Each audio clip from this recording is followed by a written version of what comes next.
You are listening to the story of Manga Explained 2, where your Ike will always be respected. Hope you enjoy listening to the story. Summary: Zephyr is humanity's last warrior, fighting alone in a world abandoned by the gods. After a brutal and hopeless battle against Tartarus, a being known as the god of destruction, the poor hero succumbs to defeat. He blows himself up in a final act, taking down Tartarus's hand with him. He manages to damage the god of destruction, who destroyed hundreds of worlds before, but never suffered even a single scratch. His body is burned to a crisp, but instead of dying for good, he wakes up somewhere completely unexpected. This place is known as God's Realm. The gods, who had once turned their backs on the world, had been watching all along. They were thoroughly entertained by the fight our boy put up, so to squeeze out even more amusement, they offer him a second chance to go back and fight those damned bastards who dared to destroy the world. They send him 10 years into the past, back to when he was just a powerless slave. The only things he now has are his past knowledge and a special perk granted by the angel Mercedes. As he opens his eyes, he sees a bunch of bully slaves around him while a small powerless boy lies in there, shivering from the beating. Seeing their maniacal faces and the logo on their chests, Zephyr quickly remembers that he's been sent 10 years back, when he was 20, and refused to be used as a temple slave. As they bully our boy, their supervisor calls them out to get back to work. The bullies follow, but not without giving a warning to our boy not to pull that stunt again. However, Zephyr has no time for lowlifes. He picks up a nearby pickaxe, ready to blend in, but notices that same small boy on the ground whispering thanks. The warrior doesn't recognize him and simply walks past, focused on more important matters, which were the perks the angel had mentioned he will be granted after regression. As the kid goes back to work, Zephyr stands still and activates his perks. A surge of power rushes through him, and in that moment, he can hardly believe that the angel actually gave him such a powerful spell. A while later, the other slaves are shocked to see Zephyr working at an incredible pace, filling up the rags in just minutes. They realize that this newcomer has now set a new standard, one that means they can't slack off either. Meanwhile, Zephyr is still thrilled about what happened earlier. When he unlocked his perks, a sudden barrage of information flooded his mind, causing a sharp headache. However, the pain quickly gives way to excitement as he notices several rare, high-level skills and items appear before him, completely free. Lost in thought, he doesn't notice the head of the mining team approaching. Mistaking his pause for laziness, the supervisor starts shouting, furious that the boy appears to be slacking on his first day. When he gets no response, his anger escalates. He raises his whip to teach the newcomer a lesson, but to his shock, Zephyr catches the whip mid-air with his bare hand and calmly returns it, prompting a stunned apology from the supervisor. Zephyr then turns back to his work, quietly surprised at his own reflexes and combat awareness. The whip didn't even leave a scratch. It's the effect of his first perk, an ability that cancels minor physical damage. Although the skill takes some effort to activate, it's proving useful, and he doesn't even feel tired after a full day of intense mining. By the end of the day, he has received a total of 9 perks, each one a powerful step toward reclaiming his former strength. But for now, the warrior has a task to complete. Mining dozens of bags in just a few hours, Zephyr shocks the supervisor, who rewards his team with first place. As the results are announced, the small boy from earlier stares in disbelief, only to discover that he was part of Zephyr's team. Zephyr, equally surprised, glances at the boy, realizing their paths are about to intertwine once again. The bully team's silence hangs in the air as the head announces the rest of the rankings. He reminds everyone that the last place team will receive less bread, and their share will be handed over to the top-ranking teams. With that, he orders all the slaves to pray to their light goddess, Arya. Hearing this, everyone immediately begins to pray. Zephyr follows suit, knowing that Arya is one of the 3 supreme gods, and the most powerful moneylender. Most of the slaves here either lost their homes or were former adventurers who ended up in debt to the temple. The slave mark on all of them, including Zephyr, prevents escape. If anyone tries to flee without permission, their heart will stop instantly. Zephyr's goal now is to repay his debt and leave as a free man as quickly as possible, not just to take revenge on the demon lord, but also to protect a deeply cherished woman, Altair. In the evening, the slaves gather and relax in the market area. Zephyr quickly notices how expensive everything is. As he stands in thought, the little boy from his team offers to buy him a beer, wanting to show gratitude for being saved from the bullies earlier. With what little money he has, the boy wants to give something back. He also mentions that their team usually finishes last due to being weak, but thanks to Zephyr, they've placed first for the very first time. This moment makes Zephyr realize the true nature of the bullying tactic that by targeting and weakening one member of each team, they create a liability that drags everyone down, ensuring the team ranks low. However, Zephyr gently rejects the boy's offer, thinking the kid would only hold him back. Instead, he walks up to the bartender and asks for recovery water. This surprises the bartender, as recovery water is quite expensive. He suggests that Zephyr should just wait for his injuries to heal naturally instead. However, the boy hands him 1.5 gold coins and requests the rest to be covered as a loan. This shocks the kid, knowing they already have existing debt, and the interest on new loans is notoriously high. But the warrior brushes off his concern, confident he can pay it back. Without hesitation, he drinks the recovery water. The item regenerates the drinker's endurance, and if consumed in larger quantities, it also slightly increases mana. Normally, it's not very effective. You need high amounts just for minor results. However, due to Zephyr's rare perk that boosts potion effectiveness by 500%, even a small dose yields impressive results. Despite working hard in the mines, Zephyr knows he can't make any real money there, as no bonuses are awarded for extra effort. So he makes a decision to consume as many potions as he can to train his body and build strength. Once he feels strong enough, he informs the head about hearing strange sounds, possibly monsters, deeper within the mine, and suggests calling in the hunting team. Zephyr knows exactly what he's doing, as dungeons are where the real money lies. He reflects on the nature of monsters, which are creatures born from warped mana, inherently hostile toward humans, and long regarded as a menace. Yet, over time, people begin to recognize their value. Their mana stones, formed inside their bodies, and even their bones were sources of rare and useful materials. The dens they stay in are called dungeons, which were once considered threats but are now seen as profitable resources. These dungeons are handled by hunting teams, which are composed of enslaved fighters selected for their combat prowess. Due to the extreme risk involved, they are paid handsomely, with performance-based bonuses. Zephyr wonders why someone like him, trained as an adventurer, is assigned to mine duty. He suspects there is a deeper motive behind it. While lost in thought, the shopkeeper reminds him that he's reached his borrowing limit. Zephyr mentally notes that if he wants more funds, he may have to steal. Just then, the priestess appears and offers a grim solution of selling his organs to the temple, which buys fresh ones for research. She hands over the paperwork, stating that the surgery can be cancelled if the loan is repaid in time. Zephyr, despite the shock of others around him, accepts and insists on more recovery water. The shopkeeper reluctantly hands it over while warning him about it. The boy gulps down the bottles, satisfied that he now meets the physical conditions required. As he is busy with that, a man named Gote, head of a recon team, approaches to confirm if he is the guide they're expecting. Our boy affirms, noting his ability to detect mana, a skill that lets him sense his surroundings over a wide area, particularly useful for sneaking through dark dungeons without drawing attention. Goat is glad since that saves them from needing a night vision potion. The group gets ready to move, and the boy is handed some gear and told to follow. One of the men, Dale, comments on Zephyr's unusual abilities. Goat, however, quickly silences the chatter while our boy quietly assesses the team. Two faces are new to him, but he recognizes one, a man who joined the hunting team shortly after this particular dungeon was cleared. That means, based on what he knows, two of them won't make it back alive. He begins thinking about how best to use that knowledge to his advantage. The group arrives at the entrance of the dungeon, where a young boy greets them. He attaches a thin magical thread around Zephyr's wrist,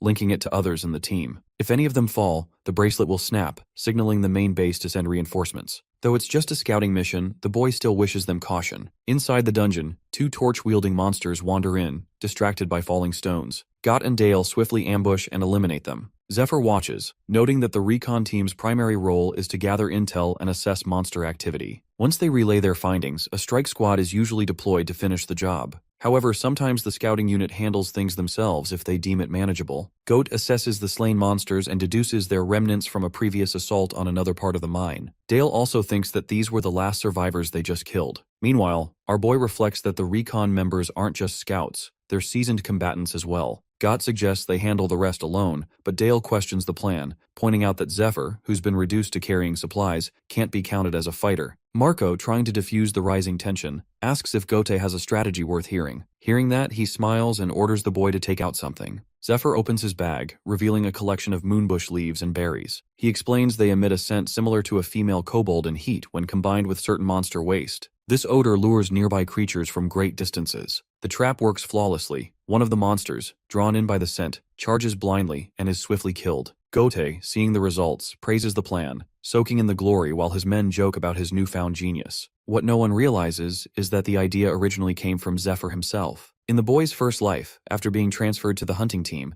Zephyr worked with Gote in the same unit. Gote was the kind of man who desperately wanted fame, but things never quite worked out for him. Knowing this, the boy approached him before their team meeting and claimed that the dungeon ahead contained only a few stray kobolds and was essentially empty. He lied, saying he was part of the recon team and discovered this himself. Zephyr also presented a plan that seemed viable, convincing Gote they could clear the dungeon on their own. He was saying that because he knew that it would be a waste to share such an easy dungeon with the rest of the squad. Gote, eager for recognition, was pleased that the new recruit was not only giving him all the credit, but was also offering up moonbushes, rare and hard-to-find resources. He was also aware that a single recommendation from him could officially place Zephyr on the hunting team, which might have been why the boy was trying so hard to impress him. Although Gote wasn't the type to be easily impressed, the credit Zephyr offered was too tempting to ignore. Back in the present, Gote finishes off the last remaining kobold, though he's far from impressed by the weak mana stones they collect. Meanwhile, Zephyr scouts the path ahead and gives the signal that the way is clear. But as Dale surveys the surroundings, he notices scattered bones that appear to belong to a kobold, yet their placement feels unnatural, almost staged. However, as he inspects the bones, a massive monster's hand bursts out of the cave, grabs him, and hurls him against the wall with brutal force. Seeing this, Marco readies his hammer, charging it with mana. On the outside, he appears composed,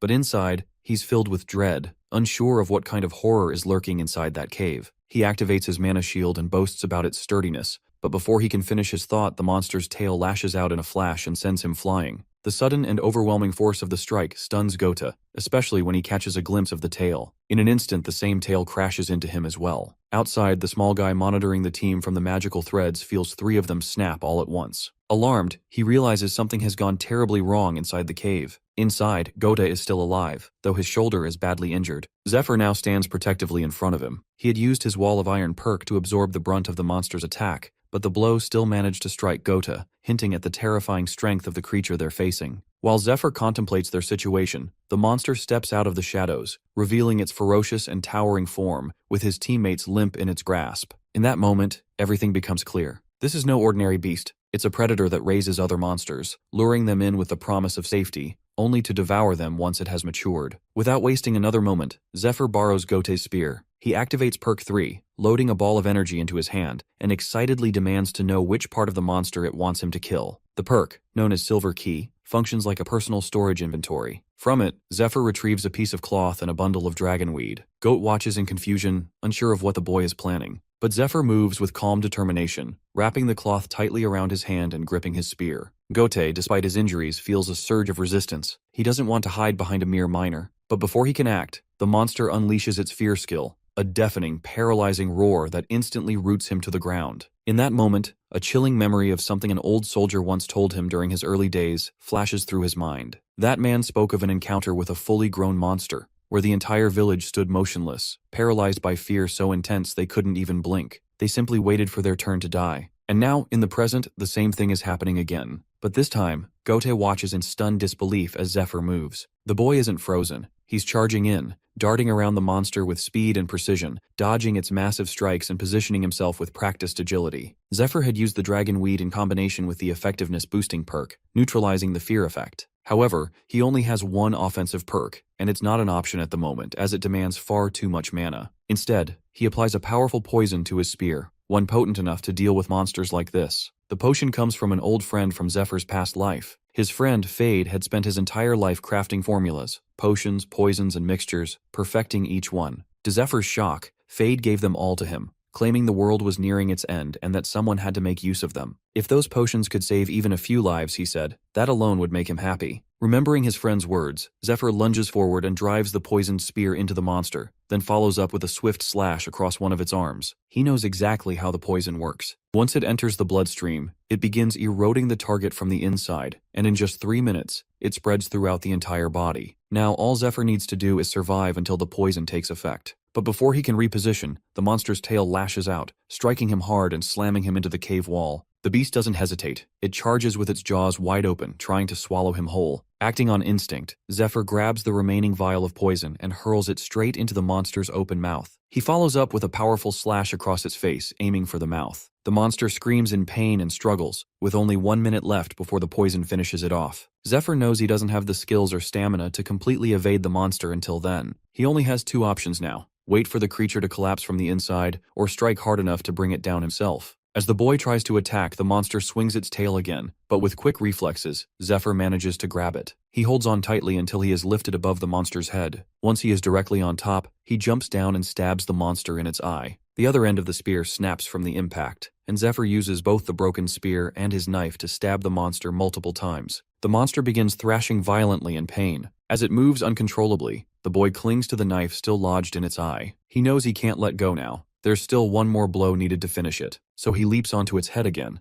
With the mana restored from drinking several recovery potions and boosted by his effectiveness perk, he channels all his power into his fist and slams the monster with everything he has, crashing down like hell upon it. Watching it all unfold, Gote finally realizes he was wrong. With talent like that, the new guy is bound to get recognized and climb his way to the top. However, he also knows that since Zephyr is just a minor, he needed Gote's help to get into the dungeon in the first place. As Gote reflects on this, Zephyr, now standing with authority, requests to speak with him. Somewhere deep in the jungle, a yellow-haired man is badly injured and surrounded by a group of shady individuals. He pleads desperately, insisting he isn't a follower of the Demon Lord. One of the men, marked with a cross on his forehead, gives a signal to his buff, muscular teammate. Without hesitation, the buff man crushes the yellow-haired man's skull, ending his life. But then, the body begins to twitch violently. Moments later, a centipede crawls out of the corpse. The man with the forehead marking reacts instantly, slicing the creature in half. Doing that, he claims the centipede bore the Demon Lord's mark, proving the man they killed had been an infiltrator all along. Later, he returns with the centipede to his superior, Matthias. But Matthias is unimpressed. He reminds the marked man that 7 team members were killed during this mission,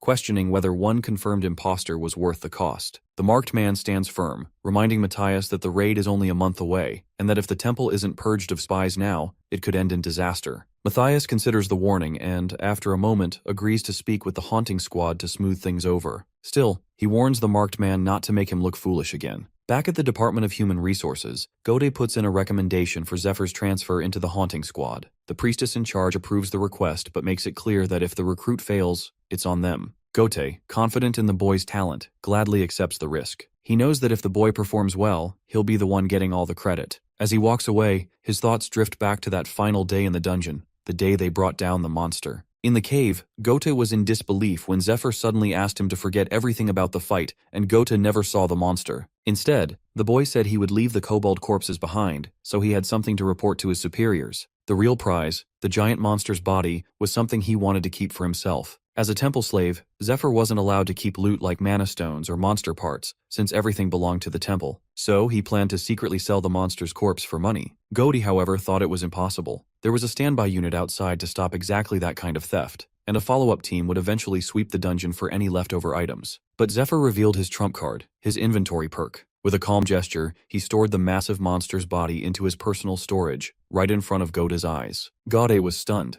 The monster disappeared without a trace. No blood, no body, nothing left behind. With that, Zephyr made an offer. He was willing to clear 3 more dungeons for him, and he could keep all the loot. In return, he just had to keep quiet about what had just happened. Back in the present, Gote is seriously considering the offer. If Zephyr keeps clearing dungeons for him, he can claim the credit as a squad leader. Since they're part of a recon unit, they get access to dungeons before anyone else. And if they manage to handle them with just a small team, it'll make Gote look like an exceptional leader. Maybe even earn him a promotion. Meanwhile, Zephyr is focused on selling the monster corpse to pay off his debts. He wants out of the temple and fast. But as he thinks it through, he remembers something important, that soon, the temple knights are heading out on a major raid. During that raid, they're supposed to come across a rare and powerful item. Now Zephyr has a new goal. He plans to join that raid and get his hands on the item, hoping it's the key to finally gaining his freedom. After some time, Zephyr's registration is complete, and he is now officially a member of the hunting team. As they head out, he falls into thought, remembering that in his past life, he only joined the hunting team after the raid participant list was announced. That list was always compiled from among the hunting team's ranks, selecting the 20 most talented individuals, or those with powerful connections. Zephyr already has a plan in mind, but he knows it has to be executed at exactly the right moment. They eventually reach the armory, where Gote guides him through the area before excusing himself to check on his teammates currently recovering in the hospital. While Gote is talking, the same shady group from the forest arrives. Seeing them, he lowers his head and nervously suggests Zephyr do the same. As the group passes, everyone bows in silence. However, as they pass by Zephyr, the marked group leader feels something that startles him, but he continues walking. Once they're gone, Gote explains that they are official inquisitors, agents no one dares to provoke. He warns Zephyr to show respect to the group ahead of them. These people have the authority to label anyone a heretic without consequences. Their leader, Sahak, is especially dangerous. Known as the Mad Hound, he has a reputation for enjoying the act of killing, and Gote urges him to be careful around him. But just as he is explaining all this, Sahak suddenly appears and calls out to them. Gote nearly panics as Sahak begins walking toward them. The man points directly at Zephyr, referring to him dismissively as a minor. He throws off his cape, revealing himself fully, and demands to know Zephyr's position. Before the boy can speak, Gote nervously steps in to introduce him as a teammate. But Sahak immediately shuts him down, making it clear he's not interested in anything Gote has to say. The tension rises as Gote can feel Sahak's killing intent radiating off him and starts trembling from fear, while Zephyr remains calm and unfazed. That composure catches Sahak's attention. It doesn't match Zephyr's rough appearance as a minor. He starts to suspect that this boy might be far more powerful than he looks. The fact that someone this strong was sent to the mines instead of directly into the haunting squad doesn't make sense, especially since there's an aptitude test that usually filters strong recruits straight into elite units. Something feels off. Within seconds, Sahak signals his men, and they quickly surround Zephyr from all sides. Despite sensing the boy's strength, he remains confident. He believes his team can handle him. He steps forward and demands answers, making it clear that lying won't be tolerated. But Zephyr sees right through it. He knows Sahak is only making things easier for him. As Sahak and his men surround Zephyr, he accuses the boy of being a follower of the Demon Lord. The question pulls Zephyr's thoughts back to the past. He knows more about the Demon Lord's followers than most, how they betrayed humanity during the Great War and brought about its collapse. But in the present day, most low ranks only know them as a dangerous cult that opposes the Orthodox religion. While the boy is lost in thought, Sahak reveals that he possesses a special sense, an ability to detect the presence of Demon Lord followers. And right now, his instincts are screaming that Zephyr is a threat. With a dark, serious expression, he officially begins his interrogation, declaring himself an agent of the Inquisitors. The atmosphere becomes heavy, but Zephyr doesn't flinch. Instead, he calmly suggests they move somewhere more private to continue the conversation. The request catches Sahak off guard. Then the boy with quiet confidence adds that there are too many people watching, and it would be awkward once he starts beating the ditty out of him. Sahak is furious but manages to keep his composure. He refuses to believe that someone like Zephyr could possibly defeat him. With a sharp motion, he and his team activate a powerful skill. A large triangular portal forms around Zephyr, trapping him at the center. It's the Red Field, a battlefield skill that boosts the caster's stats and abilities significantly. However, the boy doesn't panic. Instead, he takes a stance, preparing for the fight. His form is unusual, almost alien, and it throws Sahak off. But the Madhound doesn't hesitate. He charges straight at Zephyr, confident in his invisibility and power within the red field. He leaps in, unleashing a flurry of knife strikes, but Zephyr dodges each one with ease, slipping just out of reach while landing precise counterattacks. Sahak, surprised and frustrated, attempts to slide low and tackle him, but as soon as he makes contact, his legs feel like they've hit solid steel. For the first time, Sahak realizes he's underestimated his opponent. Zephyr follows up with a sudden barrage of powerful strikes, each one landing cleanly. Sahak drops to the ground, unconscious or possibly worse. But before the boy can catch his breath, a spiked mace comes flying at him. He manages to block it just in time, though the impact sends him sliding backward. He quickly notices that it's from the tank of the group, wielding that massive weapon with brute force. Zephyr throws out a mocking comment, clearly trying to provoke him. It works. The tank hurls his mace with such power that it smashes the road apart, sending shards of rock flying everywhere. Meanwhile, Gote is still frozen in shock,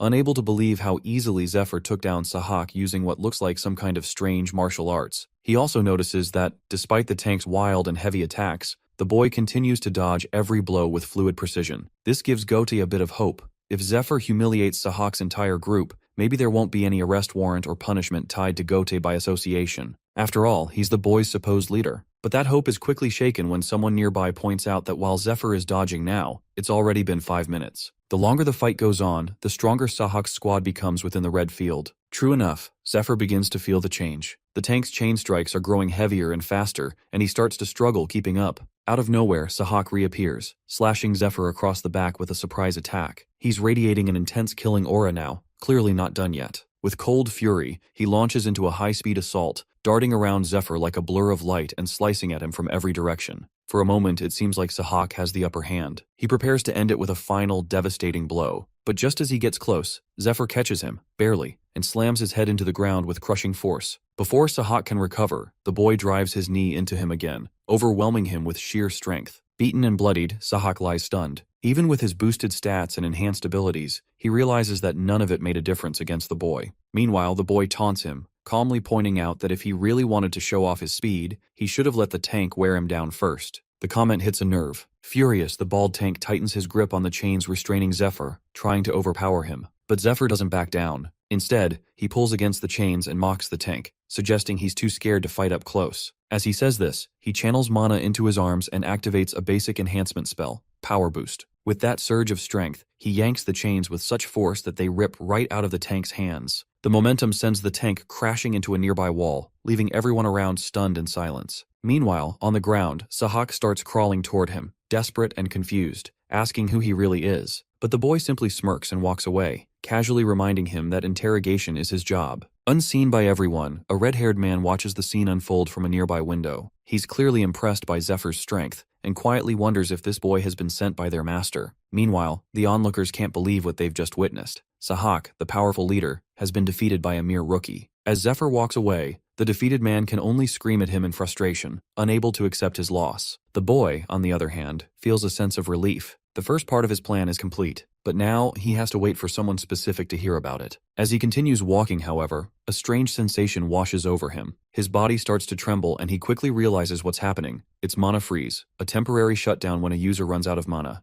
The power boost skill he used in the fight drained him completely, leaving him vulnerable. He understands now that his body isn't strong enough yet, and he'll have to improve. Collapsed on the ground, Zephyr looks up, but the sky above him shifts into something otherworldly, and a massive figure materializes. The figure introduces itself as Spirit Shylock, the god of debt's agent. It reveals that Usra, the god of debt, sent it to collect the debt for the wall of iron skill Zephyr used. The boy immediately recognizes the name of the skill. He knows that while Wall of Iron granted him great advantages in the fight, it also comes with severe side effects. When the user's mana runs out, all the damage taken during the spell is inflicted at once. Many who have used it died because of this brutal drawback. The God of Debt's spell is like a double-edged sword, feeding off human despair. As Zephyr struggles, God of Debt watches him with an almost sadistic pleasure, savoring his suffering. Meanwhile, Shylock starts calculating the total damage Zephyr has accumulated, preparing to deliver the cumulative blow. Zephyr, completely drained, can only wait helplessly as the countdown to impact ticks down. Despite his best efforts to move, his body refuses to respond. In a last-ditch effort, the boy rips the wraps off his hands, revealing a hidden recovery potion.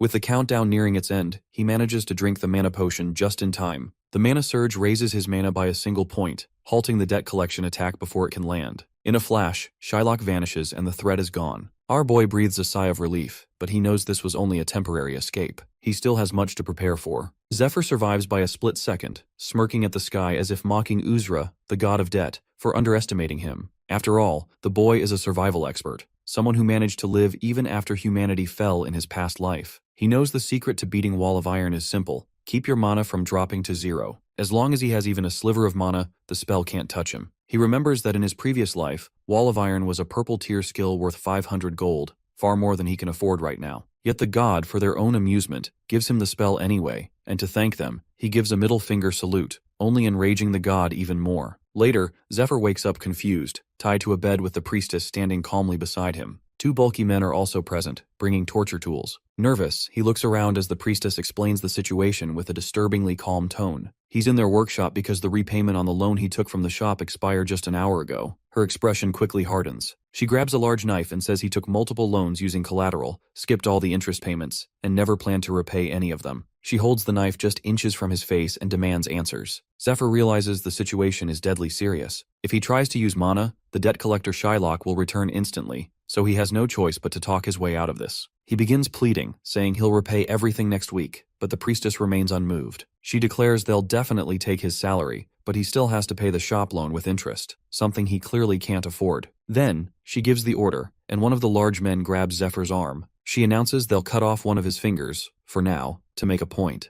The torturer raises the knife and swings it toward his hand, but Zephyr panics and shouts something at the last second. Whatever he says makes her order the men to stop. Her expression shifts from anger to disbelief, shocked that Zephyr could possibly know something like that. The Badleys stand in shock as the woman screams at them in a fit of rage, ordering both to leave immediately. They obey without a word. As they exit, she threatens the boy, demanding to know how he knows that name, but he presses further, referring to her as the monster breaker, White Rose. He already knows her secret, that the priestess secretly goes by the name White Rose, a broker who deals in monster corpses and stolen goods tied to the criminal underworld. Zephyr understands he cannot rely on low-level items if he wants to explore the dungeons, so he might as well use her. With a mocking grin, he thanks her for bringing him to her, and reveals that he has a business proposal. Meanwhile, in another room, Sahak regains consciousness, consumed by fury. He cannot believe that a mere boy humiliated him so easily. Swearing vengeance, he vows to kill the boy if they ever meet again. As he creates a commotion, the red-haired man notices the noise and calls out to him. Sahak freezes at the sight of him, suddenly nervous, and greets him with forced respect. The man smiles calmly, assuring the healers that he will deal with Sahak personally. As they walk away, he casually mentions his recent fight. The memory dawns on Sahak, who tries to apologize. But before he can speak, the red-haired man suddenly slams a knife into his mouth and holds it in. Disappointed and seething, the man rebukes Sahak for failing to carry out Inquisitor Matthias's orders, resulting in public embarrassment and disgrace. Rage overtakes him. He slashes Sahak's face without hesitation, coldly reminding him that despite his talent and the high hopes they once had for him, he is now a liability. Even after 6 months of trying, he only managed to take down 2 demon lord worshippers. According to the red-haired man, Sahak's repeated failures have exhausted the patience of his superiors. On top of everything, losing to a mere boy has dragged Inquisitor Matthias's name through the mud. Hearing this, Sahak collapses to the ground, pleading desperately for another chance. The red-haired man, firm and unyielding, orders him to kill the boy who defeated him. Only then, they will even consider his future. The weight of the ultimatum sinks in. Sahak realizes that if he cannot manage to kill the boy, he will lose the red uniform, and with it, his authority. Before leaving, the red-haired man drops a glowing purple orb in front of him, claiming it might help. Sahak instantly recognizes it. The orb bears the unmistakable aura of a demon lord worshipper. Shock washes over him. But the red-haired man remains unmoved, leaving the decision to Sahak to use it and take the risk, or leave it and lose everything. As the door closes behind him, Sahak stares at the orb, haunted by the memories of the many slaves he has killed using his authority. If he loses the red uniform, he knows there's no redemption. He will return to slavery, and this time, there will be no mercy. Everything he has clawed for will vanish. Years of manipulation, obedience, and survival washed away. Driven by desperation and rage, he grabs the purple orb and decides to use it. Maniacal laughter fills the room as he clutches the artifact. Meanwhile, the red-haired man smiles. He has gotten exactly what he wanted. He instructs his man to keep a close eye on Sahak, knowing full well that he only aided him to use him as a diversion. According to his informants, Sahak's reckless behavior has already drawn attention. Even the head of the Temple Knights has lowered their guard. The red-haired man plans to exploit this opening to intercept the item, eliminate the head of the order, and most importantly, pave the way for a demon lord worshipper to seize control of the temple. This red-haired man is known as Ned Stryer, an imposter and a secret disciple of the demon lord worshippers. Suspicious of recent events, Ned also orders his man to investigate Zephyr, having recognized the martial arts technique the boy used,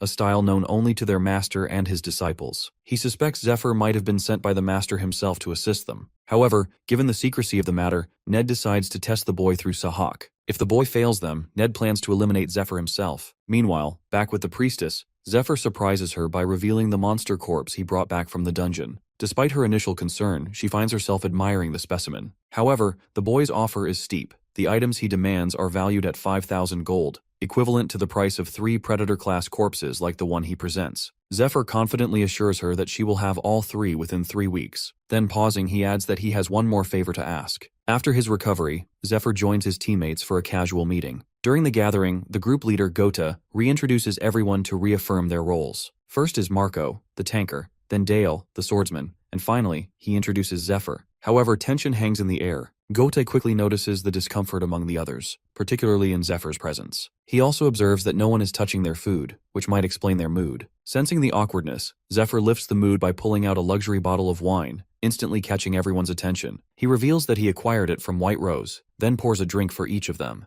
The gesture earns him the group's approval, softening their perception of him. From that moment on, the boy knows they'll be more willing to assist him in smuggling monster corpses, because despite their differences, they're in this together. Zephyr already knows Gote from his previous life, but the other two hadn't survived this far back then. Their presence makes him uneasy, as he isn't sure if they will cooperate or if he will need to eliminate them later. He also understands that people tend to like those who give them what they want. And for those who crave importance, the key is to build them up. But Zephyr knows he can't progress with someone who actively dislikes him. And in this case, that person is Dale. After a while, Gote outlines their next assignment, emphasizing its importance. Completing it could lead to a level promotion. He urges the group to be respectful toward the new member, reminding them that unity is the only way to achieve their goals. However, not everyone shares his sentiment. Dale in particular grows irritated, upset that Gote made decisions without consulting them. He even questions whether what Gote saw, Zephyr defeating the Predator, was real or just an illusion. They begin to argue, but Marco, the larger one, steps in and stops them. He suggests they agree for now, reminding them that the reward will be split 3 ways regardless. Despite the compromise, Dale's heart still refuses to accept Zephyr. He suspects the boy will bring them trouble, and if he's trying to scam them, the truth will come out soon enough inside the dungeon. With their plan set, the group heads to Ederin, a town carved into the side of a mountain. Upon seeing it, the team is visibly impressed, having never encountered a place like it before. Gote explains that the caves inside are even more fascinating, housing everything from living quarters to full bedrooms. In the past, temple-sent personnel and injured adventurers used to stay there. However, those days are long gone. Now the place resembles a decaying monster den. As they step inside, the tunnels are covered in thick spider webs. Zephyr, staying alert, activates his mana perception, a skill that allows him to detect mana-infused objects and creatures without physically touching them. Using this ability, he guides the group carefully through the webs, navigating the area with precision. After some effort, they finally make it back outside. Once clear, Zephyr reveals that he sensed a steel spider inside. He immediately begins laying out a strategy to deal with it. According to his plan, they will sneak into the nest, use a paralyzing potion on the baby spiders, and wait for the parent to return and witness the slaughter, provoking it into a vulnerable state. As Zephyr explains the strategy, Dale voices his concern. Even with all four of them, he doubts they can take down the steel spider. The creature's outer shell is hardened like steel, rendering most sword attacks completely ineffective. Steel spiders also reproduce rapidly, allowing them to build an army in no time, which makes confronting them in their own nest significantly more dangerous. Dale suggests seeking help from the temple to deal with the threat, but to his shock, Zephyr casually tells him to rest, claiming he can clear the nest on his own. This level of confidence only strengthens Dale's suspicions. The boy claims to have defeated a predator, humiliated Sahak, and now says he can take down a steel spider alone. None of it makes sense to him. Suddenly, a realization hits Dale. If Zephyr is lying, then this dungeon might not be dangerous at all. If that's the case, going in with him could be the perfect opportunity to catch him in a lie. As the group navigates deeper into the dungeon, Dale accidentally brushes his hand against one of the web strands and becomes stuck. While trying to free himself, he's horrified to see dozens of spiderlings crawling out from the darkness, rapidly closing in on him. Zephyr reacts instantly. Without hesitation, he swings Dale away from the webs and positions himself between him and the swarm, using his own arm to block the spiderlings' attack. The spiderlings begin biting Zephyr's arm, but their fangs fail to pierce his skin. Unbothered, Zephyr mocks them and slams them into the ground, shocking Dale with his strength and composure. Without wasting a moment, he calls the others into formation, preparing them to face the incoming swarm. He has already instructed everyone to wrap their weapons with their capes, knowing that ordinary blades wouldn't cut through the spider's sticky webs. To their relief, the plan works.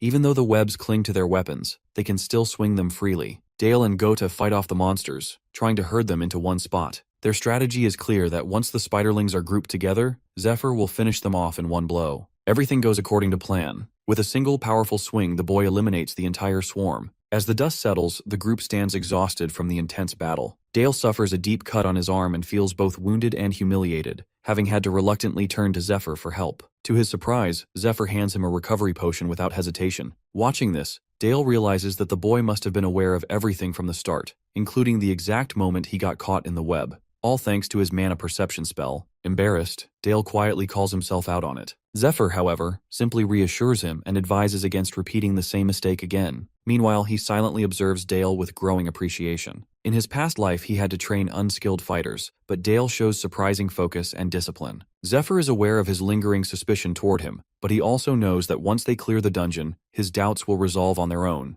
The group soon enters the spider's nest, where they use the paralyzing potion. To their surprise, it works exactly as Zephyr had predicted, making the battle significantly easier. They also remember his advice, to aim for the spider's bellies, as they are softer than their steel-coated backs. When Dale tests this mid-fight and confirms its effectiveness, he is once again baffled by how accurate Zephyr's knowledge is. As Dale stabs and slices through one of the monsters, the others rally around him to help finish the job. They celebrate having taken down a spider, only to be stunned when they notice that Zephyr has already defeated hundreds on his own. Climbing down from a mountain of corpses, the boy casually suggests they take a short rest. Still catching his breath, Marco can't help but wonder where Zephyr came from, and who could have possibly trained him. At that moment, Zephyr's mind drifts to the memory of a mysterious man who once trained him in a remote cave. But as the image resurfaces, his expression gets serious. He quickly brushes the thought aside and shifts the conversation, pointing out that only the boss room remains. The group grows excited at the prospect of the final battle. As they await orders, Zephyr casually walks over to a spider's corpse and plucks its sharp legs. Then, without hesitation, he tells the others to leave, insisting he will handle the rest alone. The group stares in disbelief about this sudden order. Gote, among the group, isn't as ambitious as the others, especially not like Dale. He only wants to survive, even if it means always choosing the safe route and obeying those in power. This is the reason he has managed to stay alive for so long. When Zephyr tells him to leave, Gote agrees without hesitation, believing it's for the best. He thinks they would only slow Zephyr down. However, Marco insists on staying, reasoning that it's just the final stretch remaining. This unsettles Gote, and his nerves spike even more when Dale also agrees with Marco, arguing that more people mean better chances of defeating the monster. Gote begins to sweat nervously, hoping Zephyr will order them to leave. But to his shock, he doesn't send them away. Instead, he assigns them new roles. After a brief discussion, Zephyr strides alone into the heart of the dungeon, carrying himself with the confidence of a Chad. He soon finds himself standing before the queen spider's spawning chambers. Around her lurk her spider guardians, each stationed near thick web-laced layers. As Zephyr steps forward, every spider senses his presence, but he remains calm. He knows they won't charge unless he attempts to cross their designated layers, where each is tasked with defending its own territory. With a calculated move, Zephyr summons bags of plain flour and hurls them toward the webs. On impact, the bags burst open, flooding the air with fine particles and clouding the spider's vision. The distraction works. In the chaos, Zephyr raises his crossbow and fires a bolt directly at the queen. The shot lands with a spark, not enough to injure her, but just enough to ignite a chain reaction. The airborne flour particles combust violently, triggering a massive dust explosion that rocks the entire chamber. Zephyr turns and bolts, knowing the explosion alone isn't enough to eliminate the spiders. As he runs, a few of the guardians give chase. Without missing a step, he fires poison-tipped arrows behind him, striking one spider and bringing it down. But another guardian charges after him, quickly gaining ground as Zephyr rounds a corner. To the spider's surprise, its path is suddenly blocked by a thick wall of webbing. Earlier, the boy had instructed his team to use spiderweb sacks to create traps at designated locations. When Gote questioned whether these webs could actually stop spiders, the boy explained that without a special liquid their bodies produce, they get stuck in their own webs. After handing out the sacks, he revealed to the group that they would have to fight the spiders this way, as there were simply too many of them. Back in the present, the earlier explosion has evaporated the spider's protective liquid, and the chasing spider becomes ensnared in the web. Wasting no time, the boy draws the pair of spider claws and slashes down the trapped creature, killing it instantly. Although only one guardian spider remains, the queen suddenly charges out from the depths with a screeching scream. She barrels after Zephyr, who dashes toward the cave's exit while the rest of the team waits in formation outside. Just as the boy reaches the exit, the queen launches a stream of highly poisonous acid at him. In his previous life, he learned that even a drop of this venom is lethal as it melts through flesh on contact. Remembering this, he leaps through the cave entrance, narrowly avoiding the deadly liquid. But the queen doesn't stop. She bursts out of the cave in a fury, splattering her venom across the landscape. Seeing her emerge, the other team members quickly move into position. The boy, gripping the spider claws tightly, charges at her. He slashes across her back, then lands in front of her, positioning himself as the main threat. His goal is to draw her attention, take the hits, and give the others a chance to strike. The queen shrieks louder, enraged by the attack, but Zephyr stands firm. He knows he's the only one who can face this monster head-on. While he keeps her occupied, the others are already in place to strike from a distance, ready to inflict as much damage as possible. The team stands firm, except for Gote, the bitch, who trembles in fear at the sight of the towering beast before them. The rest of the group is also sweating, torn between committing fully or holding back. Dale feels particularly nervous, his mind replaying all the humiliation and mockery the hunter team subjected them to. They were treated like dirt, dismissed as mere low-level information gatherers. Every chance they got, the hunters belittled them. But Dale has had enough. They've come this far, and he's no longer willing to back down. He decides to go all in. Marco shares the same resolve. In the past, they wouldn't have dared to face a monster like this. But with Zephyr on their side, everything has changed. Every time they've trusted him, things have turned out well. That trust leads Marco to commit fully as well. Goldie, however, grows frustrated. They're not listening to him, and it irritates him deeply. But with both Dale and Marco ready to fight, he's left with no choice. Reluctantly, he joins the assault. Together, they target the damaged section of the spider's armor. Coordinating their attacks from all sides, they keep Zephyr's advice in mind. Aim for the middle of the spider's legs, where the nerves run through. He had also told them to coat their weapons in tranquilizers. Dale follows that instruction and strikes. It works. However, just as Dale lands a blow, he realizes the monster is about to strike him from behind. But Zephyr is already in motion. Leaping from above, he strikes the spider mid-attack, disrupting its assault. He radiates confidence, drawing the monster's full attention as he challenges it to focus on him. The spider, enraged, turns its fury toward Zephyr, but he blocks every attack flawlessly. Dale watches in disbelief. He can hardly comprehend how fast Zephyr moves, how effortlessly he handles the creature's fury. He remembers the doubts they had about this battle, and how Zephyr had assured them they'd be fine, that the queen spider would hardly notice them, blinded by rage over her burned eggs.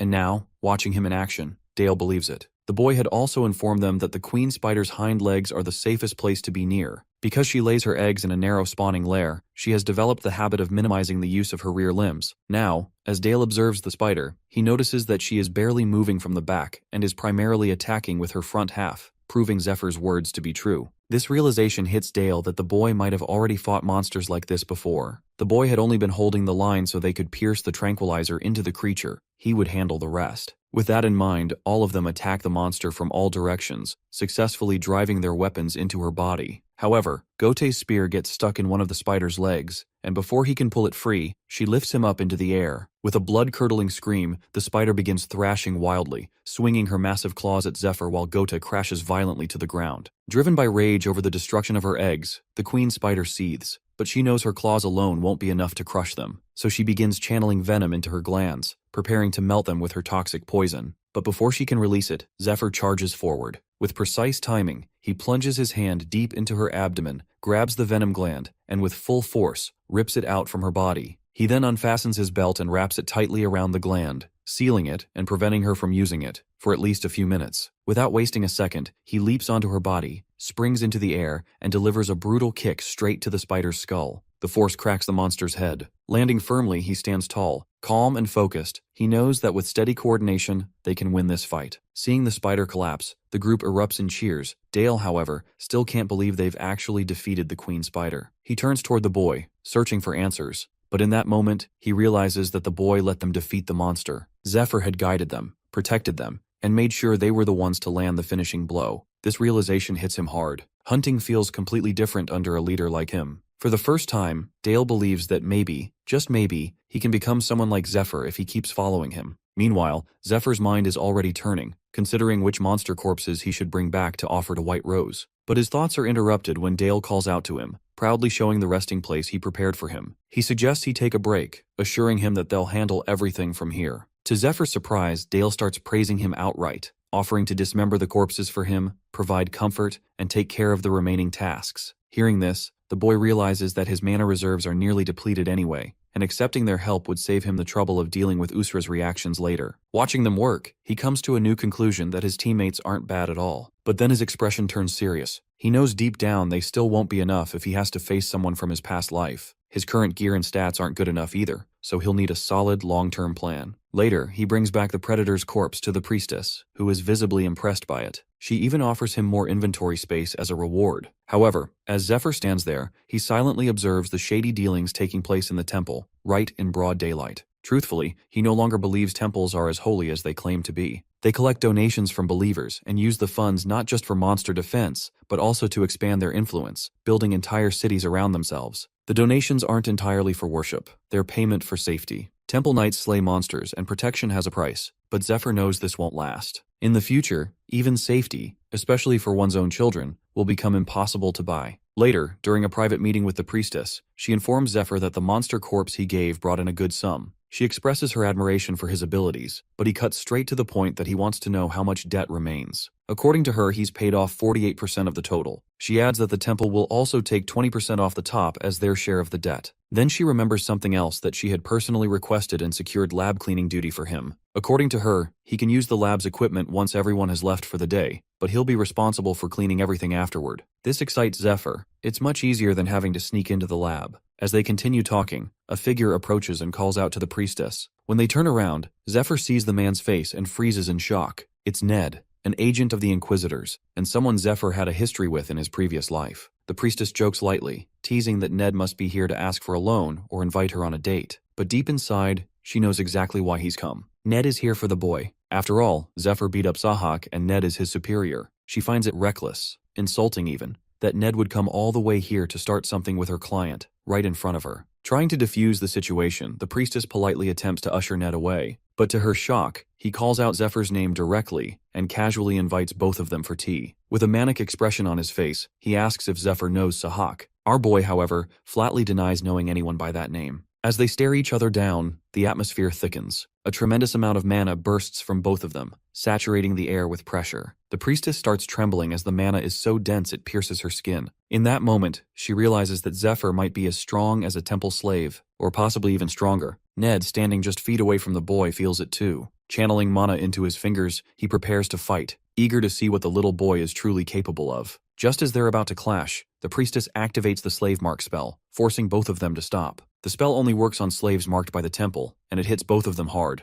They drop to their knees instantly. The priestess walks over and slaps Zephyr without hesitation. Then, grabbing him by the collar, she drags him away while scolding him for nearly getting himself killed. While walking away, she turns toward Ned and coldly reveals that the boy is hers to toy with, and if he ever tries to mess with him again, she will kill him. Once they're in a secluded area, she finally explains the truth that Ned is a dangerously deceptive man. a demon in disguise. According to her, no one has ever defeated him in battle. Everyone who tried ended up dead. However, Zephyr finds her explanation boring, which frustrates her to the point that she yells at him, reminding him that he's her main source of income. But as she notices the bruise forming on his face from her earlier slap, her tone softens. She reaches out to touch it, feeling a bit guilty. Zephyr, however, pushes her hand away, claiming that what happened wasn't a fight, just a greeting.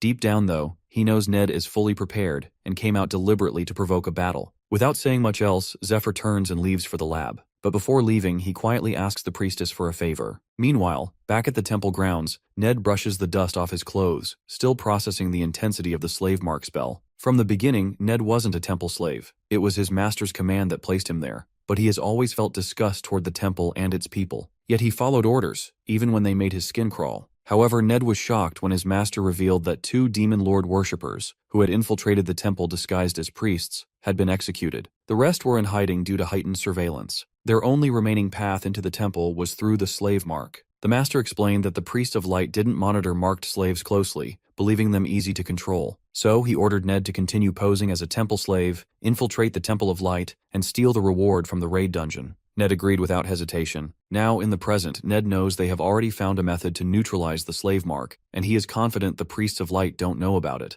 However, they have to wait until the temple weakens, and the priests fall to their knees. Far away, in a crumbling fortress, a group of outlaws works on repairing their fences. One of them calls the others for food, and slowly, the workers gather around a battered wooden table, sharing a meager meal while talking about their poverty and how they can't afford temple protection, hence the need to maintain their own defenses. As they eat, the tower guard spots someone approaching from the temple. It's Sahak. Upon entering the fortress, the first thing he asks is the number of people living there. A worker nervously answers, 50. That number brings a manic smile to Sahak's face. Without warning, he raises a strange flute-like instrument and plays a haunting note. In response, a monstrous creature bursts from the ground, impaling the workers without mercy. This is Sahak's new power, unleashed and terrifying. With it, he's certain the boy will never humiliate him again. As Sahak laughs maniacally, driven by his twisted ambition, the creature rampages through the fortress, mercilessly chomping down the remaining workers one by one. Meanwhile, in the Temple of Light, it is now nighttime, and Zephyr is busy in the laboratory, mixing and boiling ingredients laced with the queen spider's poison. He aims to create a deadly concoction of Fade, something he calls the King of Poisons. For this, he has taken over the priestess's room, believing that Ned's little minion might appear and sabotage his work. Though the priestess initially objected, he managed to convince her to lend him the space. As she looks through his blueprint, confusion clouds her expression as she cannot make sense of what he is trying to create. Meanwhile, Zephyr draws precise lines across a log of arcanwood and then smashes it with his mana-infused fist. The large pieces break away, leaving behind several small uniform sticks. This sight both amazes and confuses the priestess, so Zephyr explains that these are needles, similar to those used in Eastern medicine. His plan is to dip their ends into poison and let them sit for 10 minutes. Once ready, according to him, these needles can kill any creature with minimal effort. However,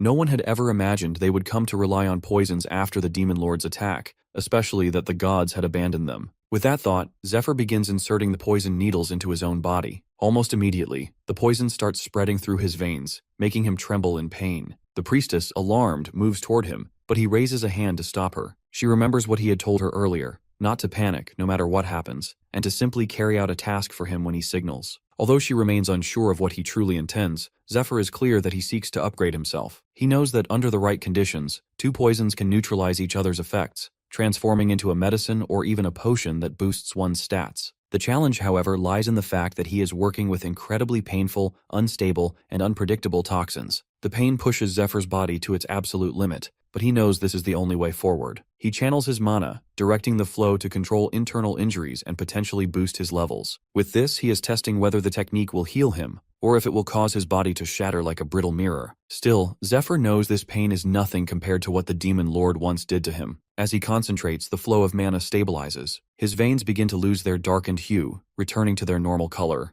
The transformation stuns the priestess, but she recalls what Zephyr told her earlier, that she must drive the final poisoned needle into his head when he gives the signal. The moment arrives, and though nervous, she obeys his command, plunging the needle in with trembling hands. Several hours later, deep in the woods surrounding the Temple of Light, a beam from the slave mark erupts into the sky, lighting it up with a flash. On the ground, chaos reigns as hunters flee for their lives, chased by a stampede of monstrous ostriches. They shout in frustration, cursing the recon team for misreporting the number of nests. Fortunately for them, they had fired a flare earlier, calling for reinforcements. But the stampede moves faster than anyone anticipated. As the hunters argue, the creatures catch up and tear through the group one by one. The leader is the last one left standing, and he knows the temple is still at least 20 minutes away and things look grim. He Ashton hauls to the ground, watching as one of the massive ostriches looms over him with its razor beak ready to strike. But just as the monster lunges, a powerful dagger slices through the air, piercing the creature's neck. The beast crashes lifeless to the ground. Seeing this, the leader is stunned, but his shock deepens when Zephyr crashes to the ground with a powerful impact. As soon as he lands, all the monstrous ostriches charge at him, but with his newly enhanced strength, he easily overpowers them, tearing through the horde like they're nothing more than a bucket of KFC. He targets their necks with brutal precision, and with a single powerful mana burst, he launches multiple projectiles that strike every creature squarely in the throat,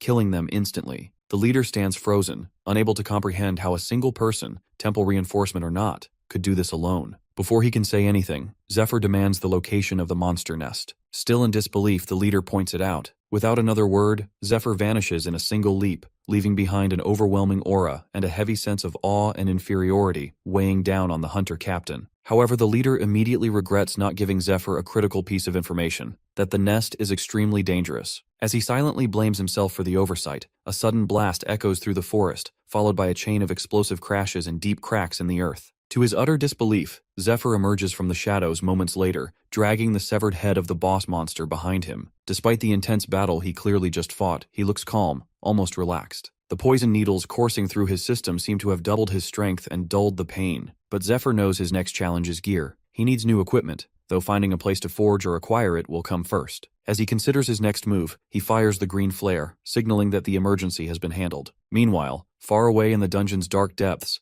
Sahak continues his brutal slaughter, waiting for the moment he and Zephyr will meet again. A few days later, Matthias, the senior inquisitor, and Lucius, the commander of the Temple Knights, discuss the recent news that a slave reportedly defeated a horde of monstrous ostriches, including their towering 100-foot-tall leader. They suspect the act might be a deliberate attempt to showcase his abilities in hopes of being included in the upcoming raid. Upon hearing this, Matthias suggests interrogating the slave, but Lucius refuses for now. The Inquisitor pushes back, concerned that the slave could be a demon lord worshipper and might interfere with the mission. However, Lucius surprises him by proposing a different strategy, bringing such individuals along on the raid and dealing with them there, rather than risking them causing problems elsewhere. Although they've been friends for over 20 years, Matthias disagrees with the idea, but the commander has a reason for involving him further. He leads Matthias into the tower basement. When he opens a large sealed door, Matthias is taken aback when he sees Michael's legendary heavenly lance and shield. He can't believe his eyes. He'd only ever read about relics like this in books. The commander assures Matthias that with these weapons, they finally have a real chance at clearing the dungeon after 10 long years. With a confident expression, he adds that this time, he'll be nearly unstoppable during the raid. The next morning, at the slave rooms, Zephyr's hunting teammates wrap up a grueling training session. They're a bit surprised by the training area being so crowded lately. Marco explains that these are slaves hoping to claim a spot in the raid.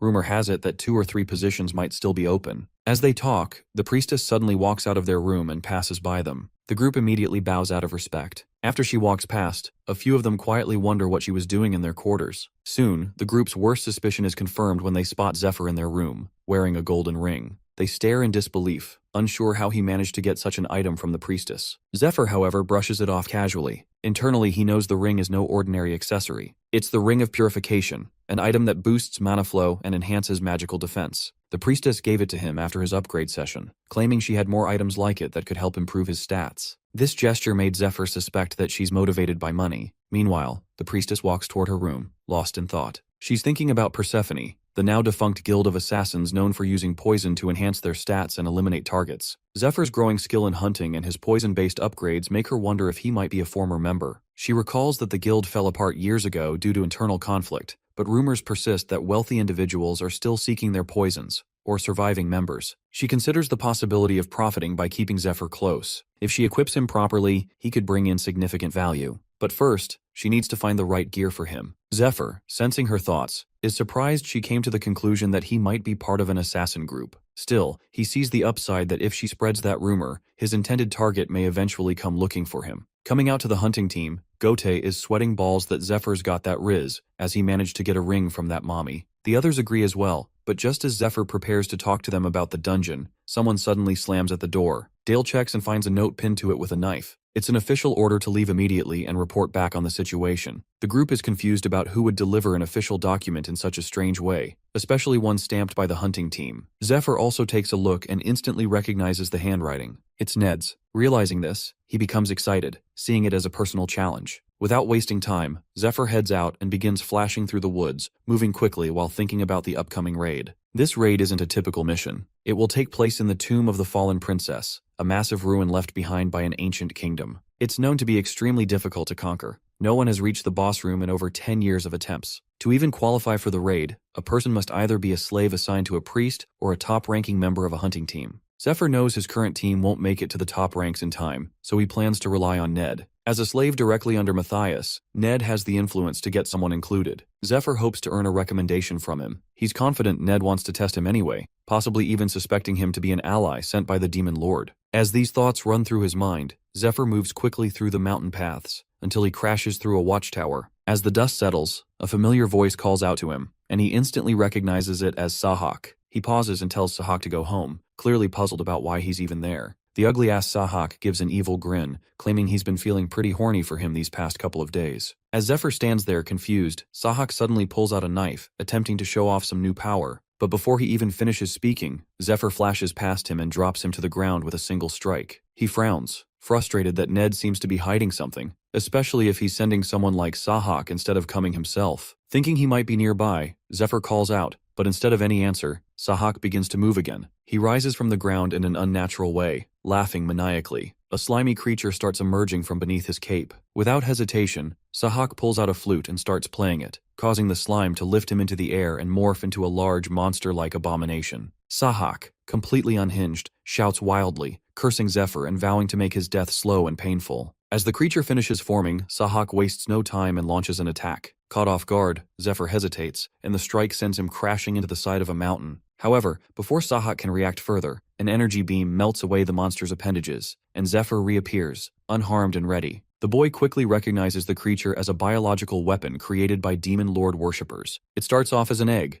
then hatches when activated by a hypnotic instrument like the ocarina Sahak used. The ocarina also protects the user from the monster's corruption aura. The monster itself has no mind, an unstable appetite, and grows stronger with every human it devours, especially those with mana. This makes physical attacks nearly useless. As Zephyr analyzes the situation, the creature grabs and wraps him with its appendages. This makes him remember about the corruption aura, which activates the moment this monster touches someone. Once infected, the victim's mind slowly deteriorates until they become violent and unstable, often turning against even their own allies. This creature is one of the Demon Lord's creations, designed specifically to wipe out humans. As Zephyr becomes entangled in the monster's grip, Sahak starts laughing uncontrollably, confidently claiming that Zephyr's mind is now fully corrupted. But our boy has the mommy ring with him, a relic that carries a curse removal ability. It activates, completely dissipating the monster around him. Without giving Sahak a chance to react, Zephyr grabs him by the throat. As he holds him there, he yells about back when he still cared deeply about saving people, even when the world around him felt hopeless. He often wondered if things might have turned out differently had he grown up among humans who actually stood together and knew how to fight. Maybe then, the people close to him would still be alive. As these thoughts run through his mind, Sahak begins to sweat, unnerved by Zephyr's cold words. Our boy has made peace with the fact that he's willing to give people chances, but not to someone like Sahak, who fed hundreds of innocent people to this monster and still wanted more. With anger building up, Zephyr channels all his mana into his fist and slams it into Sahak's gut, following up with a brutal punch to the face that shatters it completely. Deserved. Then, without pausing, Zephyr begins preparing the finishing move, East Dragon's Roar, a powerful technique that channels lightning through his strike. Gathering mana into his palm, he releases the attack with full force, hitting Sahak with a barrage of lightning-charged strikes. The attack burns Sahak to a crisp, so thoroughly that even Zephyr feels slightly unsettled by the result. Still, he's satisfied with the outcome. Afterward, he picks up the flute. Knowing the monster can't be taken down with physical attacks alone and requires elemental magic, he begins to play. He's aware that the creature can be destroyed with a single precise hit, but he also needs to be cautious about using too much mana in the process. As Zephyr plays the annihilation code on the flute, the magical tones begin unraveling the bonds holding the monster together. At that moment, Ned arrives, landing nearby and visibly surprised to hear Zephyr playing a song known only to Demon Lord worshippers. Zephyr notices him and instantly realizes he was right. Ned has come to find him. He's been waiting for this moment. But now, he understands that he must convince him he is truly one of them. As he reflects, he remembers the man who once trained him, the same person he failed to protect. This time, he wants to repay that debt, and to do that, he knows he must get closer to Ned no matter what it takes. While Zephyr is lost in thought, Ned draws his sword. Watching Zephyr fight has apparently convinced him that he's too dangerous to leave alive. He charges forward with his sword glowing, but to his surprise, none of his strikes land as Zephyr dodges everyone with ease. Ned quickly realizes the danger and spins around to block an incoming counterattack. 3 stones come flying toward him from behind, and he manages to deflect them just in time. Even while blocking, he takes note of Zephyr's speed and precision. These are skills that only his master and a select few warriors possess. Challenged, Zephyr raises the stakes by offering to fight unarmed. Caught in the moment, Ned agrees. Now, both stand facing each other, hands glowing with lightning as they enter into mirrored combat stances, prepared for a direct clash. Ned is the first to strike, launching a lightning-infused palm attack. Zephyr, however, remains calm. He channels the floating cloud technique, which emits an electrical charge identical to Ned's. The two forces repel each other, and the attack is neutralized on contact. Ned is visibly stunned. Blocking the lightning palm this way requires channeling a high amount of defensive electricity so the attack bounces back. Too little, and it breaks through. On top of that, the defender must react with perfect timing. Seeing Zephyr pull it off effortlessly makes Ned realize this isn't just some talented fighter. He knows techniques that only a few in the world have ever mastered. Until now, only Ned and his brother had successfully used that specific counter, an advanced form of the Dragon King's secret martial art. The technique originally belonged to Jinriang, a high-ranking demon lord worshipper who climbed to power by mastering and preserving the Dragon King's hidden arts. Among his many disciples, only 2 were ever taught the true secrets, his own son and Ned himself. Jinriang trained only those 2 to keep the Dragon King's techniques from spreading. That's why, in the present, Ned is struggling to believe what he just saw. Not only has this unknown boy used the technique, he also destroyed their sacred biological weapon, a monster carefully prepared for the upcoming raid. Now Ned isn't sure who Zephyr really is or why he's here. Zephyr catches the shift in his expression and immediately seizes the opportunity. Calmly, he lies, claiming that if Ned believes there were only 2 disciples, then he's been kept in the dark. The boy shows him the ring and raises the question that if the Dragon King's art is so exclusive, what happens if one of the disciples dies? The implication hits Ned. If either disciple were to fall, the martial art would be lost. Their master wouldn't have time to train a replacement. The realization slowly settles in. Maybe there really was a 3rd disciple, a hidden backup, trained in secret to preserve the legacy. As Ned is still processing this thought, Zephyr steps forward and presents himself as the Shadow Disciple, the one who was trained in secrecy to replace Ned on his death. Blood is a natural when it comes to lying. The Shadow Disciples are unofficial successors, trained in secret to preserve a martial arts technique in case of emergencies. If something happens to the main successors, the Shadow Disciple steps in. However, once the official heirs safely inherit their master's position, the Shadow Disciple is often eliminated. Keeping them alive poses a risk, as their existence alone can invite future conflict. Right now, though, Zephyr is making all of this up. He knows that the real Shadow Disciple won't arrive until after the raid is over. Altair and her companions are currently holding him back. Thinking of Altair, he smirks slightly, imagining her caught up in strange tasks. For now, he decides to take full advantage of the situation.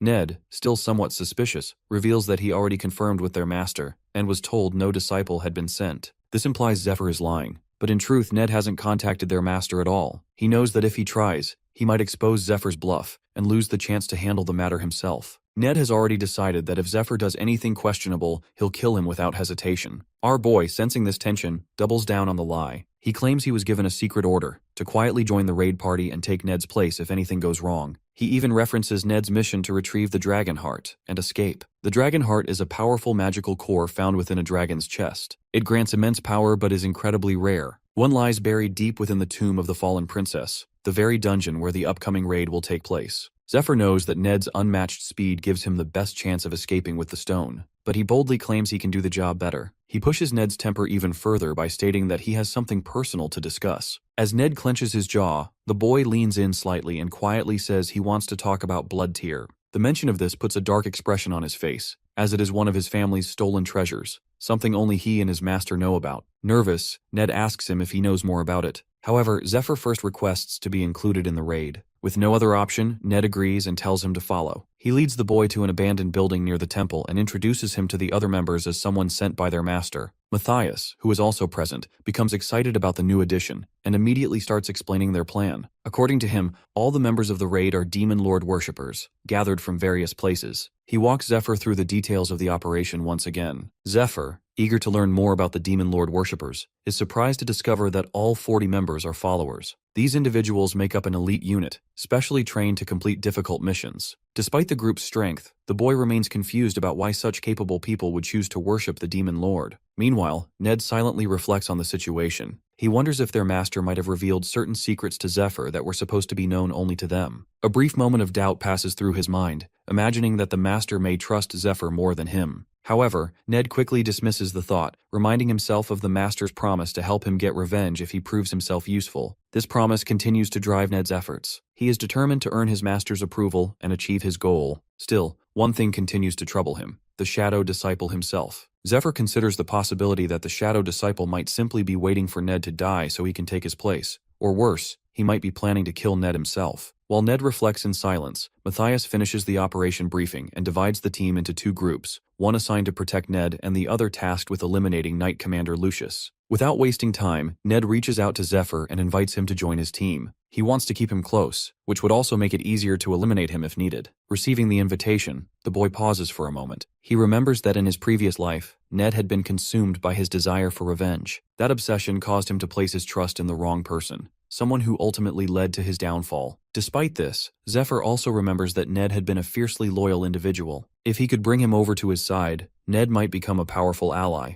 With that in mind, Zephyr agrees to work with him. In his previous life, Zephyr missed out on relationships like this, connections that could have changed the course of his path. This, he recalls, was the first of those missed chances. He vividly remembers the maniacal version of Ned, who once taught him the Dragon King-style martial arts. The next day, the list of raid members is announced, along with instructions on where to gather, train, and handle logistical preparations. Everything is going according to plan for Zephyr, and he knows he needs to get ready. He decides to visit his former team to say goodbye, having already cleared 3 dungeons for them as promised. The team members are genuinely thankful, and Zephyr assures them that this progress should soon lead to their promotion. As the farewell continues, Dale grows increasingly nervous. He wants to ask Zephyr to take him along but can't bring himself to say it. He finds his goals fascinating, but he believes that he and the others are still too weak to follow him just yet. However, to Dale's surprise, Zephyr assures him that if he trains hard, there will come a time when he can join him. This lifts Dale's mood, and our boy leaves shortly afterward. Zephyr knows that by this point in his previous life, 2 of them had already died.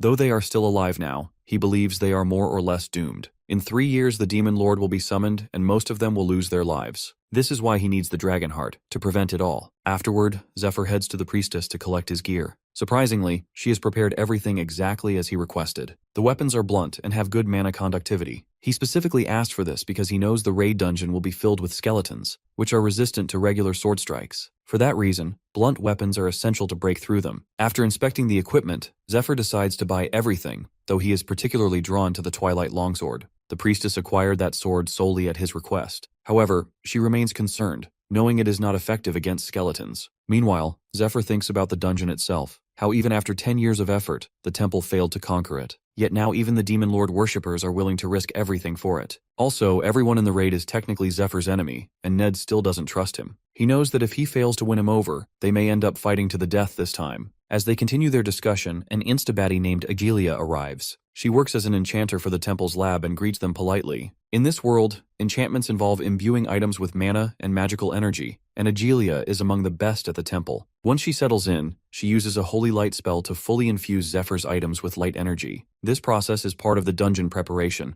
as the boy wants to ensure his gear is ready before facing off against the other raid members. After the enchantment is complete, they pay Agilia, and to Zephyr's surprise, the cost is quite low. He wonders if the priestess might have pulled some strings to lower the price. Curious, he decides to settle his own debts with the priestess, and notes that she hasn't taken any commission from his previous trades. The priestess responds by saying she's simply helping him as a friend. Zephyr thanks her, then casually reveals that he has no money left. This surprises her, and he explains that the recent dungeons he cleared didn't yield much. To make up for it, he takes out the poisons he created and offers them as payment instead. The priestess is both shocked and excited by the offer. Zephyr teases her briefly before handing the vials over. Before leaving, he reminds her not to sell them to any potential moles. The next morning, all the raid members gather in front of the temple. Zephyr is slightly surprised to see hundreds of people there, including healers and knights. He recalls that, in his previous life, only a few of them had survived. Once everyone is assembled, Lucius, the head of the raid party, steps forward and officially announces the start of the raid. The raid party this time isn't ordinary. It includes a mix of knights, hunting team slaves, inquisitors, and slaves from the lower branch of the inquisitors. A total of 86 people make up the group, divided based on their roles. such as frontline fighters, scouts, and protectors. There are also long-range attackers supported by recovery buffers. All members fall under the leadership of 4 key figures, which includes a priest, a priestess, Matthias, and the highly revered Lucius. Lucius holds a respected position, partly due to the stigmata mark bestowed only upon those loved by God. Those who receive this mark not only gain special powers in life, but also become angels after death, serving the gods in the afterlife. Lucius received the stigmata at the age of 7, and because of this, people hold him in the highest regard. Many consider it a great honor just to see him in person. Our boy finds it surprising that someone of his status even chooses to appear before them. While thinking about this, Zephyr notices Ned staring at him with clear frustration, which unsettles him. Meanwhile, Lucius begins addressing the raid members. He references a prophecy, stating that after 10 years of failed attempts, this year they are destined to succeed. According to him, everyone taking part in the raid will be remembered as legends, and the slaves among them will be granted their freedom. He also announces that all participants must undergo 2 weeks of brutal training. After the announcement, the crowd joins in prayer to Almighty Arya, growing wild with excitement and devotion. With that, the training begins. The first task is to climb the summit of Screams, where the training grounds are located.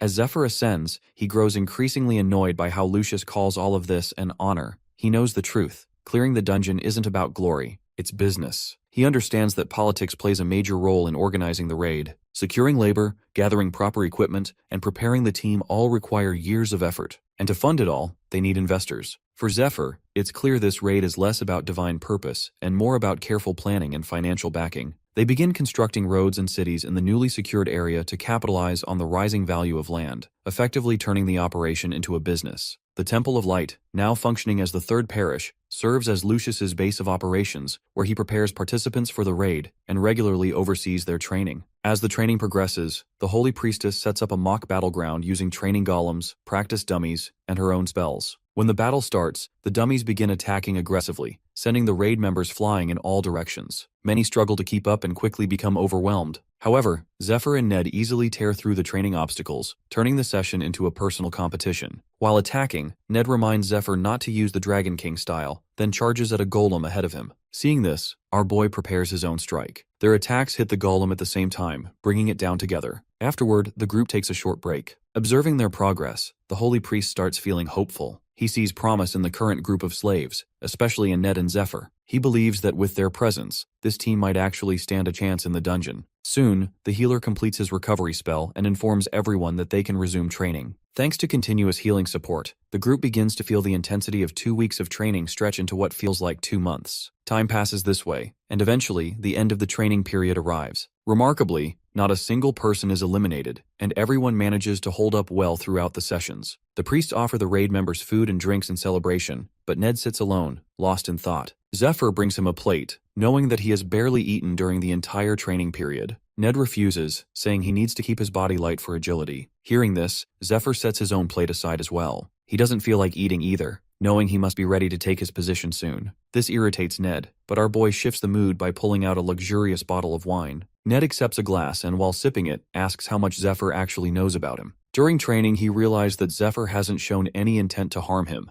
Ned recalls that Zephyr once mentioned the blood tier, but didn't explain further at the time, brushing it off and promising to talk later. Remembering this, Ned's curiosity grows. Zephyr, noticing the shift in his expression, realizes that something has changed. When they first met, Ned had tried to kill him, but after spending the last 2 weeks together, it seems Ned may have changed his mind. Our boy responds by correcting Ned's question. Instead of asking what the blood tear is, he should be asking where it is and who possesses it. After saying this, Zephyr leans in and whispers something in Ned's ear, something that leaves his face pale with shock. You see, the blood tear was shown to Ned by his father as a relic passed down through their family line. According to him, their ancestors had earned it by defeating monsters. The sword later brought their family the title of Baron after they offered it to the king, who appointed them as the sword's official caretakers. Ned's father believed deeply that Ned would one day inherit both the sword and the family name. He was confident his son would become a great knight worthy of carrying it. However, when the Temple of Light invaded their estate, they seized both the sword and the baronial title, claiming them as collateral for a loan, despite Ned's father begging them not to. According to the temple priests, the sword belonged to the title, and since Ned's father had surrendered the title in exchange for the loan, he no longer had any right to it. Hearing this, Ned's father lost control and charged at the priest with his sword drawn.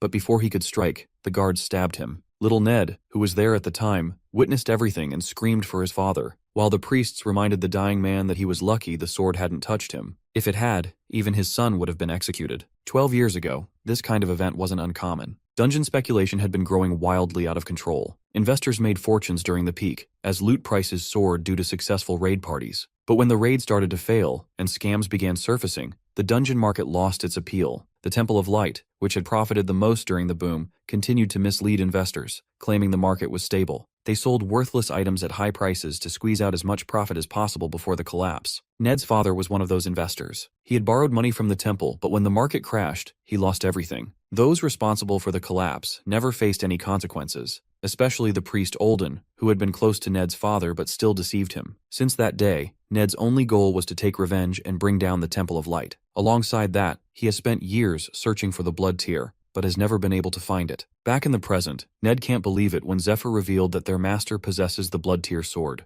According to Zephyr, the master also disclosed that the 12 apostles of the Demon Lord are secretly running the organization, while disguised as high-ranking priests within the temple. This revelation deeply shocks Ned. Zephyr also told him that the master had lied when he promised to help him get revenge. As Ned walks with the raid party, the weight of the betrayal sinks in. He knows now that the master only wants them to retrieve the heart so he can deliver it to the leader. If that happens, Ned won't ever get the chance to strike back. Once the heart is handed over, they won't be able to touch the ones responsible. He realizes they've been manipulated from the beginning. The master he once considered family has betrayed him, and he knows Zephyr isn't lying. There's no way he could have known what the master had said about helping him with his revenge unless it was true. Thinking about all of this, Ned feels lost and uncertain about what to do next. After some time, the raid party arrives at the entrance of the tomb of the fallen princess. Even before entering, several members begin to shiver due to the overwhelming dark energy surrounding the place, while others feel excited at the challenge. Despite the unease, the group enters and steps onto the first floor of the dungeon. The priestess points to purification amulets embedded in the walls and explains that this level has already been cleared and purified. The dungeon contains a total of 9 floors. Everything up to the 7th floor, including the gatekeeper on the 8th, has already been cleared. However, due to the lingering evil energy from the lower floors, monsters continue to appear. As skeleton monsters begin to emerge, the raid squads prepare to engage, their excitement building at the chance to fight. Meanwhile, back at the Temple of Light, Lucius's uncle, head priest of the 3rd parish, welcomes reinforcement forces sent from the central parish. They've arrived to provide support while the temple's main forces are out on the raid. However, the head priest remains unaware that the central parish leader, Olden, the very man leading the reinforcements, is actually a secret worshipper of the Demon Lord. Back in the dungeon, the raid party pushes forward, tearing through the endless wave of skeletons. These undead creatures continue to appear due to the lingering presence of their fallen princess, Eurydice, once the greatest sorceress in history, who dragged her subjects with her into death. As the battle continues, a couple of massive bone golems, made up of hundreds of skeletons, appear among them. One of the golems slams into the ground, creating a powerful shockwave that sends several raiders flying through the air. Reacting quickly, the Holy Priestess and the other casters cast Chain of Light, anchoring the golem in place. Seizing the opportunity, the raiders rush in and begin attacking the restrained monster. To their shock, the golem breaks free from the spell's grip. Just as it prepares to retaliate, Matthias, who has been quietly praying and preparing, steps forward. With a single powerful slash, he brings the golem down. The raiders, stunned by his strength, briefly pause in awe. Matthias immediately calls them to focus, warning that a skeleton mage may be controlling the golem. Just then, they spot the skeletal mage perched on top of the fallen golem. The holy priest issues an order to the ranged group to target the mage. Matthias realizes that to create a clear path for the ranged attackers, they must first neutralize the source of the enemy's power. They need to locate the mana tomb. Suddenly, Lucius steps in, wielding his radiant lance and shield. Without hesitation, he unleashes a massive holy beam that incinerates every skeleton in its path. The blast not only clears the way but also strikes the ancient tombstone, powering the skeleton mages. In one sweeping attack, Lucius destroys both the tomb and the mage. He then turns to the others and orders them to finish off the remaining enemies. Meanwhile, the priestess watches in amazement, noting that what took the entire team 30 minutes to accomplish, Lucius completed with a single attack. Zephyr and Ned also stand stunned by the sheer power of the shining lance. With the 8th floor now cleared, the group decides to set up camp there for the night to rest and recover. As the others rest, Zephyr quietly examines a nearby wall, searching for something,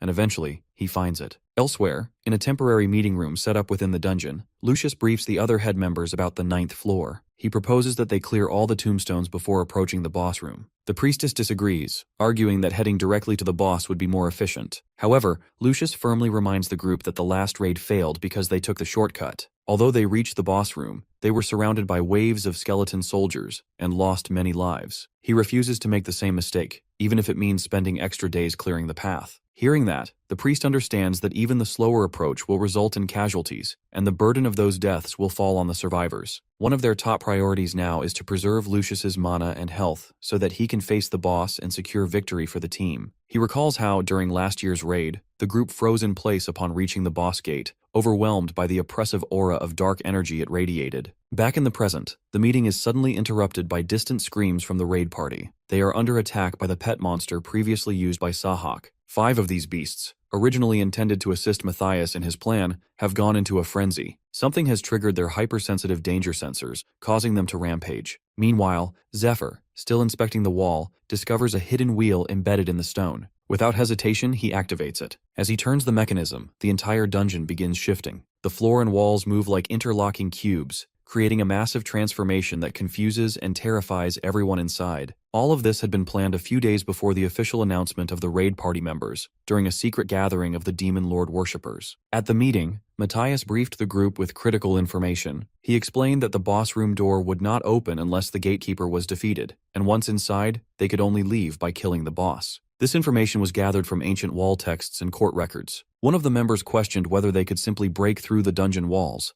but Matthias explained that the deeper they went, the stronger the protective barriers became. At the lower levels, the walls were as hard as steel. However, Lucius had a plan. He intended to use the Stake of Faith as a wall breaker. This item was an unbreakable pillar, and Lucius's strategy was to wedge it into the door, keeping it permanently open. Since the item could not be destroyed, this would guarantee the door remained accessible. With that in mind, Matthias instructed the attack group to eliminate Lucius. The plan involved dragging the boss monster toward Lucius while pushing it away from the door. During this chaos, Ned was assigned to steal the dragon heart. Once he made it out through the door with the heart, they would awaken the corrupted creature. These creatures are powerful monsters that devour humans and corrupt anyone they come into contact with. While Lucius and the other high-ranking leaders have magic resistance and are unaffected by the corruption, the rest of the raiders do not have such protection. Once the corruption spreads, the affected raiders would begin attacking each other, creating the distraction they need. In the confusion, the boss monster would be able to finish off Lucius. According to Matthias, once they successfully escape, they will report the mission as a failed raid to the temple. The group also received a special drug from their leader, designed to disable the slave mark, preventing the priest from using any forced commands. Along with that, each member is given an ocarina flute, which can summon corrupted monsters to aid in their escape.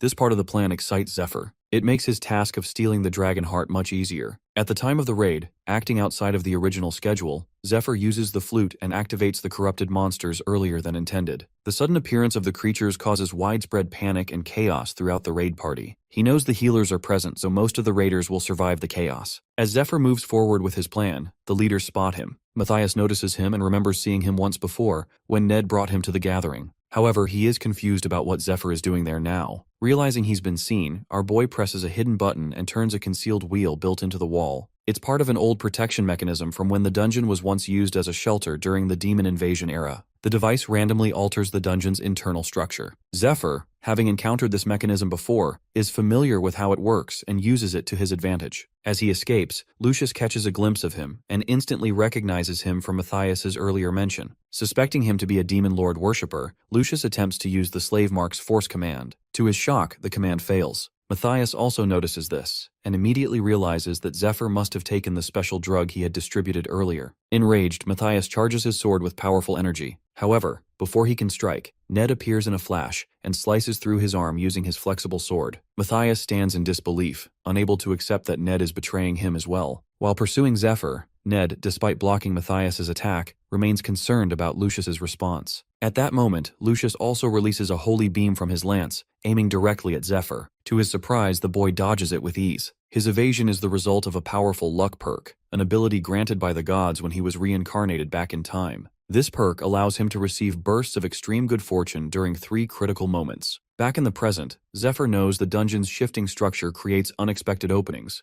passages that didn't exist before. With the help of his luck ability, he hopes to locate one that leads directly to the boss room. As he flashes forward, searching for such an opening, he's suddenly caught off guard. Ned has caught up to him. But why is Ned helping Zephyr? Earlier, after the training ended, Zephyr revealed that he knew about Ned's plan to steal the dragon heart and escape, even if it meant betraying the team. However, he also warned him that, according to his prediction, he would die if he followed the original plan. If he truly wanted to survive, They would need to defeat the boss together instead. The warning shocked Ned. At the time, he lashed out, angry at what he saw as a reckless and foolish idea. But Zephyr calmly insisted that he had a better plan, one that could change everything. As Zephyr laid out the plan, he found it reasonable, but the real issue was trusting him. He questioned what Zephyr meant when he said Ned would die if he followed the plan, especially since he was fast and skilled in the Drong King-style martial arts. Zephyr explained that trying to absorb the dragon heart without a special technique would be fatal. He mentioned knowing someone who could help Ned absorb it safely. He also warned that the third parish priest, Olden, was waiting for the dragon heart, and if he didn't get it, he would send the Twin Knights, warriors known as the strongest in the entire land.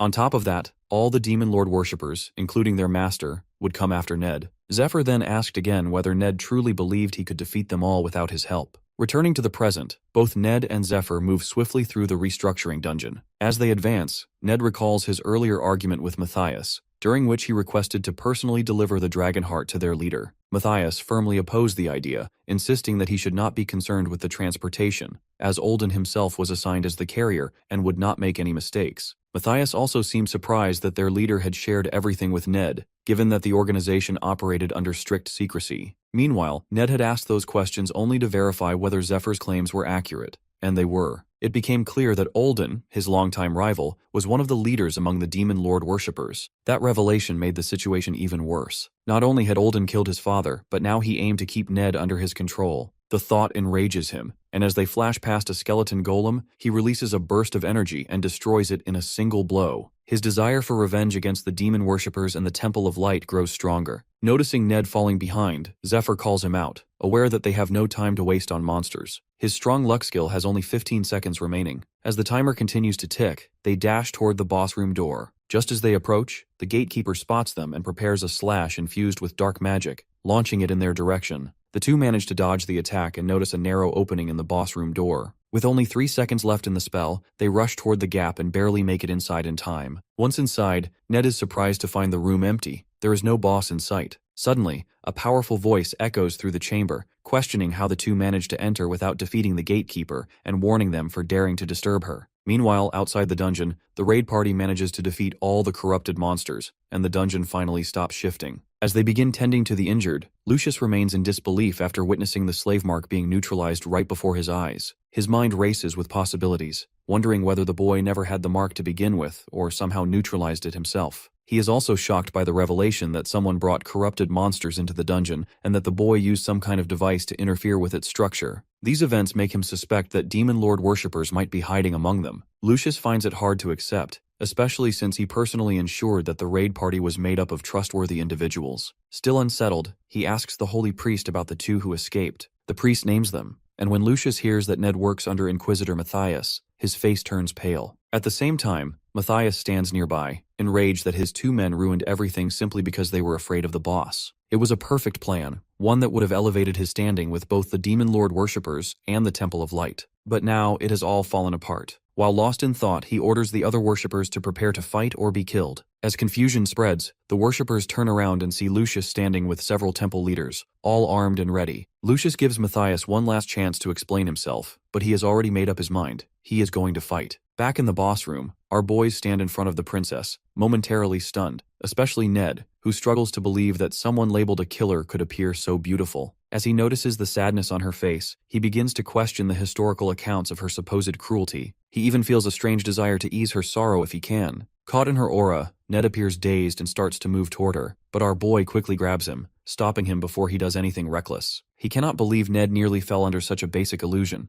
Moments later, Ned also realizes that he had been lured into a magic circle trap. Suddenly, the princess's appearance begins to dissolve. Her expression twists into a malicious grin as she bursts into laughter, revealing that she intended to devour him. Her form transforms into something monstrous, and she lunges at them with a powerful killing intent. Sensing the danger, Zephyr scolds Ned for allowing himself to be deceived. But now that the illusion has broken, both manage to evade the attack. The princess begins using a skill called Dark Hand, where her summoned hands absorb mana and stamina from their targets. She can summon hundreds of these hands at once, a technique that overwhelmed many raid parties in the past. This ability also functions as a continuous regeneration spell, allowing her to maintain her strength while exhausting her enemies. Even someone like Lucius has struggled against her in the past. Meanwhile, Zephyr feels the pressure of the God of Death's Wall of Iron skill, lingering over him and ready to activate if he fails. On the other hand, in the dungeon, Lucius confronts Matthias for throwing everything away, including 10 years of work invested into the dungeon. Upon hearing this, he realizes that his facade has been exposed. Someone like Lucius would not speak to him this way otherwise. He also knows he has no way to escape, even by using slaves as a distraction, since he is unfamiliar with the dungeon's newly restructured layout, and if he returns empty-handed, his leader will likely kill him. With few options left, Matthias decides that killing Lucius might be his only way out and begins to confront him directly. Although he appears confident, he is fully aware that Lucius possesses holy-grade items and is backed by a group of healers and combat priests. Taking them down without outside help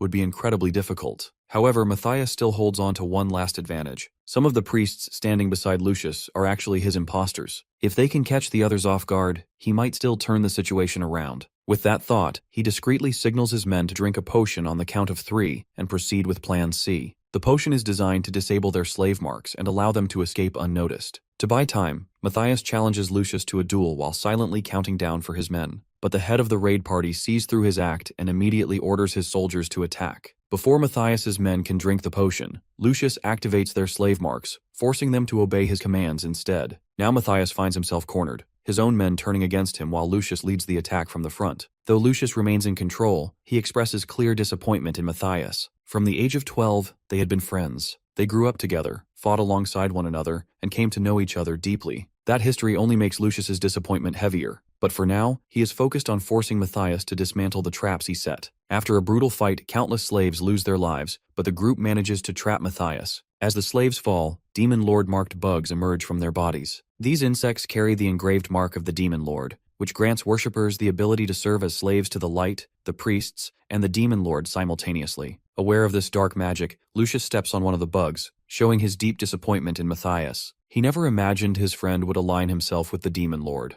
The holy priest, meanwhile, is briefly stunned by the fact that Matthias managed to kill 30 slaves in just half a minute, but he remains confident in Lucius's superior strength. Now bound in holy chains, Matthias is left in shock at how difficult it was to fight Lucius. He was unable to land even a single hit, which reveals the immense difference in strength between them. As this reality sinks in, he begins to wonder if this imbalance is part of the fate determined by the gods. While lost in thought, he suddenly starts coughing violently and reveals a small stone hidden in his mouth, one marked by the Demon Lord. He refuses to accept defeat and is ready to do whatever it takes to escape this fate. Lucius, unaware of the stone's presence, begins to question him about his betrayal, but instead of answering, he maniacally displays the stone, shocking everyone in the room. In an instant, he crushes it between his teeth and undergoes a rapid transformation, shattering the chains around him. The stone he consumed is a secret weapon of the Demon Lord worshippers, known as the Stone of Revelation. It transforms the user into a demon, to be used only when there is no other choice. Once activated, the user can never return to human form. Now fully transformed, Matthias no longer feels regret. In his mind, becoming a demon is far better than remaining a powerless human.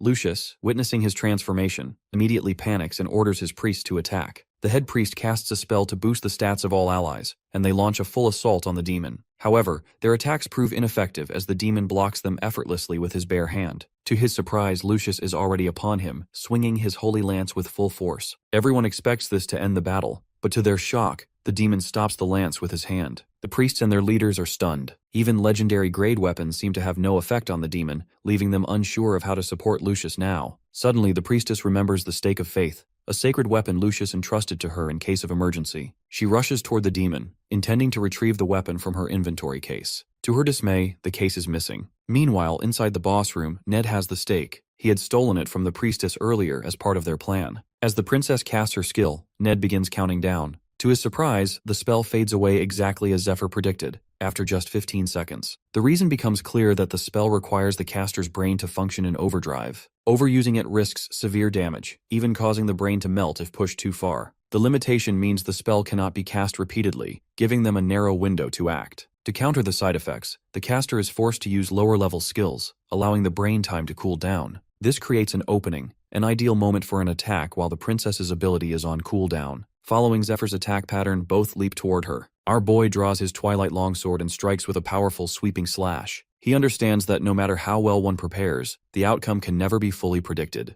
The weapons, the allies, the environment, and the unexpected challenges, they can all shift without warning. But through all of that, there is one thing he can rely on: the Dragon King-style sword technique. Executing it with precision, he lands a clean blow and appears to behead the princess. For a moment, it seems like the battle is over. However, to Ned's surprise, the princess begins to transform into an even more monstrous form. But instead of hesitating, our boy feels a surge of excitement, as this is the moment he has been waiting for. Assessing the situation, Zephyr prepares to give Ned an order, but he already knows what to do and leaps toward the princess. The boy had previously warned him about this transformation. During the shift, there is a brief moment when the princess will become idle, and that is the exact window they must exploit. Remembering this, Ned opens the inventory case midair and unleashes the massive stake directly into her. It pierces her body and immediately begins to channel holy light energy into her form. The stake responds to the dark aura surrounding the princess, radiating its own powerful energy in reaction. Meanwhile, Zephyr begins slashing at her appendages to prevent her from removing the stake. The weapon is causing immense damage, but it has a limited charge. Once depleted, it turns into nothing more than a heavy chunk of metal. That limitation is why Lucius never considered using it offensively. But Zephyr, not concerned with the cost, made the call regardless. As the holy energy burns through her body, the princess melts away. The stake, sensing that the threat has passed, deactivates on its own. Zephyr's divine item enhancements also fade due to prolonged combat. Exhausted, he drinks a mana potion and takes a moment to wonder if Lucius has survived. After downing several more potion bottles, he decides that while he hopes Lucius makes it out alive, he won't dwell on it if he doesn't. Ned, on the other hand, stares at the last remaining eye of the princess, which continues to twitch slightly. Zephyr calmly tells him to leave it. She can't revive in that state. If she dies, the gate will open and the gatekeeper will enter. He hands Ned a healing potion and instructs him to start searching for the dragon heart. Meanwhile, Ned stands in shock, struggling to process the fact that they just defeated one of the 8 toughest monsters in the world. It all feels surreal, and he knows it was only possible because of Zephyr's plan. At the same time, a part of him grows uneasy. He wonders if Zephyr might already be too powerful for them to keep up with. His thoughts are interrupted by loud bangs on the door. The gatekeeper, covered in dark poison, slams against it repeatedly. Quickly, the poison begins to seep through the cracks and is absorbed into the princess's body. She appears overwhelmed with emotion, sensing the presence of her knight. Suddenly, a dark tornado rises around her, alarming both Ned and Zephyr. Zephyr watches closely, clearly confused as this didn't happen in his previous life. He begins to suspect that the change is a result of them not defeating the gatekeeper first. As the tornado intensifies, the princess returns to her original form and notices that the stake is beginning to regain its power. Acting quickly, she opens the dungeon floor and buries the stake deep within it. The two boys immediately move in to attack from both sides, but to their shock, their swords pass through her without resistance. Zephyr recognizes the spell as spatial distortion, a technique used to trap opponents in an altered space. Without warning, a series of thorns burst from a portal beneath them. Ned barely manages to dodge the attack. However, to his surprise, the princess follows up immediately, charging at him with incredible speed. Just as she is about to strike, Zephyr reacts. Using the queen spider's webs, he anchors her in place, clenching her back and halting the assault. He grips them tightly and, like a budget Mortal Kombat scorpion, calls out to her,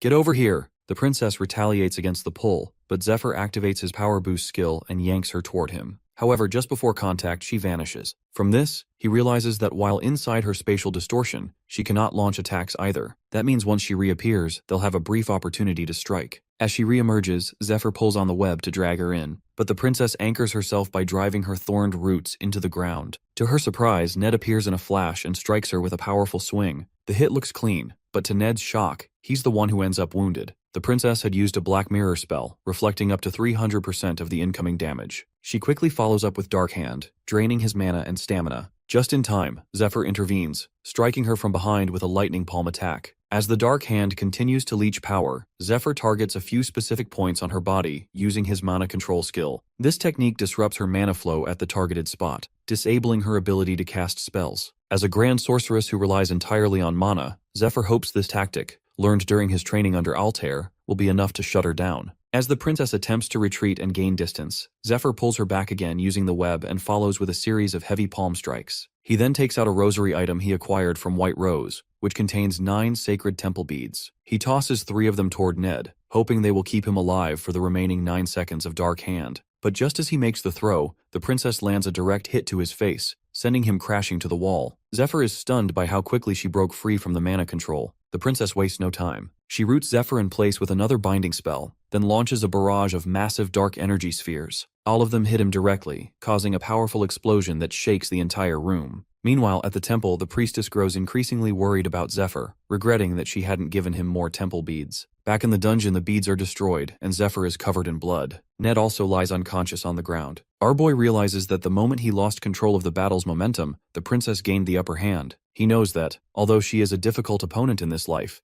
Defeating her in his previous form would have been much easier. This failure highlights just how weak he truly is. He has exhausted all of his consumable items, his weapons are damaged beyond use, and he has no tools left to rely on. Even the divine skills granted to him before his reincarnation, Wall of Iron, Strong Luck, and Revive, seem completely useless in this situation. This realization leads him to a bitter conclusion that the gods may have given him these so-called blessings not to help him, but to entertain themselves, watching him struggle and suffer. It feels like a leash placed on him by higher beings who find amusement in his despair. With no path left to victory, Zephyr decides he can do one final thing, to provoke those who sit above. Using his own blood, he begins drawing a forbidden symbol on the ground. Moments later, an angel descends, furious, demanding to know how he is aware of such a symbol. But Zephyr smiles as she has taken the bait. Our boy knows that the mark he draws is a direct reminder to the gods of a shameful defeat they suffered long ago. Because of this, they have declared it taboo. Even attempting to draw it is enough to warrant divine punishment, or immediate death. In simple terms, the moment the symbol is completed, he would be automatically executed by divine force. As the angel appears, the dark aura surrounding the princess fades, giving Zephyr a bit more time to recover. That shift in energy, while subtle, is a small advantage he immediately recognizes. Returning to the angel's question, Zephyr counters with one of his own, how she managed to appear in the human world when divine beings are not permitted to enter so freely. The angel replies that only those with a direct connection to humans can do so, then once again demands an explanation for the forbidden mark. Unbothered, Zephyr refuses to answer without compensation. He demands something in return for the information. The angel fumes at this, while her divine aura intensifies to the point that Zephyr can no longer move his finger. She declares that by drawing that symbol, he has already angered many gods. They want him eliminated, even though they once considered him amusing to observe. To provoke her further, Zephyr challenges her to kill him, while carefully warning that she should only do so if she truly has the authority. He understands that with the perks the gods granted him, they don't want him to die easily. They prefer to watch him suffer, to be entertained by his ongoing struggle. Moreover, he knows there are gods who wish to recruit him into their divine legions. Killing him now would mean losing the opportunity to claim what they desire. That tension between divine agendas is exactly what Zephyr aims to exploit. Neither side truly wants Zephyr's death, and he knows that's exactly why the gods sent the angel, to stop him from completing the forbidden symbol. Sensing the shift, the angel becomes uneasy and asks what he wants in return. Zephyr responds by demanding more powerful perks, stating that the ones he was given so far have proven useless. He then addresses the gods directly, claiming that if he dies, some of them will lose something valuable, while others may gain an advantage. He urges those who stand to lose not to let it happen so easily. He promises them that if they do nothing, they will never find another human as entertaining as him, and if they're willing to take the risk, now is the time. The gods, stunned by his boldness, hesitate, but the goddess of light, Arya, finds his defiance amusing. Intrigued, she decides to intervene. A brilliant beam of divine energy descends from the sky. The angel watches in disbelief, unable to understand why a goddess would aid a human like him. As the beam strikes, it shatters the barrier that surrounds him. When the dust clears, Zephyr stands once more, face to face with the princess. She wastes no time, charging toward him with her dark hand spell active. But the moment she closes in, Zephyr slashes her with a radiant sword of pure light, a weapon that incinerates anything it touches. This sword was gifted to him by Arya, who deemed the boy far too entertaining to lose. Elsewhere, the other gods react with fury, especially Uzra, but the god of the sky, Akairos, steps in to defend Arya's decision. He argues that the weapon belongs to her, and she is free to use it however she chooses. Internally, Akairos understands the deeper reason for stepping in. He knows that the god of death desperately wants Zephyr for his own agenda, and Akairos refuses to let that happen. Back in the fight, Zephyr relentlessly attacks the princess with the divine light sword, striking her with such force that even her spatial distortion spell fails to protect her. He knows she has no defense against a divine item of this magnitude. Seizing the moment, he activates the sword's Yehi spell, unleashing a heavenly light strike that crashes down upon her, finally taking her down. As she falls, the princess reverts to her original beautiful form. Zephyr realizes that the Yehi spell, powerful as it is, doesn't only deal damage, it also carries the ability to break curses. That explains her sudden transformation. The curse has lifted, and her true self has returned. Now fully conscious, the princess takes in her surroundings with a dazed expression, as if waking from a long and haunting dream. She looks at Zephyr, confused, and asks who he is. Zephyr introduces himself calmly, declaring that he is the one who will carry on her legacy. The dragon heart was once given to the princess as a gift by her loyal knight, who now serves as the gatekeeper. The two were in love and had dreamed of living a happy life together. However, they were naive and unaware of what the future held. In the present, the princess reveals that on the final level of the tomb, there is a magic circle shaped like the Tree of Life. This circle has the power to purify the curse on the dragon heart. She claims she used its energy to cleanse the dragon heart, but in doing so, she lost her human form and became a monster. She thanks the boy and his friend for freeing her from the curse and explains that she has outlived her natural lifespan. She knows her end is near. Before disappearing, she asks about the dragon heart's intended use. In response, the boy uses the communion spell to share his memories with her.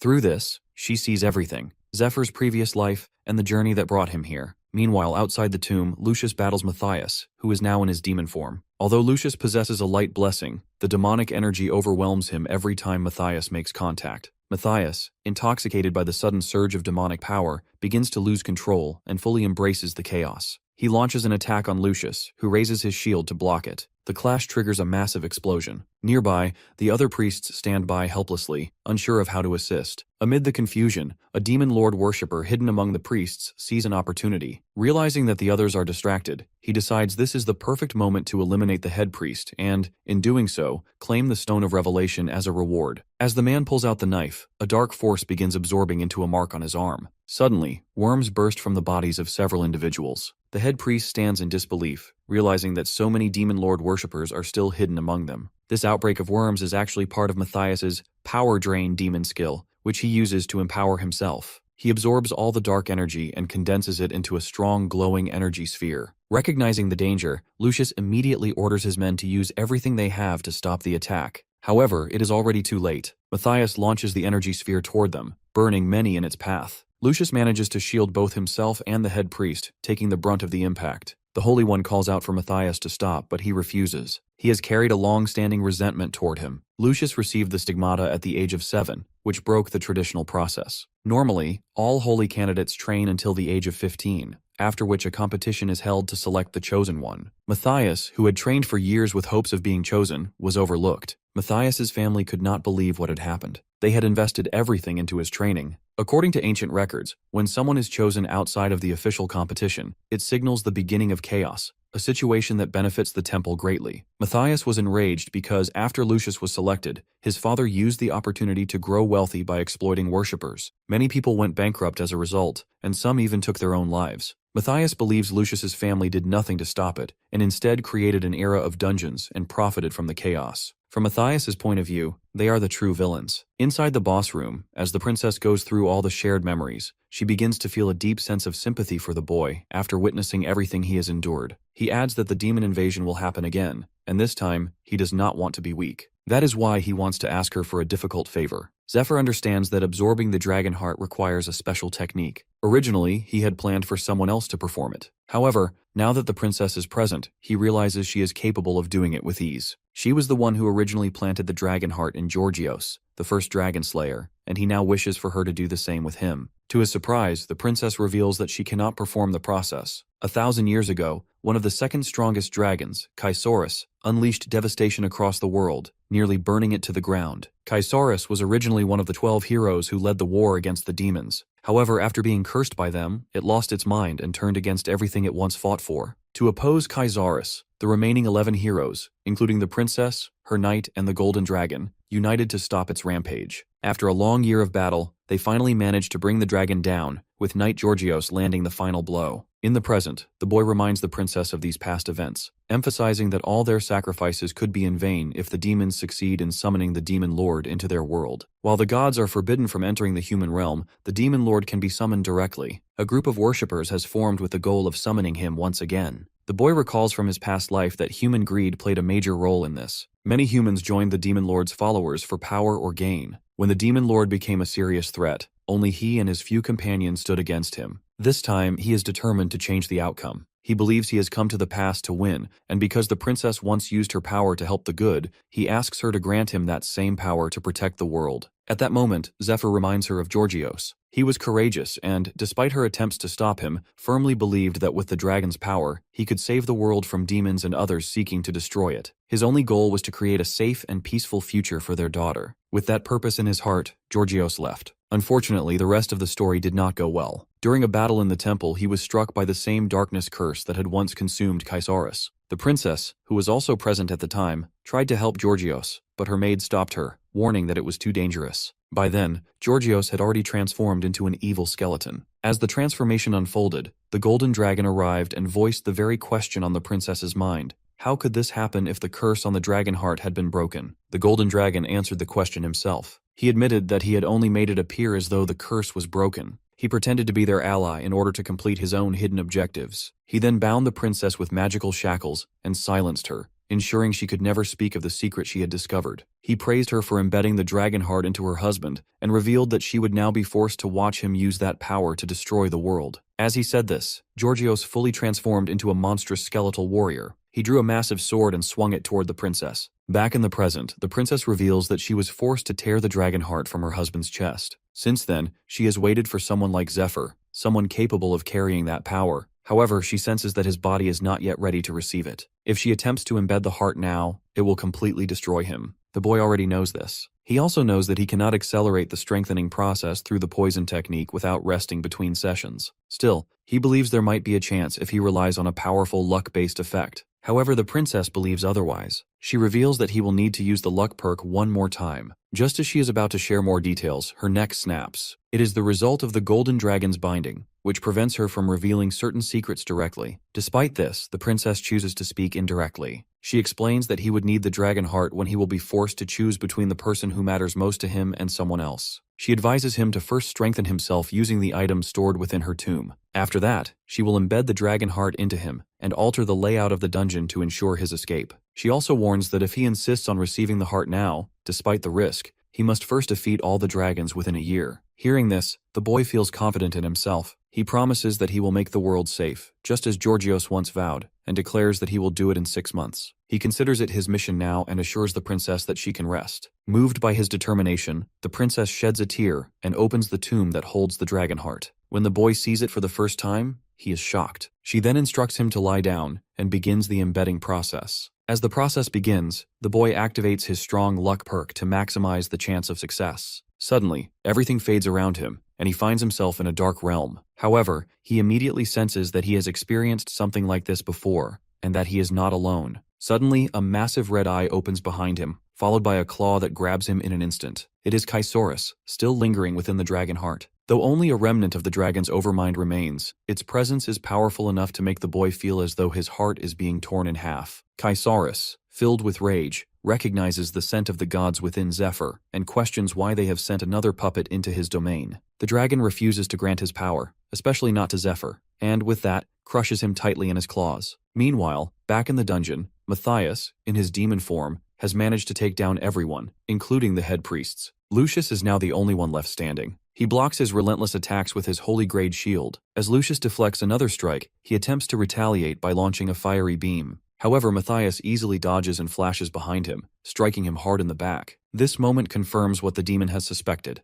Lucius is growing tired. His reaction time is slowing, and the signs of exhaustion are starting to show. Also, the holy leader grows more concerned, realizing that Matthias is becoming increasingly adapted to the demonic power. With each moment, Lucius is the only one sustaining damage and tiring. The two clash again, exchanging blows, but Matthias begins to overwhelm Lucius with sheer speed and strength. Lucius's shining lance stands no chance against Matthias, so the Holy One knows that no one is left to protect him, and he will now have to rely on a hidden power. However, activating it will put his life at serious risk, but he sees no other option. As Matthias prepares his final blow, he is suddenly interrupted. A flash of light deactivates his attack. He notices a heavenly feather floating in the air, the result of something Lucius has triggered. An angel now stands behind Lucius, shedding radiant feathers. Upon her arrival, she questions how much of his life Lucius intends to sacrifice this time. Lucius considers offering 1 month, but the angel deems it insufficient. She proposes 6 months instead. Lucius agrees, and the angel vanishes immediately after. A surge of divine energy begins to radiate from Lucius. His entire body glows with holy light so intensely that Matthias, even in his demon form, begins to feel fear. He does not understand why he is afraid, but the sensation is undeniable. While Matthias tries to comprehend this fear, Lucius unleashes a barrage of holy light beams. The blasts overwhelm Matthias completely, shredding his demonic form into pieces. Now fully defeated, he struggles to accept that the Holy One had kept such immense power hidden for 20 years. According to Lucius, the ability he used is called Shard of Glory, a skill that only the Holy Ones can access. It allows them to borrow power from their future angelic selves in exchange for a portion of their lifespan. This is the main reason why most Holy Ones do not live beyond the age of 30. They are often forced to use this skill to fight powerful enemies, and the temple frequently places them in such situations. In truth, they are treated as little more than pawns. After explaining this, Lucius questions whether Matthias truly believes his betrayal was worth sacrificing their friendship. But Matthias remains consumed by jealousy over Lucius's chosen status. He believes that the goddess values his life while treating them as worthless. Matthias insists he was the one everyone expected to be chosen, but everything took a strange turn. The goddess never even answered his prayers or acknowledged his questions. As he speaks, Matthias begins to fade into the air, his form slowly dissipating. Meanwhile, in the boss room, Ned wakes up disoriented. As he regains focus, he is suddenly shocked to see the dungeon boss engaged in some kind of mysterious ritual. Outside, Lucius manages to heal both the head priest and the priestess, but he remains concerned that the three of them are the only survivors from the raid party. Once they are fully healed, he instructs them to find a way out of the area. Meanwhile, inside Zephyr's mental realm, the dragon is momentarily stunned by a strange glow forming around the boy. The energy takes the shape of a pinkish female figure. Zephyr immediately suspects it may be the effect of his strong luck perk activating again. However, he considers it excessive, as the protection is triggered after only a brief lapse in focus. This sudden reaction makes him realize that he is within his own mental realm. Here he must remain strong and fearless. If he shows weakness, the dragon could devour his mind, rendering the heart transplant completely ineffective. With that realization, Zephyr grabs the dragon's claws and forces them apart, freeing himself. He remembers who he once was, and that memory fuels him. In a flash, he dashes toward the dragon's head and delivers a powerful strike. Then, he pulls a sword from the ground, an immense weapon, and claims this battle as his fifth dragon fight within his realm. His body radiates power, and his entire appearance has shifted, glowing with a renewed aura. As he walks toward the dragon, Zephyr channels his resolve. He is frustrated that these ancient beings always demand tests before offering their power. He prepares to face the dragon head-on, determined to knock some sense into it. The dragon accepts the challenge and prepares to face Zephyr directly. With that, the two collide in a powerful clash. Meanwhile,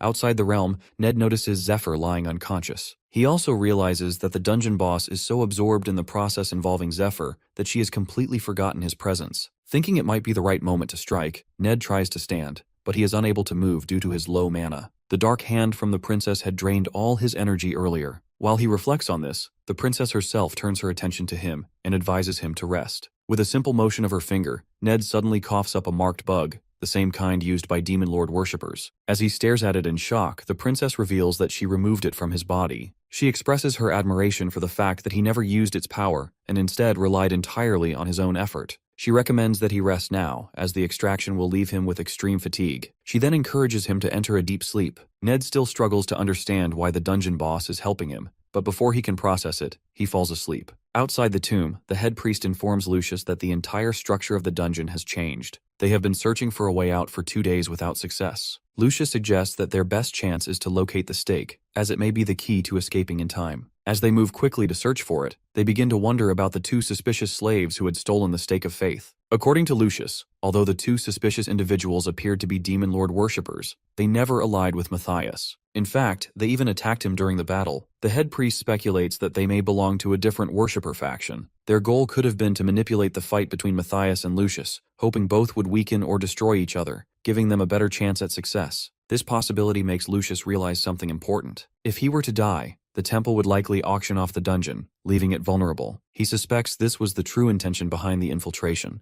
to create a scenario where the dragon heart could be seized. He believes the worshipper faction plans to purchase the dungeon at a low price, and then send the two infiltrators back inside as part of a new raid party. Since they've already explored the area, they likely have an escape route prepared, or will be given one. Lucius concludes that the infiltrators must be captured before they vanish. That, at least, was their plan. But when Lucius and the others reach the boss room, they are shocked to find that the gatekeeper is still alive. They have sensed the lingering holy presence of the stake, but are confused as to why the skeletal knight still guards the room. The gatekeeper proves to be overwhelmingly powerful. He easily overpowers Lucius and pins him to the ground. The Holy One knows he cannot use Shard of Glory again, as it can only be activated once per week. With no other options left, his thoughts turn to his family, and he begins to believe this could be the end. Just then, Zephyr bursts through the boss room door like a real Chad. Lucius, stunned, wonders what he is doing here. Zephyr, now radiating power, casually remarks that he needed to do a favor for someone anyway, so he decided to lend a hand. Clearing his throat, he activates a dragon skill and issues a commanding order to the gatekeeper to drop on the ground. The skeletal knight crashes to the ground under the force of the command, surprising Lucius. He can't understand how such a powerful creature is obeying someone like Zephyr. Meanwhile, the boy restrains the knight and begins counting while observing the knight's resistance. The skeletal knight struggles fiercely, trying to break free from the spell. It takes exactly 10 seconds for the control spell to wear off, and from this,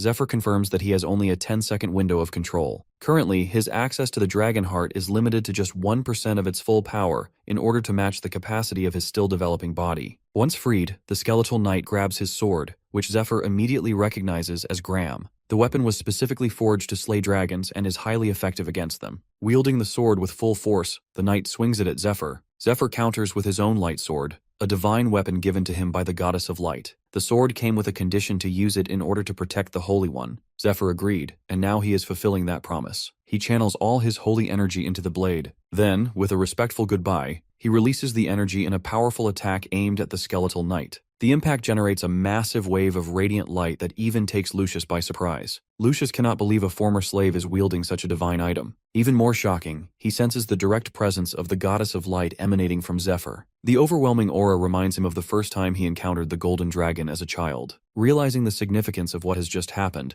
Lucius drops to his knees in reverence, joined by the head priests in honoring Zephyr. Meanwhile, the boy reflects on his battle with Kaisaurus, which lasted 3 full days within his mental realm. Despite the intensity of the fight, he ultimately proved his worth, so Kaisaurus granted him access to his power, but warned him to stay cautious and vigilant. As Zephyr awakened from the realm, he was stunned to find that the princess had turned into a pile of ashes. F's in the chat. He pauses in respect and thanks her for everything. Among the remains, he discovers 2 relics that carry the essence of the princess's magical abilities. However, one must first reach level 2 in that magic class to properly wield them. The relics also grant him access to everything within the tomb. From the crystals she left behind, the princess reveals more details that with his current body, he can only access 1% of the dragon heart's full power. Over time, that capacity will increase as his body gradually adapts. The princess also leaves him with a final request, to find her descendant and deliver the mage crystals to her. This descendant will assist him further. Zephyr immediately recognizes the name, Altair. However, he grows concerned that the gods might interfere with her in an attempt to extract more entertainment from his journey. He hopes to intervene, but first he knows there are other matters he must take care of. As the group regathers, Lucius steps forward and officially removes the slave mark from their shoulders, setting them free. Zephyr casually jokes about his debt, which Lucius confirms has also been cleared. The Holy One remains astonished by the fact that they operated in secret for all those years, working quietly to bring down the Demon Lord's worshippers. As the son of the Goddess of Light, Lucius's mission was to eliminate the Demon Lord worshippers, so he offers the boys all the support he can provide. However, Ned remains suspicious, believing Lucius may simply want to align himself with the Dragon Heart Wielder in order to gain an advantage within the temple. Despite his doubts, Ned chooses to accept the alliance. He considers the potential benefits, connections, resources, and status, all of which he needs to help dismantle the remaining factions of Demon Lord worshippers. With everything settled in the tomb, Lucius suggests returning to the temple to rest. But Zephyr interrupts with an alarming revelation that the temple may already be overrun by Olden and his forces, who, in reality, serve the Demon Lord as well. He adds that they have the Twin Knights with them, 2 of the most powerful warriors alive, which makes the situation even more dangerous. The news deeply unsettles Lucius,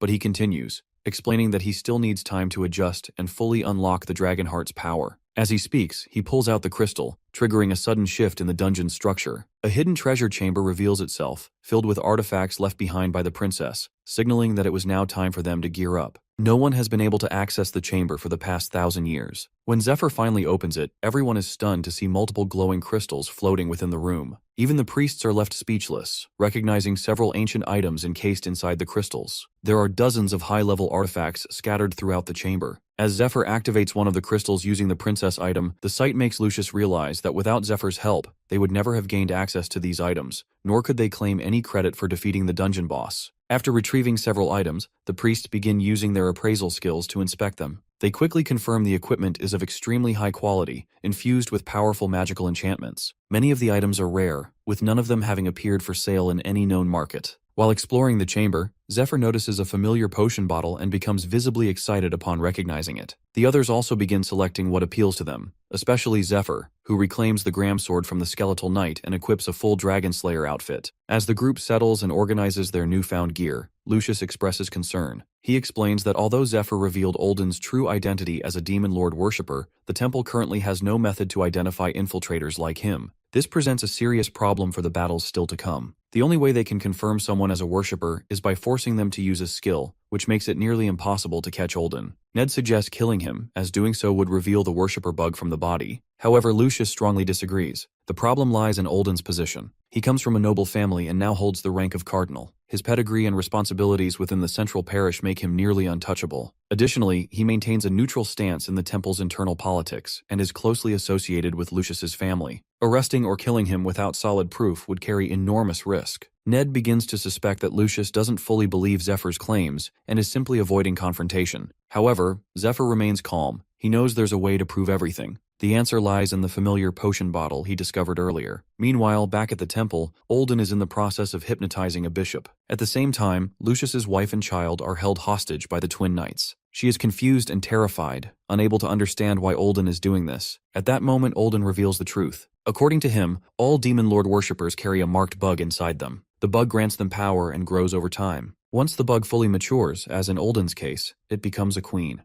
This queen bug can produce larvae, which are used to brainwash and control others who ingest them, just like the bishop currently under his influence. Olden explains everything to Lucius's wife because he plans to use her to manipulate her husband. She doesn't understand what he means, until he reveals his intention. He takes out a small larva and attempts to place it into her son's mouth. Horrified, she reacts quickly and slaps his hand away. The area where she touches him begins to writhe and squirm, as if Olden's body is made of bugs. The sight horrifies her. Enraged by her defiance, Olden prepares to retaliate, but before he can act, one of his men bursts into the room, shouting that Lucius has arrived outside. The news stuns Olden. He rushes to the window and sees Lucius and the head priestess cutting down his guards and making their way toward him. Panic begins to set in. As Lucius confronts him, Olden yells out in protest, accusing him of attacking temple priests. But Lucius remains unfazed. He used the special potion Zephyr gave him, an item that allows him to see the worshipper bug inside those who serve the demon lord. With the truth now undeniable, Lucius finally understands how blind he has been to the deception around him. He steps forward and formally announces Olden's arrest for betraying the Temple of Light. Olden, refusing to acknowledge defeat, bursts into arrogant laughter and mocks Lucius, calling him a prick. Inside, Olden is terrified. Lucius's return is completely unexpected, and none of their leaders foresaw it. There is no logical way the dungeon could have been cleared this quickly. Worse, there's no sign of Matthias, which likely means he was captured and revealed everything about him. Still, Olden tells himself it doesn't matter. Lucius has already walked into the trap by returning to the temple. Just then, the bishop enters and publicly calls out Lucius for accusing a cardinal without proof. But Lucius calmly activates the special skill granted by the potion, immediately spotting the bug inside the bishop. He realizes Olden must be controlling him. As the bishop continues pressing him for proof, Lucius takes out a collection of letters and tosses them to the floor. Olden immediately recognizes them and is visibly shocked. He can't believe Lucius has obtained those documents. A while earlier, back in the dungeon, Zephyr had suggested keeping the True Sight potion a secret for the time being to avoid attracting assassins. Instead, he proposed gathering more concrete evidence to expose Olden. Zephyr then briefed the group on the dungeon's hidden depth, explaining that it extended far beneath the temple. He believed there would be a pathway leading to a strategic exit point. Following his plan, the group made their way out, eventually surfacing near Matthias's old hideout, a location often used by the Demon Lord worshippers for secret meetings. There, they discovered a set of abandoned letters. These documents contain detailed plans between Matthias and Olden, including their strategy to steal the dragon heart. Matthias had held on to the letters as a safeguard in case Olden ever betrayed him, and now Lucius has possession of them. Hearing this, Olden bursts into maniacal laughter, and finally admits that he is the leader of the Demon Lord worshippers. However, he quickly adds that they still can't do anything to stop him, because he has Lucius's wife as a hostage. Lucius spots her and, gripped by worry, calls out, but Olden quickly stops him, warning not to come any closer. With a sinister calm, Olden reveals a special larva, what he calls the princess bug, claiming it was prepared specifically for Lucius's family. Then, with a chilling smile, he gives Lucius a cruel choice: his wife, his son, or himself. Without waiting, he begins counting down from 3. As Olden reaches the final count, Lucius desperately offers to take the bug himself and pleads for his family to be spared. But Olden ignores him and, right in front of his eyes, shoves the bug into his wife's mouth. Before the larva can take hold, Olden is suddenly stabbed from behind by none other than Ned. The twin knights are stunned, unable to understand how an assassin slipped through unnoticed despite their detection skills. What they don't realize is that Ned is wearing the Misty Bracelet, an artifact that renders its wearer undetectable. Without wasting a moment, Ned slashes Olden in half with his sword and grabs Lucius's wife. He immediately starts defending against the incoming strikes from the Golden Knight, the elder of the twin brothers, whose overwhelming power begins to push Ned back. As they clash, Lucius fires a powerful lightning beam toward Olden. The Golden Knight leaps in to block it, taking the full hit. The blast gives Ned just enough of an opening to escape. Taking advantage of the moment, he strikes the other twin knight and launches into the air, carrying Lucius's wife to safety. Meanwhile, Olden's body begins to regenerate as the worms within him start reconstructing his form. He is shocked to see Ned, his master's disciple, still alive. Olden had planned for him to die inside the dungeon, yet here he is, standing in his way. This makes Olden question whether Master Jinriang deceived him all along. With their hostage now gone, Olden realizes the situation is turning against him. He knows that if Lucius uses the Shard of Glory spell again, it could end everything. Acting quickly, he orders the Golden Twin Knight to hold Lucius back and buy him some time. The tension excites him, and with renewed energy, he draws his sword and walks toward Lucius. As he approaches, the Holy One maintains his composure and exchanges a few sharp remarks, but the guy appears confident, certain he can handle him. The two formally introduce themselves before engaging, each preparing to demonstrate the full extent of their strength. Outside the temple, people begin gathering as it is time for the healing rituals. However, the guards stop them, lying that a knight's training session is underway. From a distance, even the mining group notices smoke rising from the main building, leading many to speculate about what is happening inside. Priestess Rose also suspects the guards are lying. She remembers when Zephyr last traded with her and warned her to stay away from the main building for a while, explaining that a high-ranking official would be visiting and that her shady business might be exposed. Since then, she has mostly stayed in the slave quarters as a precaution. But now, seeing the smoke coming from the main structure, she begins to worry. Back inside the main building, the head priests and priestesses are actively defending against waves of Demon Lord worshippers. They are using items acquired from the princess's treasury, which helps them hold their ground. They do their best to avoid killing any of the corrupted priests, knowing that if word gets out, the rival factions within the temple will seize the opportunity to discredit them. They maintain their defense as best they can when suddenly, they are stunned to see the temple spire collapse in front of them, despite being protected by a barrier. Looking up, they spot Lucius locked in battle with the Golden Knight. To their surprise, the knight appears to be growing tired. His sword is at a disadvantage against Lucius's spear, which gives Lucius superior reach and control. The Golden Knight tries to avoid the spear's tip to close the distance, but when he finally lands a strike, it is completely reflected by Lucius's mirror chainmail. He quickly realizes that Lucius intentionally baited the attack just to reflect the blow back at him. Lucius confirms his strategy, explaining that the twin brothers are considered the strongest warriors on the continent, and defeating them requires more than brute strength. Lucius dashes toward the Golden Knight, and they swing at each other, blocking one another's attacks. However, the Holy One gains the upper hand as he dodges and strikes the knight with his golden arm. He immediately follows up by flashing behind the knight and landing a powerful crashing light beam. The impact completely obliterates the knight, sending him crashing to the ground in defeat. Seeing this, the head priests assume Lucius defeated the twin knight with ease. But as Lucius turns, it becomes clear that he has taken significant damage himself. During the Divine Judgment spell, the knight managed to counterattack, landing multiple blows on Lucius. The Golden Knight also realizes something crucial. The mirror damage effect only activates when he strikes Lucius's body directly, and only reflects 50% of the damage. Thinking about it, he is recovering from his wounds using the worms inside him, and his rage is building. In a flash, he appears behind Lucius and prepares to deliver a deadly blow with his sword. However, just as he is about to strike, the queen bug inside him sends a signal, halting his movement. Lucius seizes the opportunity, chaining him in place and blasting him with a heavenly beam.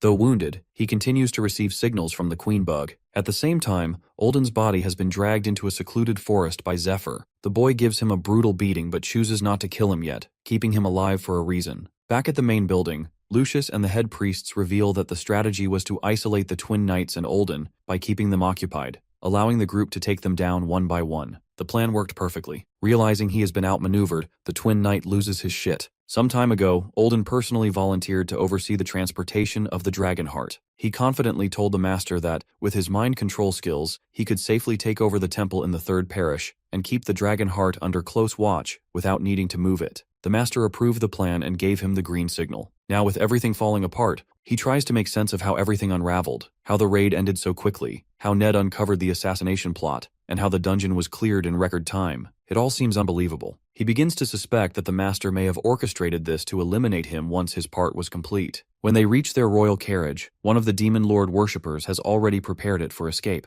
Still, Olden's mind keeps racing. Even if Lucius exposes him as a worshipper, the Temple of Light might protect him to secure his vote in the upcoming papal conclave. But what truly worries him is his growing list of enemies. If Jinriang has betrayed him, then more disciples like Zephyr could be coming after him. As Olden steps in the carriage, he suddenly feels something sticky on his hand. Within seconds, his body trembles in pain. It's one of Zephyr's poisons, crafted to inflict unbearable agony, even on the worms inside him. Suddenly, the cloaked accomplice at the carriage removes his hood, revealing himself. It's Zephyr. Before Olden can even react, he kicks him in the face, sending him crashing to the ground. The Twin Knight tries to retaliate, but before he can act, a poison needle strikes him, instantly knocking him out. It turns out he isn't the real Twin Knight at all, just a regular warrior in disguise. Sensing defeat, Olden desperately calls for the real Twin Knight's help. Meanwhile, as Zephyr walks toward Olden with his sword drawn, the old man begins pleading for mercy. He's confused, unable to understand why his body isn't recovering from the poison. Desperate, he starts offering anything he can, hoping to buy enough time for the real Twin Knight to arrive. But Zephyr stuns his ass out by revealing the bloodied helmet of the Silver Twin Knight. 12 hours earlier, at dawn, Zephyr, along with Lucius and the priests, successfully identified the Twin Knight as a demon lord worshipper and eliminated him. Ned, seeing the truth, realized they planted a disguised Silver Knight in there, waiting for him to deliver the dragon heart so they could dispose of him afterward. In his previous life, Ned barely escaped the Twin Knight but was forced to spend his days in hiding with the dragon heart, unable to absorb it himself. Eventually, he was found and killed by another of Jinriang's disciples. Lucius also fell under the control of the marked bug, becoming a nightmare to deal with. He too was eliminated. All those deaths traced back to Olden's manipulation and betrayal. That's why, in this life, Zephyr refuses to take any chances. Back in the present, fueled by that memory and rage, Zephyr unleashes a blast of divine lightning upon Olden. But to his shock, the remains it leaves behind seem far too small. While thinking, Zephyr suddenly senses something approaching from behind and manages to block the attack just in time. It's Olden, now in his true demon form, transformed into a grotesque, slithering mass of worms. According to him, he is far stronger in this form than the Twin Knight ever was. This makes Zephyr realize that Olden had shed a portion of his body earlier as a decoy, allowing him to transform back into his demon form undetected. In this state, Olden possesses overwhelming power and the ability to return to a human appearance at will. Anyone who has seen his demon form has never lived to speak of it. Calling Zephyr's resistance a mistake, Olden slams his massive fist into the ground, creating a violent shockwave that rips through the forest. Elsewhere, Ned, who is guarding Lucius's wife and child, hears the tremor. He quickly instructs them to stay hidden inside the cave and hands them cloaking bracelets to render them invisible. As he turns to leave, Lucius's wife expresses concern, but Ned, the Chad he is, assures her that he stands on business and doesn't need that. With determination in his eyes, Ned flashes toward the source of the shockwave. As he moves, memories of his father's death resurface, fueling his resolve for revenge against the inhuman sloth Olden. He's ready to bring down everyone involved. Back in the main building, Lucius continues his battle against the stronger of the remaining Twin Knights. The marked bug inside the knight is enhancing his power, but it's causing his precision to falter. Lucius notices that the knight is growing anxious from being held off for so long. Seizing the opportunity, he calls out to the head priest, who activates his Battle Light spell. The spell boosts allies' stats and recovery by 120%, empowering Lucius immediately. To the priestess's surprise, it also strengthens her summoned spirit, increasing its size and intensity. With the support spell active, they launch a coordinated assault on the knight. He defends himself with confidence, believing their slower attacks pose no real threat. However, he suddenly begins to feel dizzy,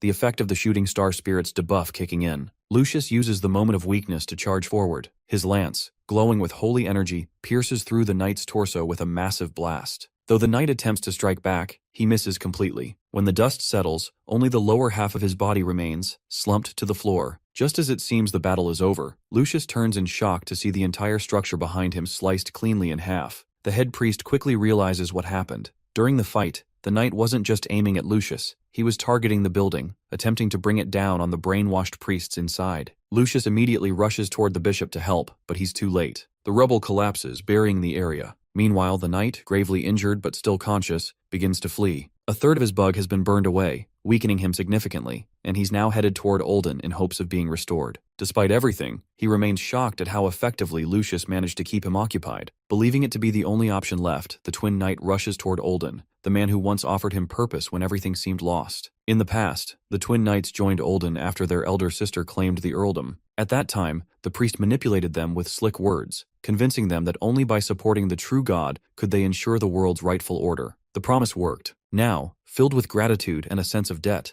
the knight races toward Olden, determined not to let him die. However, just as he nears his target, a sudden flash cuts through the air, and the knight is sliced cleanly in half. It's Ned. He uses the blade of Mirage to literally give the knight another twin brother. As Ned lands, the twin knight recognizes him as Jinriang's disciple and demands to know why he's getting in their way. Ned, however, calmly reminds him of the day he killed his father. This triggers a realization in the knight that this is about revenge, but he scoffs, claiming he has killed hundreds and doesn't remember every face. Fully recovered, the knight throws off his damaged armor and warns him to move aside, stating he has somewhere important to be. He acknowledges that Ned is agile, likely using some sort of cloaking skill that avoids detection. Despite that, he doesn't take him lightly. Still, the knight remains confident that no one can defeat him in direct combat. He gives Ned 10 seconds to run, but his heart skips a beat when Ned draws a familiar sword, the blade of his fallen twin brother. The sight stuns him. That weapon had been their shared symbol, a sacred gift from Olden himself. Now holding it, Ned calmly offers to share his brother's final words, if the knight manages to defeat him. That is all it takes to make the twin knight a mad dog who is fully prepared to take Ned's life. Meanwhile, on Zephyr's side, the demon Olden is relentlessly sending blow after blow, but to his surprise, they have no effect on the boy. He is using the swarm of bugs inside him to transform his body, summoning multiple fists to launch continuous attacks at Zephyr. This transformation allows him to achieve the sharpness of metal and even hurl acidic stomach fluid from the bugs toward his target. However,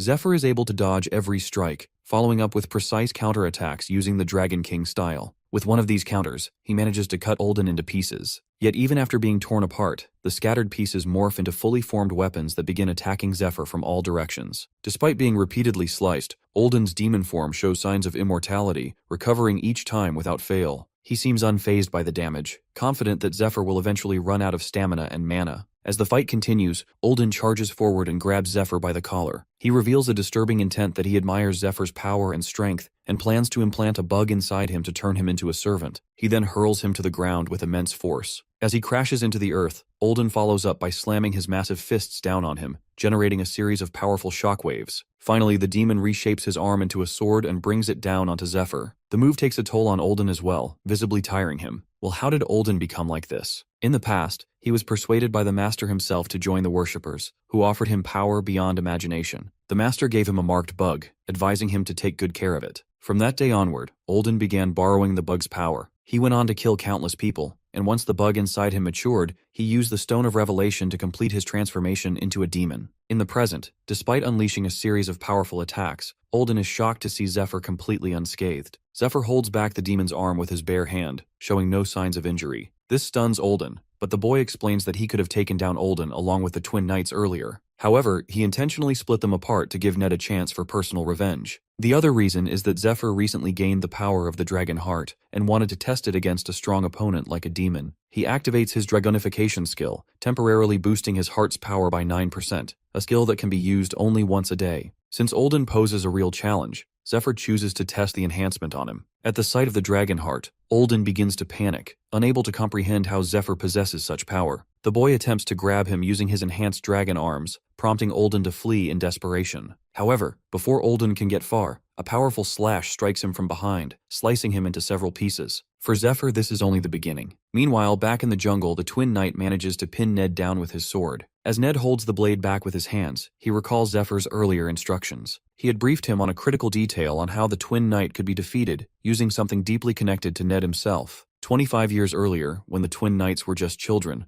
their father was informed by the master of the magic tower that the boy's mana was connected. When one activated his mana, the others would respond as well. The master added that, if trained properly, the two could grow into a formidable knight duo. That day, their father made the decision to do whatever it took to nurture their potential. Thanks to his dedicated efforts, the twins eventually developed into highly promising knights. Later, Olden intervened. He manipulated events to prevent the twins from inheriting their family title and used that opportunity to bring them under his command. He enhanced their combat abilities further by giving them the twin blades, weapons that allowed them to perfect a unique fighting technique. Over the years, the two warriors trained together relentlessly. Their synchronization became so precise that one would immediately follow the other's attack, forming a continuous and nearly impenetrable storm of sword strikes. Their coordination extended to the point that they could control each other's sword as if it were their own. Zephyr explains all of this to Ned, comparing their technique to the floating cloud style. This style mirrors the balance of yin and yang, enabling users to reflect enemy attacks when fighting alongside a compatible partner. Having already mastered the secrets of the floating cloud technique, Ned is able to resonate with the Twin Knight's sword and form an eclipse-like counterattack. During the battle, Ned focuses on reading the flow of the knight's movements, waiting for the right moment to strike. When he finally mirrors the technique perfectly, the knight leaps back in shock. The move is a closely guarded secret, known only to him and his brother. The realization hits him hard. For Ned to use that technique, something terrible must have happened to his twin to force it out. In that moment, the knight once again hears Olden cry out for help, but he chooses to ignore it. Instead, he decides to eliminate Ned within the next minute. With that thought, he charges at him, swinging his sword wildly with heavy, forceful blows. However, Ned is already prepared. Zephyr had told him that the knight would continue fighting without attempting to assist Olden. Their plan depends on preventing the knight from reaching Olden, as any contact could allow Olden to escape or regroup. Recognizing this as his only chance, Ned presses forward and attacks. But the twin knight moves faster. In a flash, he delivers a powerful slash that appears to cut Ned down the middle. To his shock, it's only an illusion. The real Ned is behind him. Ned uses his Thunder Palm technique from behind and immediately follows it with a sword strike. But again, the knight reacts quickly. He blocks the attack, and Ned's sword gets stuck to his. The twin blades are magnetically drawn to each other. Using this connection, the knight turns it to his advantage and stabs Ned in the gut. He then pins him down, attempting to finish him off, while Ned holds back the blade with all the strength he has left. At that moment, his mind flashes back to the blood tear and the memory of his father's belief that he would one day be worthy of wielding it as a true warrior. This memory ignites a burst of strength within him. Ned forces the sword back using only his fingers, and immediately follows up with a brutal attack to the knight's eyes, burning them with electricity. The shock is so intense that even the twin knight struggles to recover. Blinded and unable to see, the knight tries to rely on his senses to detect Ned's presence. But as he moves based on instinct, Ned slashes across his body and finishes him off with a final, devastating lightning blast that burns him to ash. With his defeat, the title of the strongest warrior in the land is now left unclaimed. Back at the main building, the head priestess and priest are focused on healing the wounded. Fortunately, the damage was not too severe, as they had managed to break up the falling building in time and used several defensive spells to minimize the impact. All the larvae inside the priests and slaves have also died, either due to Olden's death or because he has become powerless. As Lucius observes the scene, his face lights up with relief when he sees his family approaching, accompanied by Ned and Zephyr. With that, they have successfully stopped Olden's plot and reclaimed the third parish. In the following days, everyone becomes occupied with treating the injured and arresting the remaining worshippers from the central parish. Lucius continues to offer encouragement through ceremonial blessings, hoping to relieve some of the lingering fatigue among his allies. In doing so, he also manages to uncover and purge the last of the Demon Lord's worshippers who had been hiding among them. They were also able to rescue the bishop,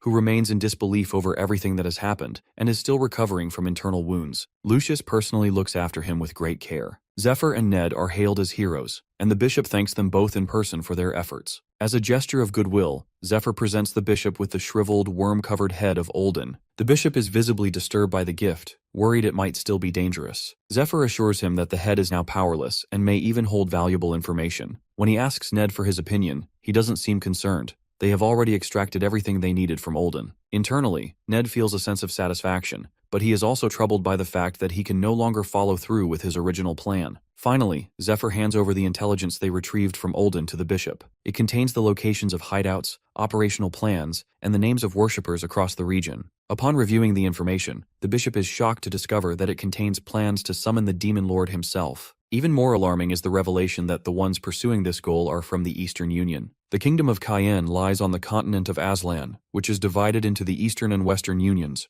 both of which originally held equal power. However, when the Holy One was chosen from the Western Union, the balance of power shifted significantly. As a result, the Eastern Union fell into economic decline, to the point where it was forced to sell land to the West. This growing disparity fueled resentment and opened the door for Demon Lord worshippers to spread quickly among Eastern nobles, corrupting them through greed and desperation. According to Zephyr, two of the most dangerous threats, the Ice Dragon and the Blue Dragon, are currently attacking territories in the West. These dragons have already established nests in the continent's largest breadbasket region, and have even taken control of the central trade hub. This disruption is causing widespread starvation in the South. The worsening situation explains why the East has begun aligning with worshipper groups. It is possible that the dragons themselves are part of a broader plan orchestrated by the Demon Lord's followers. Zephyr confirms that, based on the information extracted from Olden, the worshippers did not summon the dragons but instead provoked them into attacking. To resolve the crisis, the dragons must be hunted down and eliminated. Zephyr suggests that he and Ned will take on this task. However, the bishop doubts his claim, questioning how they could possibly defeat a dragon. Lucius is also surprised that he is not included in the mission, but the boy explains that the third parish still needs Lucius. This likely will not be the last invasion attempt, and someone must remain to defend their home. The Holy One agrees with the proposal and officially appoints both Zephyr and Ned as temple knights. He offers them a reward of gold and gems and grants them unrestricted access to the main building. They are also allowed to take supplies whenever needed. In addition, he assures them that both he and the bishop will contribute half of their temple offerings to support their mission. The two accept the offer, but they request not to bear the priestly mark. After some consideration, Lucius agrees and promises to support them in every possible way during their upcoming dragon hunt. This decision deeply concerns the bishop, but he cannot oppose the words of the Holy One. Instead, he remains silent, choosing to wait and observe the outcome. As they begin discussing the arrangements for a farewell banquet, a strange rumble echoes from Olden's containment chamber. They turn to see a bright, unnatural light emerging from within the sealed cage. Suddenly, the severed head of Olden rises, now clearly controlled by another presence. This new entity reveals that it sensed Olden's life force fading and has come to investigate. It then asks if Zephyr and Ned are the ones responsible for defeating Olden.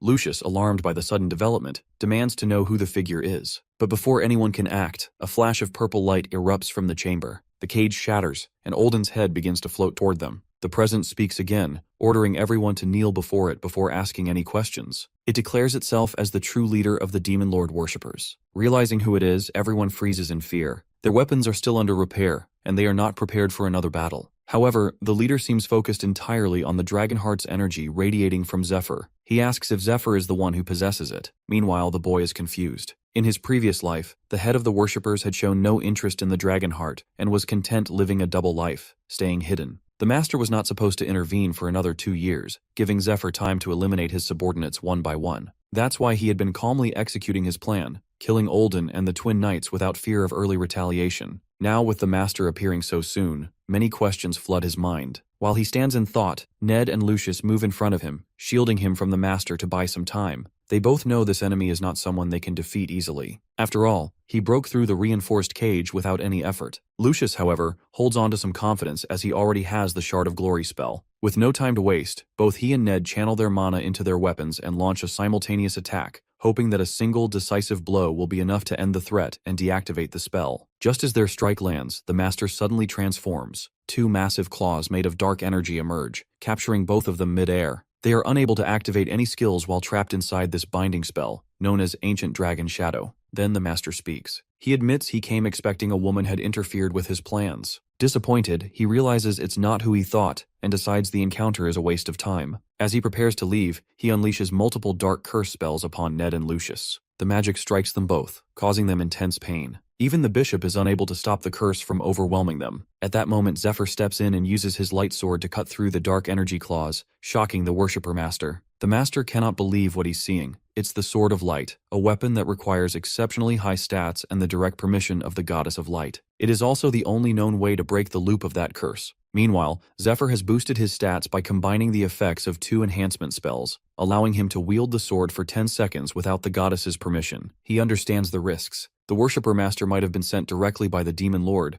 and engaging him in a head-on battle is extremely dangerous. However, Zephyr also remembers something from his past life. The Demon Lord, after suffering a humiliating defeat at his hands, wouldn't allow Zephyr to die easily. Instead, he would want him to grow stronger, strong enough to reach his ultimate form, before facing him again in a final battle to reclaim his lost honor. With that understanding, Zephyr realizes that the worshipper master is likely acting on his own initiative, not under direct orders from the Demon Lord. Turning his attention back to Zephyr, the master, now intrigued by his power, expresses interest in learning who he truly is. Zephyr, not one to give in easily, proposes a challenge. They will flip a coin, and whoever loses must reveal something the winner wants to know. If Zephyr wins, he promises to reveal the true identity of the worshipper master in front of everyone. This declaration shocks not only the master but everyone else present, as even Olden, who served closely under him, never knew the master's true identity. The idea that Zephyr might know it seems impossible. To confirm whether Zephyr is bluffing, the the master uses a mana detection technique to scan for signs of deception. But to his surprise, Zephyr isn't lying. He genuinely knows. Sensing tension rising, the boy warns the master not to act rashly, suggesting that any aggressive response will only escalate the situation. The master hesitates but ultimately agrees, so Zephyr flips the coin while everyone watches anxiously. As the coin lands, the master chooses tails. Everyone in the room clearly sees that the coin lands on tails. Aside from Bishop,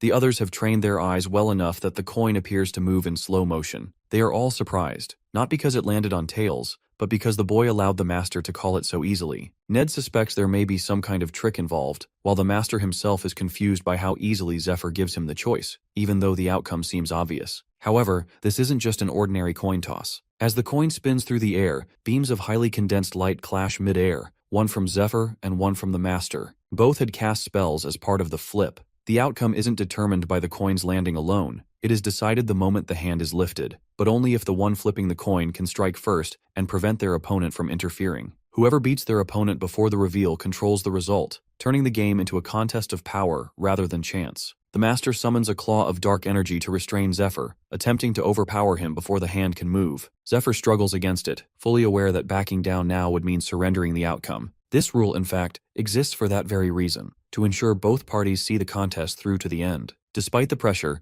Zephyr breaks free of the claw and launches the coin high into the air. In a flash, he activates Jinryang's lightning acceleration spell and bolts toward the coin. With explosive force, he strikes it mid-air, slamming it down into the ground. The impact is so intense that it leaves a crater where the coin lands. At that same moment, Zephyr's dragonification time limit runs out. When the dust settles, the coin lies split cleanly in half, one half showing heads, the other tails. The result is a draw. This is how they managed to send the master back without suffering much damage. Ned later reveals everything to Priestess Rose over tea. According to him, Zephyr is able to read the master's intentions precisely and knows exactly how to end the entire situation. When Rose questions the details of the coin flip bet, Zephyr enters the room and interrupts, implying that they will settle it another day. He also now bears an oath bond skill, one that binds him from revealing anything directly about the Demon Lord worshippers until his next rematch. However, the cheeky boy knows he can still speak indirectly, offering riddles or cryptic hints to help them uncover the truth on their own. He warns them that the information is more shocking than the Eastern Union, and insists he will share it only with those he truly trusts.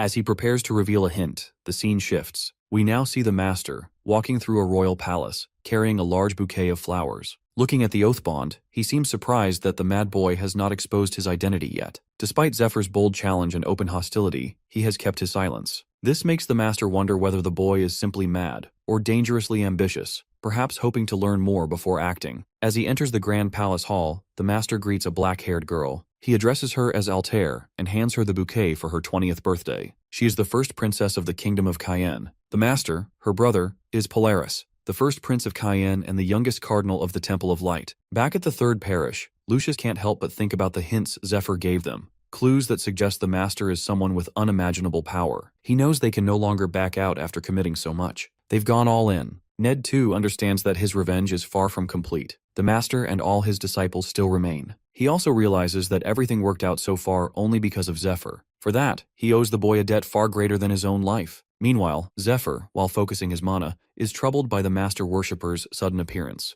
There's always a reason behind one's actions, and when someone behaves out of character, it often means something, or someone, has tampered with time. He also finds it strange that the master left Ned and Lucius alive, even though he could have killed them both with ease. This inconsistency bothers him. It feels as if there's something important he has forgotten, or something he simply doesn't know yet. Whatever it is, Zephyr is determined to uncover the truth. But first, he has something else to take care of. The silver key embedded in his hand glows faintly. It was given to him by the angel as he was interfering with the gods, even if only for a moment. According to the angel, the silver key now holds increased privileges, and Zephyr is instructed to use it once he completes his mission, as the gods have something important to share with him. Recalling this, the boy dresses himself and activates the key. In an instant, it transports him to a stunning silver palace, a guest chamber within the angel's villa, where she welcomes him. Curious, Zephyr wonders if she might grant him more perks, just as she once gave him the key. The angel explains that she only does so to make his life more entertaining for the gods. Her answer irritates Zephyr, who wastes no time demanding the real reason for his summons. With a flick of her hand, she summons a seat and delivers the message directly. The gods have added new rules and rewards to his life. If he ever attempts to blackmail them again, all of his perks will be revoked. He will be disintegrated and classified as prey,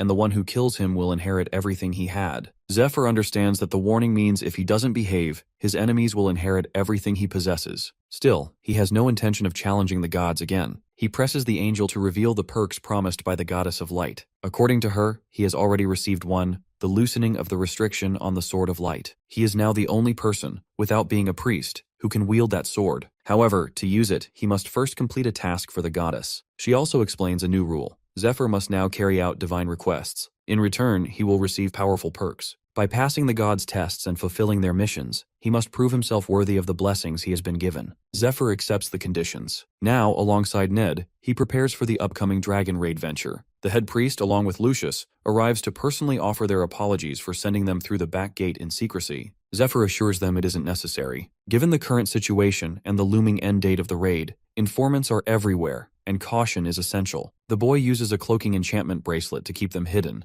but even so, they choose not to take any risks and continue through the back entrance. Before their departure, Lucius's wife hands them a care package filled with healing meals and other useful supplies. After that, they say their goodbyes and head off. Staying behind, the Holy One knows he must deceive everyone by making them believe he now holds the dragon heart. This way, no one turns their attention toward Zephyr. With that, they lock the gates to the main building entrance until the boy returns. In the dungeon's boss room, the princess and her night spirit also decide to rest. Their duty is complete, and their thousands of years of loneliness finally come to an end. Whatever happens now is in Zephyr's hands, and in the hands of those descendants who will walk beside him, like Altair. As Zephyr continues on his journey, Altair receives a letter from Lucius, her cousin, wishing her a happy birthday. At the end of the letter, he mentions a birthday present. Reading this, Altair already senses it will be something strange. Just like always. Suddenly, she hears a commotion outside. When she looks out the window, she's stunned to see Zephyr taking down the palace guards. According to Lucius, this is the one who will help her. At the Lindell fortress, Zephyr and Ned arrive at the gate. The boy recalls that Altair became Grand Duchess of Lindell at the age of 16 when she inherited the territory. He presents a sealed letter to the butler, claiming it's from Lucius, the Holy One of Light. The butler accepts the letter and agrees to guide them inside. As they follow, Ned takes in the sheer size of the fortress. He remembers that Lucius entrusted them with a letter for the fortress's master, confident that she could aid them. Ned silently wonders whether the princess will truly support their mission to raid the dragons. Zephyr reminds himself that he holds noble status as well. He asks Ned if he knows the princess. He remembers seeing her only during royal processions as a child. Rumors suggest she wasted her immense potential, making him doubtful of her involvement. Suddenly, a guard collapses near them. The butler apologizes and explains that the fallen man is one of many suitors hoping to win the princess's hand. At first, Ned assumes they're just common thugs, but he quickly realizes they're stronger than expected. Zephyr starts recalling details from his past life. He remembers Altair Justina Cayenne as a woman blessed with beauty, talent, noble blood, and incredible luck, Aslan's brightest star. In a ceremony years ago, Prince Polaris had renounced his right to the throne and his title as Duke of Lindell to become a priest of light. Since his younger brother was unwell, the royal family planned for Altair's future husband to become king. Some noblemen saw marrying her as a pathway to power. However, Altair made it clear that no man would win her hand without proving his strength. She refused to waste time on the weak. Her challenge drew waves of hopeful noblemen to Lindell, yet each of them was soundly defeated. In the present, her elite bodyguard Ophelia continues the tradition. She knocks out one challenger after another with ease. Ned watches, surprised by the skill of the combatants. He expected weaklings but sees that they're far from it. The butler explains that many of the men are hired fighters sent by the actual suitors, and if one manages to land a blow on Ophelia, the princess considers that enough to earn a meeting. Ned notices that some participants are even priests. Zephyr, while recognizing that none of them rival his or Ned's strength, admits they aren't ordinary fighters. Still, they're facing one of the 10 most powerful individuals on the continent, and it shows. Zephyr notes to himself that it's been a long time since he last saw Ophelia, and she looks much younger now, likely because he met her earlier in this lifetime. As he reflects, a gigabig man confronts them, demanding to know why they're cutting in line. He points out that others have been waiting for 3 days and tells them to get in line like everyone else. Zephyr observes his blue uniform with a golden bird insignia and recognizes him as a priest from the Sky Temple, the second most powerful religious order after the Temple of Light. The boy assumes a noble must have hired this man to act as his representative in the challenge for the princess's hand. Without directly engaging, Zephyr shows the man a sealed letter from Lucius, insisting that the matter is urgent and they must pass. The big guy, not wanting to be held responsible, reluctantly steps aside. As Zephyr moves forward, he grows irritated by the unnecessary delays. He overhears those priests nearby discussing Lucius. One suggests Lucius has probably completed his dungeon raid. Another questions the timing, wondering if the princess had invested in it. The big one explains that once a raid is finished, Lucius must notify 3 groups in order. First his lover, then his temple, and lastly the investors. Zephyr listens and scoffs internally. He finds it absurd that such baseless gossip still circulates in the capital, rumors that Lucius believes in Sweet Home Alabama. Annoyed, Zephyr smacks the ditty out of the priest who made the claim and throws him aside. He understands the tension between the Temple of Light and the Sky Temple, but he doesn't see why Altair should be dragged into it. He knows for a fact that she's only ever been with one man, him. He motions to the other priests and taunts them, reminding them that they've been waiting for days just to be beaten. He tells them they no longer have to wait and invites them to step forward. After the fight, Zephyr casually remarks that it's been months since the last time he had to deal with this kind of scuffle in a waiting line. He apologizes, explaining that he only acted because they insulted someone he deeply respects. The butler reassures Zephyr and apologizes for failing to stop the conflict earlier. He knows that Ophelia usually handles such matters herself, but notes that Zephyr resolved the situation before she could act. Judging by their outfits, the men Zephyr fought are clearly not regular temple knights. Just then, Altair arrives and comments on her greenhouse. Zephyr turns and sees her, realizing that in his past life, they had met much later. Time only seemed to move for him after he left the cave where he trained with Ned for a year, and he finds it hard to believe this moment has come so soon. He respectfully kisses her hand. She silently observes him. After a moment, she mentions reading the letter from Lucius, who recommended them as temple knights. However, Lucius also advised her to speak directly with Zephyr for more details. She asks what he can offer. Meanwhile, Ned notices Altair's bodyguard glaring at him. He wonders if she's mistaking him for someone else, or if they've crossed paths before. Meanwhile, hearing Altair's question, Zephyr reflects that, at this point in time, she hasn't yet awakened her full communion ability. She can't read minds the way the Dungeon Princess once could, but she was born with the potential to develop that power. Right now, she uses a form of sensory magic to assess others, seeking out trustworthy allies to resist the growing threat of the Demon Lord worshippers. Zephyr realizes that she had already committed to this path long before he did. In the beginning, his motivation was vague success, which then narrowed to revenge for Ned, his mentor. But Altair expanded his perspective, taught him to aim higher. He now sees that the public contest for her suitor is just a clever trap.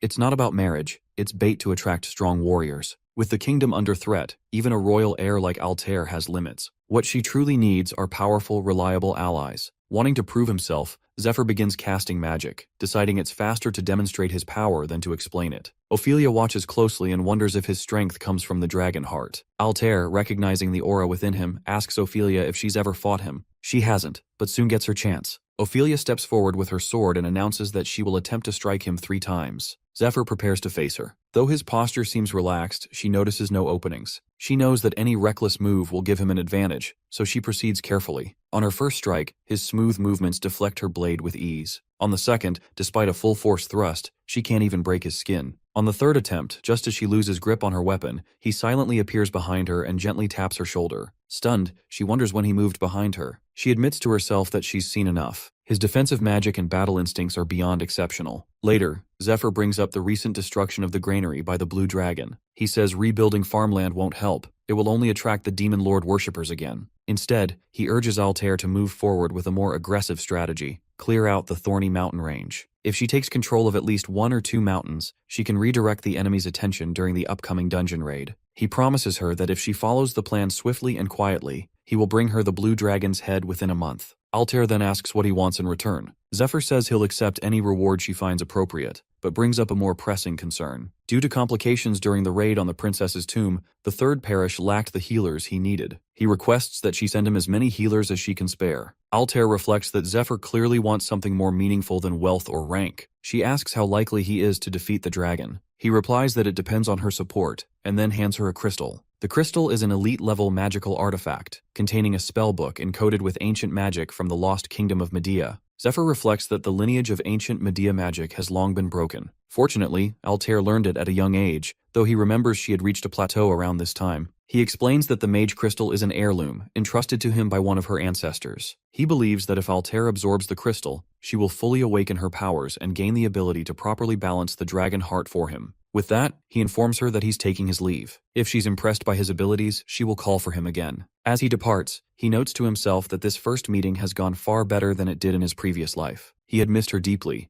and although this is their first encounter in this timeline, he now has a chance to show her what he can offer. Confident, he plans to keep his distance and let her curiosity bring her back to him. Altair watches him leave, intrigued, then asks Ophelia for her thoughts. She agrees Zephyr is skilled but questions Lucius's judgment. Based on ability alone, he fits what Altair seeks, though she finds him underwhelming for someone who holds the dragon heart. Altair agrees, noting that the dragon heart hasn't fully settled within him yet, but she's confident he'll grow stronger. She recalls Zephyr mentioning the item came from one of her ancestors, something she herself had requested. It sounded as if he had met the dungeon princess personally. Then again, she was such a powerful sorceress that Altair wouldn't be surprised if she were still alive in her tomb. If that's true, it must have been her who implanted the dragon heart in him. She reflects that although she has never heard of Zephyr before, his power is remarkable. He may be the key she needs for her plans. One thing, however, continues to trouble her. Whenever she touches someone, she either feels warmth or cold, a sign of their nature. But with Zephyr, she feels nothing. Instead, she saw a vision.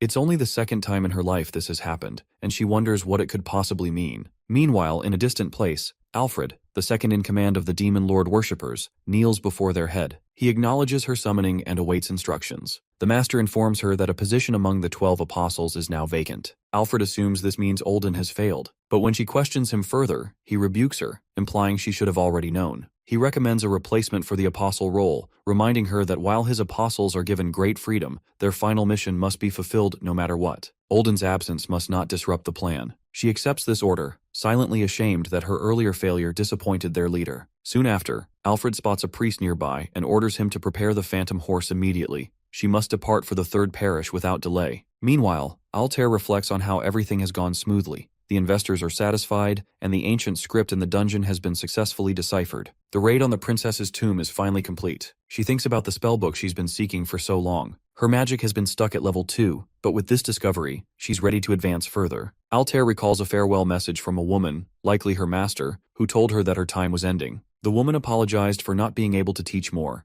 trusting her disciple to complete the spell and defeat the leader of the Tartarus worshippers. As Altair holds the crystal and meditates, magical energy surrounds her. She senses that the crystal is linking directly with her mind. Countless fragments of magical knowledge drift around her like stars. Then Princess herself appears. She explains that she has a consciousness preserved inside the mage crystal, an overmind. She tells Altair that she has long waited to meet her descendant and heir. Elsewhere, Zephyr plays a game with Ned and wins, which means he'll attend the upcoming party, while Ned will search for hidden demon lord worshippers in the fortress. Zephyr points out that his real goal is information gathering. Ned offers him a special bracelet, but he declines. However, the system window reveals that the mist bracelet has powerful cloaking abilities. When worn as a pair, it renders the wearer nearly undetectable. Only a legendary grade detection skill could spot them. Zephyr suggests that he should wear both bracelets since one of the continent's top 10 warriors is currently in the fortress. He admits that wandering around with just one would still attract attention. Ned also mentions Ophelia, who kept staring at him, though they've never met. Ned agrees that it's strange. He rarely meets Southerners and would remember someone with such a powerful presence.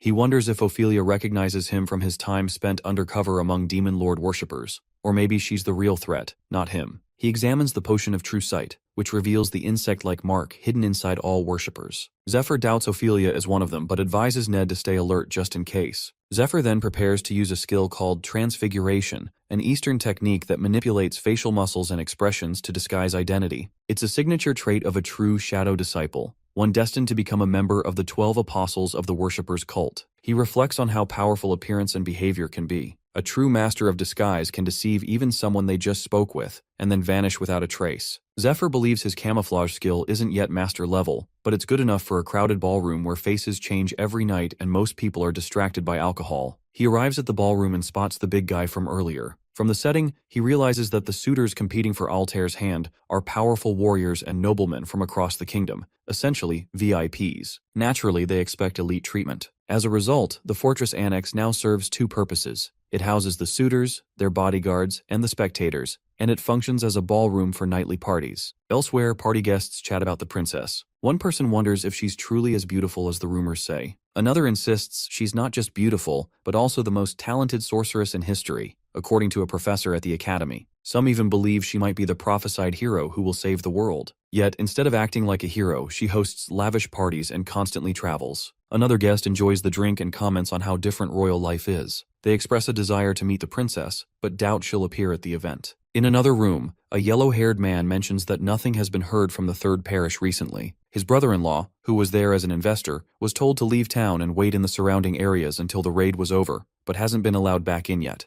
Zephyr listens quietly as he meets them all, realizing they're unaware of the raid's completion and Olden's disappearance, meaning that information has been restricted. As Zephyr blends in, one of the men observes him and remarks that he looks familiar. mentioning that earlier, people even mistook him for the Baron, despite the real Baron currently dancing. He finds it impressive and suggests Zephyr might be the same man who fought the priests from the Sky Temple. This surprises Zephyr, as the man doesn't seem particularly powerful, yet he can see through the disguise. Zephyr begins to wonder who this man really is. Meanwhile, elsewhere in the fortress, Ned kills a guard in the hallway, noting that the east building is now clear. He watches as a bug crawls out of the guard's mouth. Later, he climbs to the rooftop and takes in the vast size of the fortress. It still amazes him that a single person owns this entire place. He remembers how much more at home he felt in Lucius's temple house, which reminded him of his old family home. A memory returns to him. His sister once promised to bring him a present the last time he ever saw her and their mother. He imagines she'd be married by now, with children like Claudia, if it hadn't been for the typhoon that day. Suddenly, Ophelia appears and questions why he's out walking alone. Ned is caught off guard. He scolds himself for letting his guard down,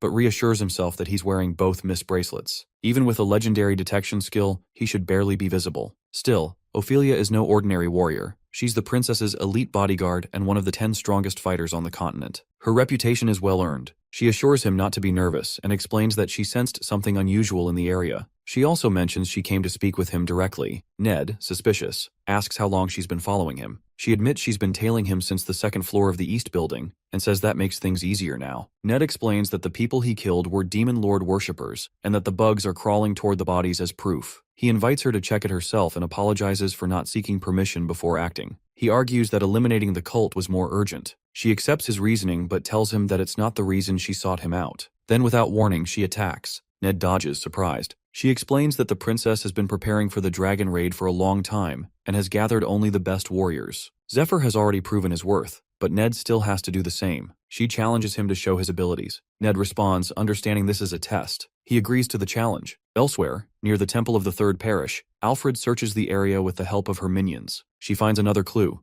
scorch marks and signs of demonic transformation, evidence that Cardinal Olden was there and that something powerful was destroyed by lightning. Alfred investigates the aftermath of a battle and identifies signs of the Dragon King-style martial arts, concluding that one of Jinriang's disciples was present. At the site where she previously found the remains of the Silver Knight, she observes evidence of a clash involving at least 3 individuals, some of whom used divine energy. While inspecting a carriage, she notices something sticky on the door. Out of curiosity, she tastes it and immediately recognizes it as a deadly poison that shouldn't be there. This discovery leads her to suspect that the Eastern one, the Saint and Tarantula, may have formed an alliance. She's shocked, wondering if they're responsible for Olden's death, but can't believe they'd go that far. She reflects on how the Temple of the Third Parish has blocked all incoming and outgoing activity, using a barrier that suppresses detection skills. Even carrier pigeons are getting misdirected, which points to a strong effort to hide something important inside. Recalling Polaris's statement that only 2 or 3 people in the world can implant a dragon heart, she suspects the leader of the Demon Lord worshippers might be one of them. However, she also wonders if the Saints group has obtained others. It's possible the Holy One and his allies are stalling for time to let the heart's power stabilize. If that's true, they likely don't care about investors or complaints from the central parish.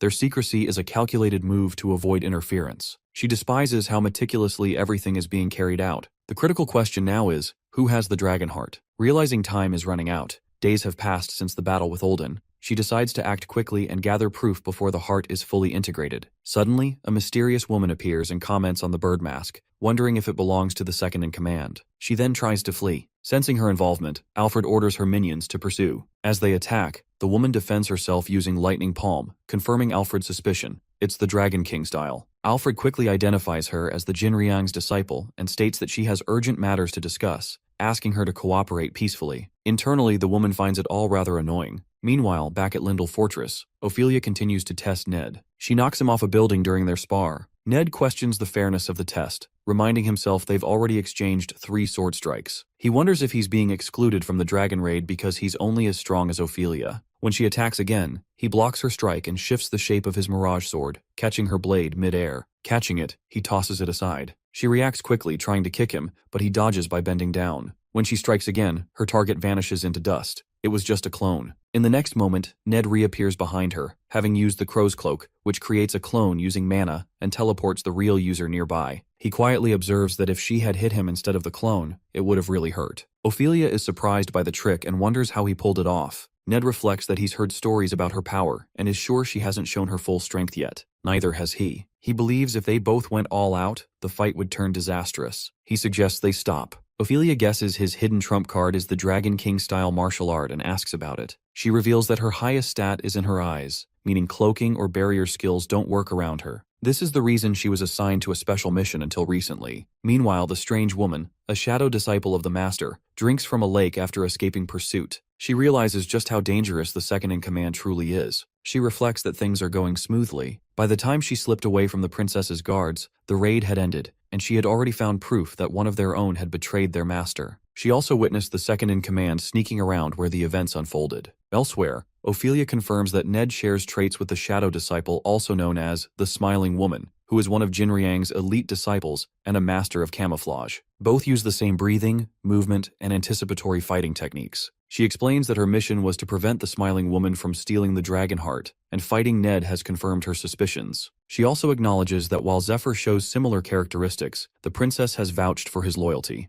The Smiling Woman, unaware of Ophelia's assessment, wonders where to begin next. Ophelia again emphasizes how much Ned resembles Jinriang's shadow disciple. It's as if they share the same bloodline. She begins to question his loyalty. Ned, however, doesn't understand what she's implying. The scene shifts to Olden after his defeat, now held in the Third Parish. As Ned is investigating, Olden apologizes for the past, revealing that he was simply following orders from the temple and never intended harm. He claims Ned should actually thank him, as he sent Jinriang to raise him and paid for his upbringing. Thanks to this, Ned grew up training in martial arts in a secluded cave, free from worldly worries, and became strong. Olden tells Ned that he could never understand how bad things were in the past. Many children from bankrupt families starved, were sold into slavery, or became victims of vagrants. He claims he saved Ned from that fate and shaped him into who he is now. But as Ned attacks him, Olden pleads for just one chance to speak, urging him not to trust Zephyr, saying he is deceiving him. In the present, Ned walks outside Lindell Fortress, lost in thought. He reflects that Olden sounded like a madman,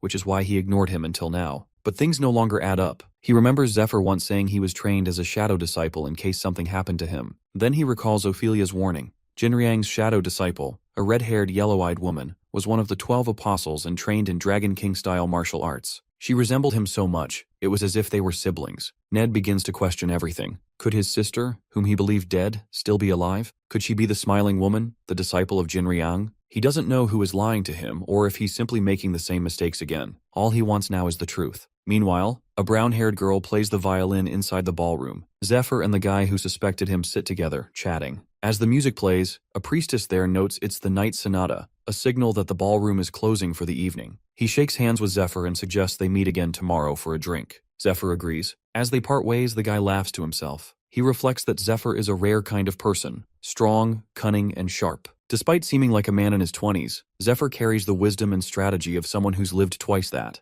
The guy realizes that during their conversation, Zephyr subtly pulled key information out of him without ever losing the upper hand. He concludes that Lucius must not have simply found Zephyr, he must have been chosen. With that thought, the man predicts a shift in power is on the horizon. The man, whose name is Philip, is the leader of the pilgrim merchantry. Speaking to his son Edwin, he urges caution. He warns that merchants, unlike noblemen, can't afford to be careless. If they lose their money, they have nowhere to go. And men like Zephyr, if not handled wisely, can strip them bare without lifting a blade. Edwin asks whether they should report to the princess that, based on his observations, Zephyr seems unfit. However, he's told not to do so. They can't afford to lose someone with such potential. They need to secure him before anyone else notices. Elise Brenta, the head healer of the Temple Knights in the second parish of Lindell, agrees. She insists that they need the best people possible, so they must either recruit Zephyr or eliminate him. Meanwhile, Zephyr reflects on his situation. Everything he knows comes from what he saw, heard, and experienced in his past life. Naturally, some individuals are unfamiliar to him, people who died before he could ever cross paths with them back then. He thinks about Philip, the head of the Pilgrim Caravan, one of the 3 largest merchant caravans on the continent. In the past, Philip made his fortune trading spices with the East and gained fame as a patron of Altair, the so-called debauched princess. More importantly, he was one of the 3 key figures who helped Altair shape the future of humanity. A flashback reveals Philip advising Altair. He tells her that even royalty is powerless without the right support. With the leader of the Demon Lord worshippers standing in her way, her vision would be impossible to achieve. So, he advises her to appear as though she's indulging in luxury, all while secretly building her power. He promises to fund her in that endeavor. Back in the present, Zephyr considers why he's so high on the worshippers' watch list. In his past life, when Ned ran off with the Dragonheart, the shadow disciple, known as the Smiling Woman, killed Philip. Zephyr remembers that Philip's son, Edwin, had taken good care of Altair. If Philip survives this time, It could save many lives in the upcoming desert operation. This realization gives Zephyr two new goals. First, to ensure Philip Pilgrim stays alive, and second, to stop the smiling woman, who may strike at any moment. That won't be easy. She can disguise herself as anyone and never reveals her true appearance, not even to him. Zephyr doesn't even know what she actually looks like. Walking into the room, our boy assumes Ned must be back by now, but to his shock, he sees him sitting in a chair, holding a knife. As Ned lifts his head, the boy instinctively flinches and steps back, puzzled by his own reaction. Even though he's stronger now, that particular look in Ned's eyes takes him back to the cave, back to when Ned used to beat him and had the same look in his eyes. Zephyr keeps his behavior normal, trying not to give anything away. He notices something feels off. Ned explains that Ophelia caught him snooping around the mansion and told him she met someone who looked just like his sister. Zephyr is confused. He doesn't remember Ned ever mentioning a sister. But then it hits him. He once said his whole family, except for his father, died when he was a child. Ned says he believed his sister drowned in a boat accident 13 years ago. Now he's learned she's alive. And not only that, she's the shadow disciple of the Dragon King-style martial art. This revelation shocks the boy. He can't tell if Ned is being manipulated or testing him. He wonders if Altair could be using him, but quickly dismisses the thought. She wouldn't go that far. Still, he knows he can't keep pretending to be the shadow disciple much longer. He remembers something from his past life. The smiling woman once grabbed his shirt and asked who taught him that technique. She later admitted she'd lost most of her memories after an accident. Her adoptive parents found her washed up on shore, and her master recognized that she had the warrior's bone structure innate gift. She recalled that if her brother is like her, it's likely he has the same gift too. She had hoped to meet her brother again someday, to recover both her memories and her lost family. Though she was technically Zephyr's enemy, she told him all of this. The boy now recalls that Jinryang once told him the warrior's bone structure innate gift is extremely rare and hereditary. If one sibling has it, the other likely does too. This realization makes him suspect that Jinryang and Olden worked together to destroy Ned's family in order to obtain someone with the gift, only to discard them once they were no longer useful. Meanwhile, Ned wrestles with confusion. He finds no reason to doubt Ophelia, yet her story seems too wild to believe. He reflects on how his father once trusted Olden, and how that trust led to ruin. He trusted his own master too, and that almost destroyed him. He's now afraid to trust anyone. Yet something about Zephyr feels different. Ned thinks about everything they've been through, the battles, the life or death moments, the bond they built. A part of him wants to believe in that connection. Desperate for a sign, he throws the knife and demands just one shred of proof that he can trust Zephyr. Zephyr responds by explaining the truth. They were originally meant to meet 3 months later, but after stealing the dragon's heart and encountering the Silver Knight, Ned realized a greater danger and ran, not just from a demon lord worshipper, but from the entire world. He recounts how Ned ended up in the Canyon of Oblivion, one of the world's 8 most dangerous quests. There his master's son left him for dead, and he lost the dragon's heart. During that time, while hiding in a cave at the bottom of a cliff, a temple slave searching for him found him. Our boy was that temple slave. Zephyr learned the Dragon King-style martial art from Ned because they had no other choice. With one of them injured and the other inexperienced, they wouldn't have survived the canyon otherwise. Ned silently reflects on everything he's just heard. Zephyr continues explaining that, with his help, he once became the most powerful human alive. Even so, he failed to prevent the world's end and couldn't save anyone. Now, he questions his identity, calling himself the last human, a failed hero, someone who returned to the past with 10 years of future memories, and also Ned's only disciple. He reflects on Ned's plan from his previous life. Back then, Ned calculated how long Zephyr would need to train in the cave,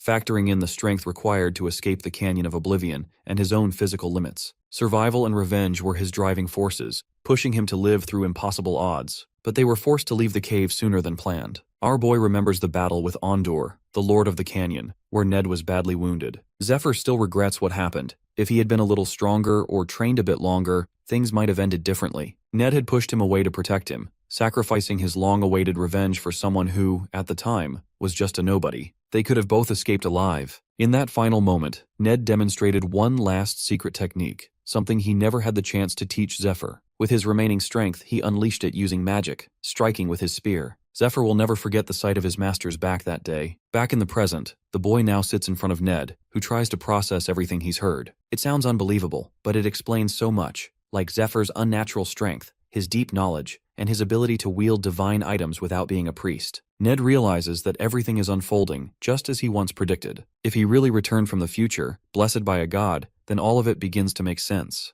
Zephyr acknowledges how hard it is to believe but affirms that it's all true. He leaves out some difficult truths, like his connection to the smiling woman, and admits, even if silently, that he approached Ned under false pretenses. He hadn't thought Ned would believe such a story, so instead he tried to direct suspicion toward the demon lord worshippers. Now he just wants Ned to live, and help him face the god of destruction once again. Ned, holding his head in his hands, reflects. Revenge wasn't the only reason he began this journey. He once believed he would live his whole life under his family's noble title, protecting their legacy. But after losing that title, along with the duty to uphold it, and even the family itself, he became a nobody. His master gave him a new name and purpose by taking him in as a disciple. He remembers Jinriang once promising to help him get revenge if he proved himself useful. Ned accepted every harsh task willingly, believing there was a good reason behind everything his master ordered. To him, the bond between master and disciple felt like family, bloodless, but deep. It seemed only natural to trust and support someone who gave him purpose. But now, looking back, he feels like nothing more than a pawn in someone else's game. Ned expresses that he used to feel disappointed in himself, believing he had ruined his life. But now, he realizes his life held meaning. He left something behind in this world. He places a hand on Zephyr's shoulder, silently thanking him for everything, for avenging him in their past life, and for standing by him in this one. He reflects that he chose a hell of a disciple by picking a hero who traveled back in time to save the world. Then again, that's exactly what he would expect from someone trained by him. As he prepares to leave, Ned decides not to let him carry the burden alone. This time they will move forward together. Later, Zephyr reflects that their conversation went well. Ned agrees to keep everything a secret. Revealing too much about the future could cause widespread panic, and for now, that information gives them a critical advantage. Next morning, our boy is invited to a meeting called by Philip and his group. That morning, Philip officially introduces them as Princess Altair's permanent party members. Everything is handled quickly and efficiently, just as Zephyr expects from people chosen by Altair. Since the princess is currently unavailable, Philip suggests they have a chat in her absence. Ned silently notes the word unavailable and wonders about her absence. Zephyr suspects it's because of the crystal spellbook. Unlike ordinary spellbooks, crystal ones transfer their contents directly into the user's mind, forcing the body into a deep sleep during the process. The stronger the spell, the longer the sleep. Some users also experience fevers or other symptoms. He assumes a healer is looking after her, though it won't help much. It's not a physical injury. Ultimately, how quickly she recovers depends on how fast she can absorb the magic. Zephyr hopes she hangs in there. After all, he had a tough time in the dungeon, and now it's his turn to rest. The next few days pass quickly as the group focuses on preparing for the Blue Dragon raid. They gather supplies, sharpen their strategies, and adjust to the latest equipment. In the middle of all this, Elise Brenta gives Zephyr a quick hug. He tells her not to drag it out, and she promises to be quick. With that, he gained a new skill, Angel's Embrace. It's a medical ability that uses antenna-like sensors on the back to check a person's health through physical contact, usually a hug. Elise suddenly binds him with magical chains to keep him still, warning that if he moves, she'll have to start over. As she works, she casually comments on how muscular he is. Ned, watching the scene unfold, grows uneasy. He suddenly remembers he has something urgent to do,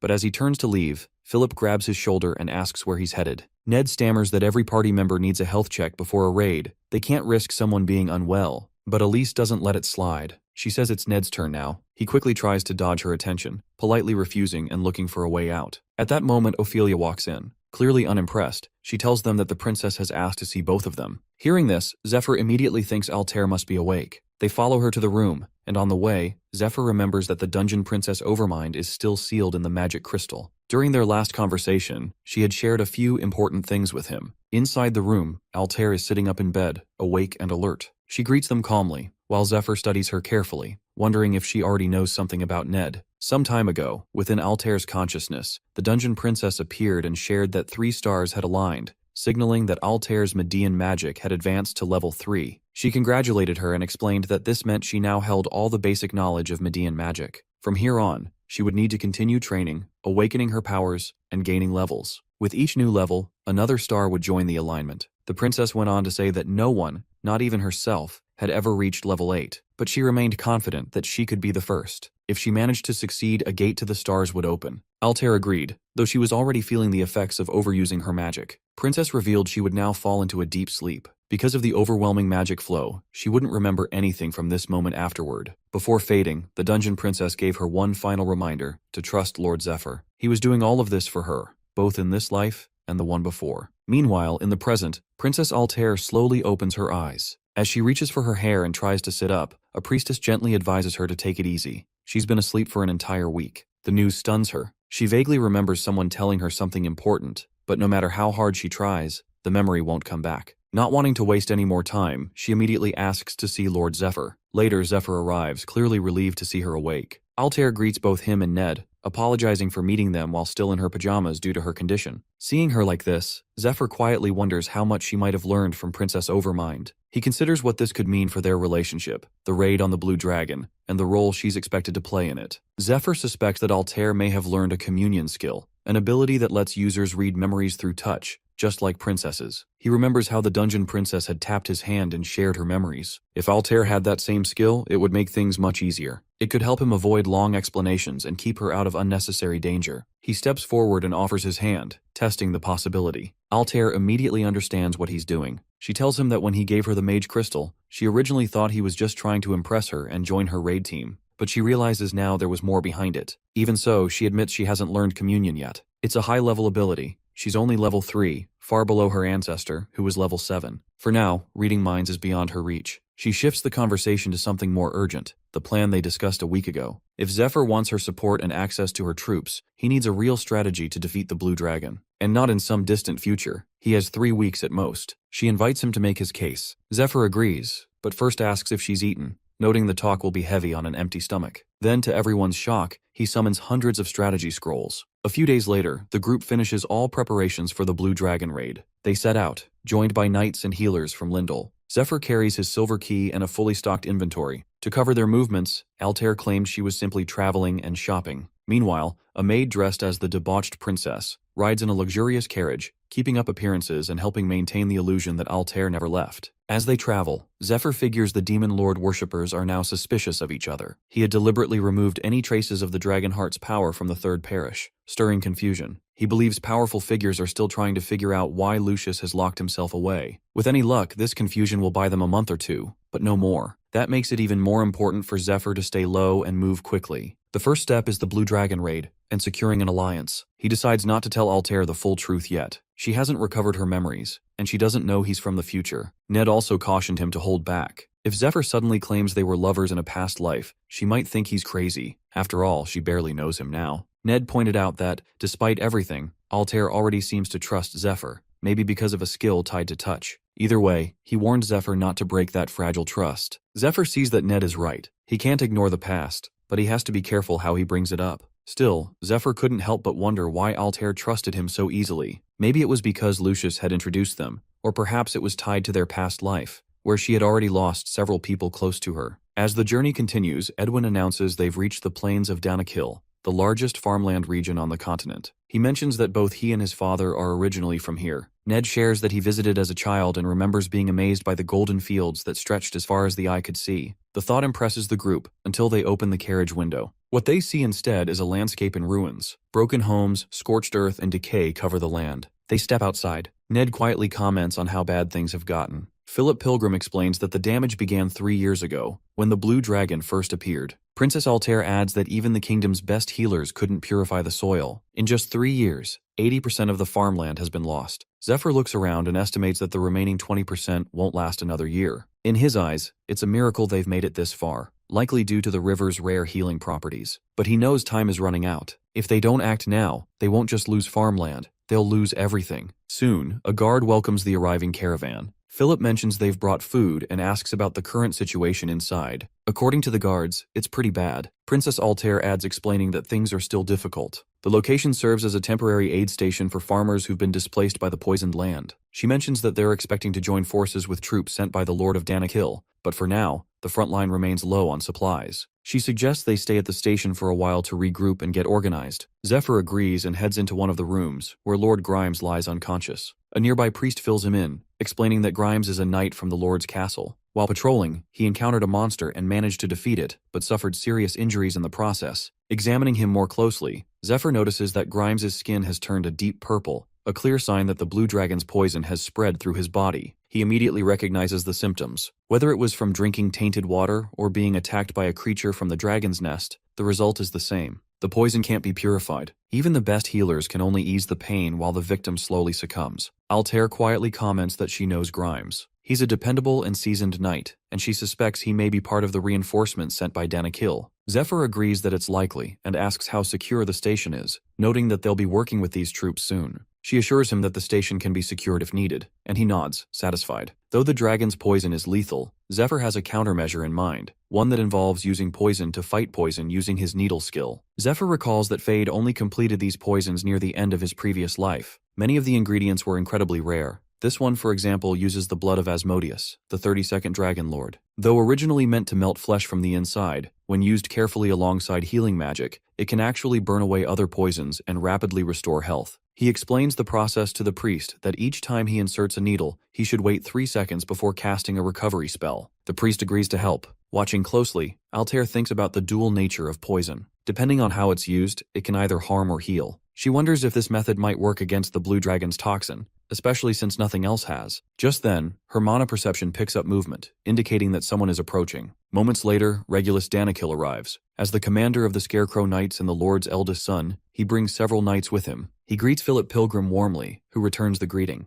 Regulus says he saw Philip's letter to his father about launching the raid earlier than planned, and because they've known each other for so long, he feels it's only right to share something important. He admits he's been deceived by someone. The Blue Dragon raid, according to official plans, wasn't supposed to happen until a year later, and only after the Holy One of Light discovers the dragon's heart. Regulus explains that he had spies in the Third Parish to keep him informed. They've reported that the entire area is now locked down, and that Lord Lucius hasn't been seen in public for days. He stays in his room and communicates only through requests for more troops. To Regulus, this all seems suspicious. Philip chuckles, acknowledging Regulus's caution, and reassures him that his father has already promised reinforcements. He then asks if Regulus came on his own or was sent by someone. Before he can respond, Regulus abruptly changes the subject and immediately orders the aid station to be shut down. However, just as he's about to finish his sentence, a loud scream erupts from a nearby house. Shocked, Regulus rushes over to investigate and finds Lord Grimes inside, vomiting blood with several needles embedded in his body. Alarmed, he immediately recognizes the poison-tipped needles and draws his sword, demanding an explanation. His eyes land on Zephyr, and suspicion takes hold as he orders him to step away from Grimes. Before tensions escalate further, Ophelia bursts in and kicks Regulus, stopping him in his tracks. Blood trickles from his nose as he questions whether she's Princess Altair's bodyguard and why she's interfering. At that moment, Altair steps forward, revealing that she overheard everything using her mana perception. She acknowledges Regulus's concern, but firmly states that he has no right to interfere with her raid party or threaten its members. Removing her cloak, Altair formally identifies herself as Princess Altair Justina Cayenne of the Kingdom of Cayenne. She clarifies that the letter sent to his father was not a merchant's plea for help, but a direct royal order. Realizing his mistake, Regulus immediately bows and expresses his honor at seeing her again. Meanwhile, Grimes, now stabilized, reaches out and grabs Zephyr's hand in gratitude. He thanks him sincerely and asks how he can ever repay him. Regulus also apologizes to Zephyr, admitting he didn't realize he was trying to save one of their elite knights. Zephyr accepts the apology and silently notes that, at the very least, Regulus takes responsibility for his mistakes, a promising trait that means he won't need to be dealt with harshly. Princess Altair then brings up their time at the academy. Zephyr realizes they must have been classmates. She recalls how other students feared Regulus because of his strict and serious personality. Still, he had a talent for noticing details others missed, which helped his team consistently outperform even the top groups, hers included. She continues, noting that now, as Junior Earl and commander of the Scarecrow Knights, Regulus remains careful and thorough, and she respects that about him. Addressing herself formally as the Grand Duchess of Lindell, Altair shares a closely guarded secret, calling him her most trusted ally. She claims that Lord Zephyr received a divine oracle from the goddess Arya and was chosen to save both the Holy One and the world from an approaching disaster. Both Regulus and Zephyr are stunned by the statement. Altair continues, explaining that their raid party had become vulnerable to infiltration by Demon Lord worshippers, but the goddess intervened. As a result, Zephyr was granted the dragon heart and entrusted with their protection. She produces a letter, which she says is from the Holy One, Lucius, confirming Zephyr's divine mission. With this, she declares that all members must follow Zephyr as they would the goddess herself. Regulus, deeply moved, pledges to serve her and support Zephyr with all his strength. Zephyr meanwhile fights the urge to laugh. The letter is forged, and he knows it, but watching Altair deliver the lie so flawlessly makes him admire her performance. Without thinking, he taps her head, a familiar gesture from their past lives that slips out unconsciously. As they talk in their own world, a mage with glasses watches them from nearby. Just like that, the raid party members at the aid station have accepted Zephyr as their commander with little resistance, though the role comes with greater responsibility. He adds that while he used acupuncture to slow the spread of the poison in the victims, the relief is temporary. Without a proper cure, the poison will return in a few days. Luckily, the ingredients they need can be found nearby. The group finally reaches the Great Forest of Elfin, a vast untouched land in northwestern Alsan. Ned is surprised to see that the forest remains pristine, unlike the ruined farmlands they've passed. Zephyr also notes how massive the forest is, larger than several territories combined. Altair explains that the forest feels different because of its high mana concentration. Horses can't go far beyond the nearby town. The intense mana causes them to panic. Philip Pilgrim hesitates, suggesting they leave the goods outside the forest, admitting he feels uneasy. But Zephyr knows they're safer inside, recalling the threat of the smiling woman who still roams the outer lands. He wishes he could store the group in the Silver Key for their safety. He remembers the angel once telling him that the Silver Key can store people too. However, she warned him that the previous owner who tried this retrieved a companion who had gone mad, screaming like a wild animal. Altair, curious, asks why someone would lose their mind in the Silver Key. Zephyr decides not to explain. Instead, he concludes it's better to keep his companions nearby, where he can watch over them. In moments like this, he wonders whether he truly needs the Silver Key at all. Altair explains that the nearby forest town used to be home to about 50 residents from the Danakil territory. Now it serves as a frontline base, and the rest of the raid party is already stationed there. She suggests they head in that direction. Zephyr agrees, though he briefly senses something strange, like someone had been watching them from the woods. When Altair asks if something's wrong, the boy says there's something he wants to check. She remembers that the last message from the forest town came 2 days ago, sent by a carrier pigeon while they were still at the aid station. The mage. Daisy adds that the sorcerers from the magic tower had installed a device in the town that would release red smoke in case of trouble. Altair's guard confirms she's already checked for hidden enemies or shapeshifters and found nothing unusual. Regulus also seems confident that they'll be fine given their current strength, but Zephyr isn't so sure. He recalls a conversation from a past life with an elf, who once called his homeland a place filled with old, meaningless stories. Yet, whenever things got desperate, the elf would open up more. Zephyr has come to understand that despite its beauty, the great forest of Elfin is a dangerous place, one that lures people in only to consume them. Back in the present, Zephyr quietly conveys Ned to take the lead and guard the front of the caravan. Ned nods and walks ahead. As they move on, Altair points out a section of tangled bushes that mark the forest's entrance. She notes that a magical security device used to be placed deeper within the woods, beyond the forest town. Now strangely, it's been moved here. Suddenly a voice calls out from within the bushes, morphing into a monstrous face that warns the humans to leave. Zephyr grips his magical key, thinking that 2 days is more than enough time for the town to have been taken. With that, he draws the Graham's sword, declaring that the enemy has had more than enough time to occupy the bases. He questions what the monster did with the remote village people. Just as the monster is about to respond, Altair dismounts and tells everyone to wait. She then steps forward and, addressing the monstrous figure as the president of the forest, introduces herself, stating that she comes in peace and wishes to speak. The creature in the bushes responds, asking why she speaks of peace while arriving with an army. He reminds her that several warnings were already sent through carrier pigeons. Calling her the human princess, he accuses her brother of destroying any chance for negotiation. He recalls how her brother once proposed a truce. Each side would build a town and a sentry post on opposite banks of the river, with no contact, no interference, and no conflict. It was meant to mark an era of silence, sealed by a rare item as a token of cooperation. But now, he says, all they can offer intruders is death. As the roots begin to move, the group braces for a possible attack. Suddenly they erupt, sending the party members flying in all directions. Meanwhile, Zephyr reflects on the elves, long-lived beings with pointed ears and a deep connection to magic. For over 2,000 years, they've lived in the great forest of Elfin, drawing on its life force to create unique magic and transform the land into a living fortress. As the battle begins, the creature warns them once again to leave or face death. Regulus Danakil tries to reassure the group, but he accidentally steps on some kind of berries that explode. Meanwhile, Altair quietly disapproves, but her attention is soon drawn to a strange glow coming from the bushes towards her. It is a watchtower interior, used by gatekeeper elves to monitor the forest and control its magical plants. The elves, seeing the beam strike the princess, get excited and begin mocking her. However, to their shock, someone has shielded her. It's Zephyr, our boy, who used his dragon cape and the barrier of light to block the beam. The nearby warriors are surprised by the barrier's strength and praise the healer who helped create it. Zephyr turns to Altair and asks if she's all right. She nods, grateful for his quick action. Altair then wonders if the gatekeeper elves might just be following orders. One of the elves watching is visibly shocked that the humans survived the attack. Meanwhile, Zephyr, unfazed, believes that no magical device can truly stop him. With his team gathered behind him, Zephyr steps forward and using his dragon tongue skill commands the elves to open the gate. As he speaks, he senses the same uneasy gaze he felt earlier, likely coming from the central watchtower hidden inside a giant tree. When the gate creaks open, one of the elves asks, confused, what just happened? Without hesitation, Zephyr enters, quickly knocks out 2 guards, and grabs the young elf girl. Despite her young appearance, he can tell she's likely well over 100 years old. He jokes that sometimes, a conversation starts better after a good smack, but she demands that he let her go. He pauses for a moment, noticing something off. Her eyes look different than he remembers. Before he can ask, someone attacks, and he throws the girl aside in defense. She accuses the attacker of nearly killing her and warns them to control their strength. It's another elf who just attacked using a bow, but as the young girl gives him instructions,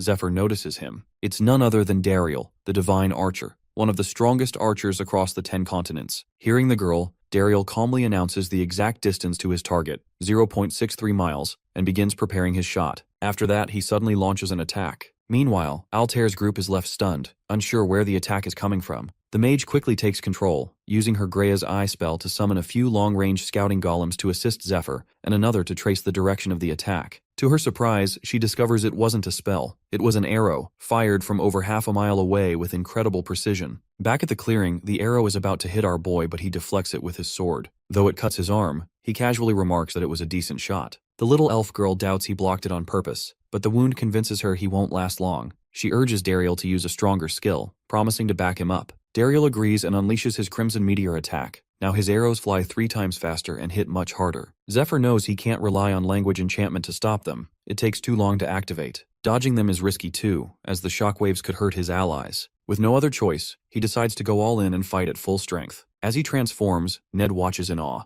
To the untrained eye, Zephyr's movements appear slow and his sword swing almost lazy, but it all happens in less than a second. The path of the blade forms the shape of a dragon and shoots into the air. Zephyr's powerful attack collides with the meteor, resulting in a massive blast. Meanwhile, Ned reflects on the Dragon King style, a martial art he once thought was simply named for its elegance and flow. But now he's beginning to think it might have a deeper connection to dragons than he ever realized. Seeing him block the attack, the little elf girl watches in disbelief. To her, he doesn't seem entirely human, more like a dragon disguised in human form. She wonders how they're supposed to fight someone like this, especially after everything they've already lost to the blue dragon. A memory flickers in her mind, sitting by her mother's bedside, crying over the family's losses. Back in the present, she lowers her head and admits defeat. She says they won't fight anymore and asks Zephyr whether he's truly human or something else. Either way, she's willing to give him anything he wants if he agrees to help them. As she pleads, the rest of the group makes their way toward them. Meanwhile, Zephyr has already decided to help her. Inside, the elf head grabs Lord Grimes's hand, surprised to see the knight still standing after being poisoned by the blue dragon.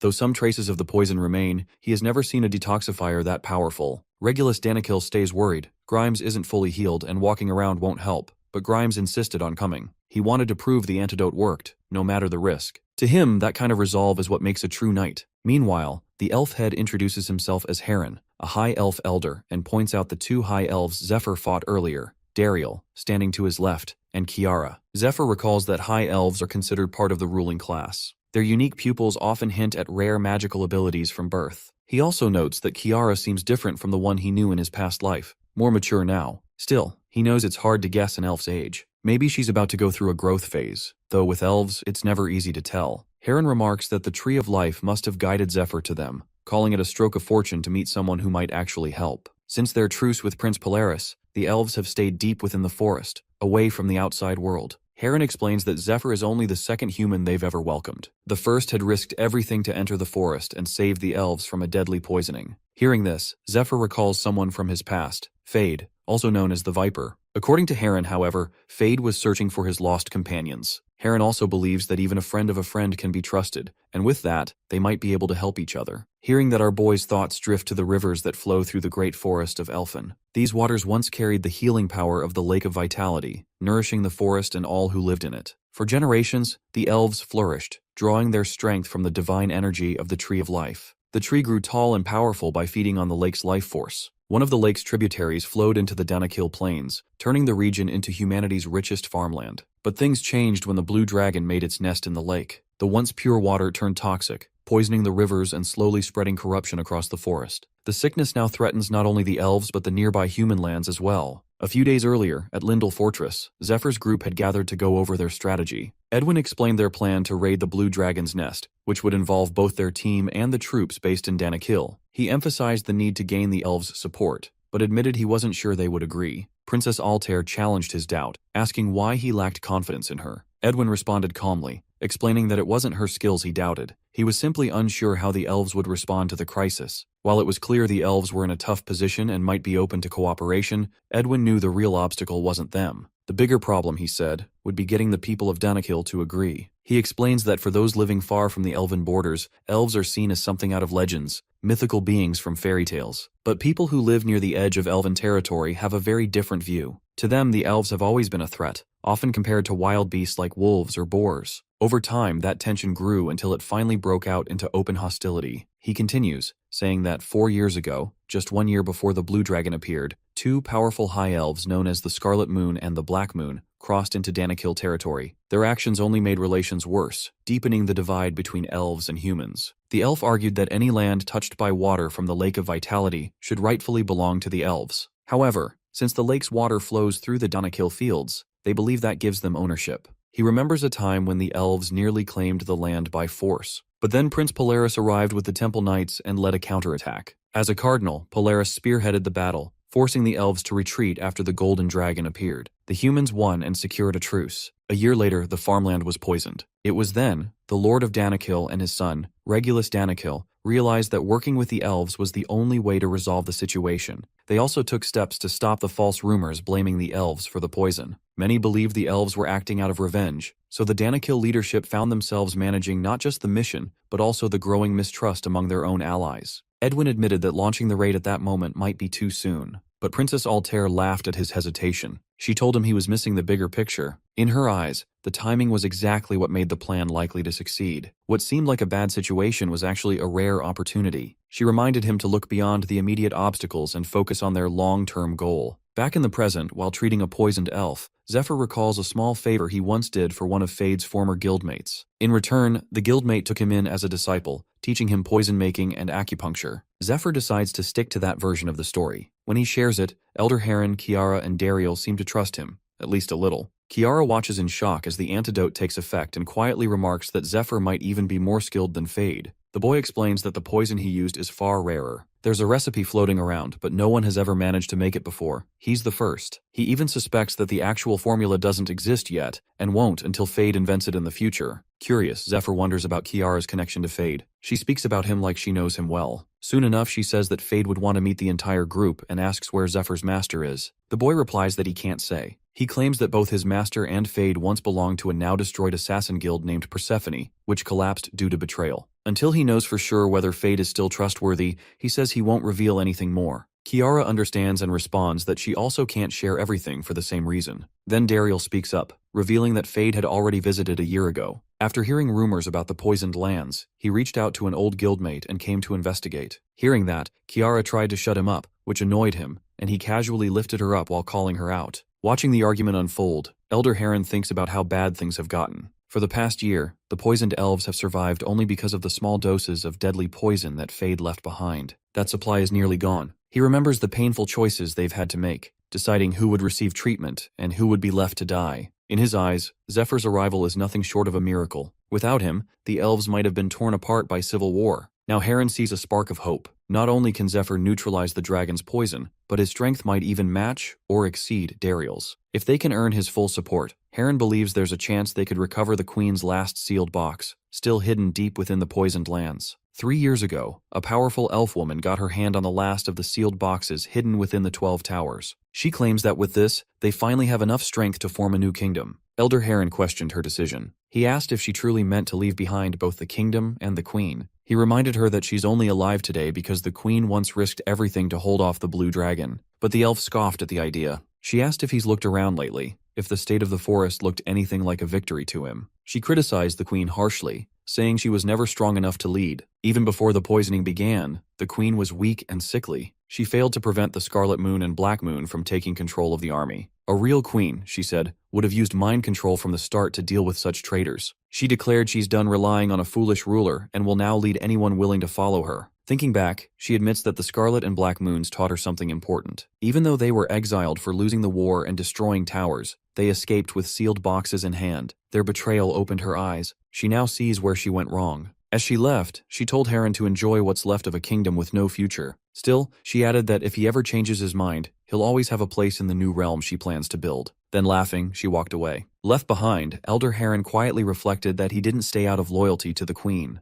He stayed because he never had the strength to claim power for himself, not without one of the sealed boxes. Looking back now, he thinks he chose the wrong side. He admits he once considered training Dariel to be his ally, as the young elf has real talent. But Dariel is too loyal. He could never betray his mother, the queen. If he ever found out about Harren's real intentions, to leave once he had a sealed box, he'd probably have him imprisoned without hesitation. Because of that, Harren sees the current situation as a rare opportunity. As the head walks Zephyr and Altair through the main building, he reveals that he truly believes the dragon must be slain, not just for the elves, but for the humans as well. While he fully supports that goal, he also notes that most of the other high elves have already abandoned their duties. Only a handful of capable fighters remain, and even they are barely holding on. He explains that he already sent scouts across the river a few days ago to search for possible resettlement sites. Those scouts ended up capturing some prisoners in a nearby forest town, but he assures them they were treated fairly and will be released soon. For now, he goes along with the Alliance while keeping his true goals hidden. Inside, he wonders about the tower where the last sealed box is kept. The area around it is far too dangerous to approach because of how badly it's been contaminated. However, with Zephyr's rare ability to neutralize the poison, Harren believes he can persuade him to retrieve the box. Once he has it, Harren is confident he'll finally have what he needs to claim the throne and become king. Elsewhere, Edwin reports that the elf elder has agreed to cooperate. With their poisoned kin now saved, the rest of the elves are beginning to support the Alliance as well. They watch as the people of Danakil eagerly follow Princess Alair's preaching and devotion to the goddess of light. This confuses Philip, who wonders why the people revere the goddess so deeply. His son explains that she has protected them since ancient times. Although Philip remains doubtful, he brushes off his concerns, thinking everything turned out fine after all. Still, with a knowing smirk, he quietly advises Edwin to stay alert, sensing that trouble is near. Not far away, Milia, a mage from the magic tower, grows increasingly frustrated. She's already irritated about being sent to such a remote, unsanitary place, especially one where no one is even allowed to bathe. On top of that, she has no patience for Altair. With a dark look in her eyes, she wonders if she could kill her now, asking Daisy if she's discovered any of Altair's weaknesses yet. Meanwhile, in the southern metropolis, the fake Altair signs a petition to proceed with the Thorn Mountain Clearing Project in partnership with the Architectural Guild. The crowd celebrates, and she pretends to be excited about turning the mountains into farmland. After wrapping up the announcement, she asks for leave to continue her work. While the real one carries out their missions, the fake Altair stays focused on pushing the mountain clearing plan forward. However, hidden among them are Demon Lord worshippers in disguise, ready to sabotage the project. But it doesn't matter. This plan was only a cover for the real objective. Zephyr knows that if anyone investigates closely, they'll eventually discover Altair is an imposter. Fortunately, the Demon Lord worshippers seem distracted by their own internal problems, especially with one of the 12 apostles' positions left vacant. It's the perfect opening to move forward. Back in the forest, Kiara leads the group to a magical plant called Flora, designed to produce food and water based on coded input. But the plant is now malfunctioning due to poison contamination. Instead of helping, it's turned into a monster-producing factory surrounded by toxic mist. This makes the elves fear for their village. The poison has already pushed them back from the forest center, and if it spreads further, their home may be lost. Dariel remembers that while Zephyr helped them stabilize the poison, his mother was hit by the worst of it, and she's been in that condition for 3 years, so they must hold the defenses. Following Zephyr's suggestion, the group prepares to fight the monsters while collecting magic stones from them as loot. Determined and ready, they brace themselves for battle. As the monsters charge, the mages, Altair's guard, and Ned fight back fiercely, knocking them down and keeping the horde at bay. After they manage to stop the attack, Dariel invites Zephyr to a meeting to thank him for helping defend the village and stabilize the poison. He admits it was surprising to receive help from humans. However, despite his gratitude, Dariel calmly explains that the 2 ingredients Zephyr requested are essential for protecting the village from further contamination, so he cannot hand them over. This response deeply frustrates Zephyr. He begins lecturing the elf, insisting that he needs those ingredients to craft a cure for his mother. According to his plan, once he heals her, he will restore both the lake and the Tree of Life, at which point those very ingredients will begin growing naturally again. To make his point, Zephyr gives him the middle finger salute and firmly assures the elf that he will also slay the dragon, just as he promised. What more does the elf want? A Hawk Tuah tribute or something? Still, Dariel remains hesitant. He doubts Zephyr can truly slay the dragon and insists that without the ingredients, the village would be contaminated within seconds. He sees himself as the last capable warrior among the High Elves, and believes it's his duty to protect their home at all costs. Hearing Dariel's refusal, Zephyr warns him that there won't be another chance. No one else is coming to save them. Not from the Blue Dragon, and not from the Queen's illness. All the humans have lost their minds, so asking them for help is pointless. Zephyr even is sacrificing his own blood to make an antidote for the poison, yet they still don't trust him. Stepping closer, Zephyr urges Dariel to open his eyes. This isn't something they can hesitate on. It requires full commitment. Agitated, Dariel challenges him to settle it through combat. As Dariel strikes, a sudden burst of light flashes into the sky. Altair watches in shock, surprised they would use their full skills in such a confined space. But to her surprise, the two vanish into the dust. Inside the dust cloud, Dariel tried to prove his point by aiming his strongest shot at Zephyr. But even that attack can't pierce Zephyr's dragon-like scales. Though Dariel also wants to defeat the dragon, deep down he knows the task might be impossible. Seeing him tear up, Zephyr tells him to get up. Then, to everyone's surprise, he snaps his bow in half, calling it useless. But before the moment grows too bitter, he assures Dariel that he'll craft something better for him, and warns him to hold back his tears, because once he sees the new items, he won't be able to stop them. Despite his assurance, Kiara begins tearing up, insisting they cannot give away the bow or discard it, as they are already short on firepower. She cries out that it's a hero-grade weapon, a revelation that stuns Philip and his group. Curious, Elise examines the bow and confirms that it truly is a hero-grade item, ranked second among all item grades. According to her, since the bow belongs to Dariel, it could easily sell for 50,000 gold at an auction, which leaves Philip visibly shaken. However, Dariel calmly responds, stating that 50,000 gold would be a bargain. He doesn't care about the price, knowing it was his own hesitation that led to this. Although the bow was once used to defend his town from contamination, he now looks forward to what Zephyr might create in its place, especially after mentioning he possesses some exceptionally rare crafting materials. A part of Dariel wonders if the high-quality material Zephyr referred to might be the branch from the Tree of Life, though he quickly dismisses the thought, assuming the branch is too small to craft a proper bow. Later, inside the main hall, Dariel fulfills Zephyr's request by offering him a glass of the Water of Vitality, along with a young branch from the Tree of Life. As Zephyr observes the shimmering liquid, he realizes how numb he has become since his brush with death. Nothing seems to stir him anymore. Yet, this water before him radiates a beauty that momentarily awakens something inside. Just as Zephyr prepares to drink, Dariel reminds him that it's the last remaining cup. Still, he remains hopeful that if their raid succeeds, they will take control of the Lake of Vitality and gain access to a plentiful source. Zephyr confidently assures them and quickly gulps down the Water of Vitality in one go. Suddenly, a burst of glowing energy erupts within his body. To his excitement, it begins to merge with his effectiveness-boosting perk, amplifying the potion's effects even further. In this empowered state, he immediately initiates dragonification and activates mana flow. He knows he must grow stronger, as the conditions for the upcoming dragon raid are far harsher than those of the princess raid they recently completed. The area surrounding the dragon is enveloped in a massive, poisonous field, and at its center lies the beast itself, the dragon, king of beasts. Zephyr understands that no ordinary human can face such a foe. To stand a chance, he must enhance his dragon heart, and the vitality-infused water is the key to that transformation. Watching this unfold, Altair recognizes the risk. She knows that although the dragon heart must be strengthened slowly and with care, they no longer have the luxury of time. Acting decisively, she casts Moirai, a powerful spell named after the three goddesses of fate, to stabilize and adapt Zephyr's mana while he meditates. With great precision, Altair begins merging the elements, his mana, the Water of Vitality, and the energy flowing from the dragon heart. She channels all of it into the core of his being. As the merging begins, Zephyr's body convulses with a sudden power surge, his very frame starting to fracture under the pressure. Seeing the signs of physical breakdown, Elise immediately casts her healing spell to stabilize him. At the same time, Zephyr pushes past the standard 5% threshold of the dragon heart's power. Slowly, the power rises, but Altair continues adjusting the mana with intense focus. To her shock, however, the energy within the dragon heart begins resisting the fusion.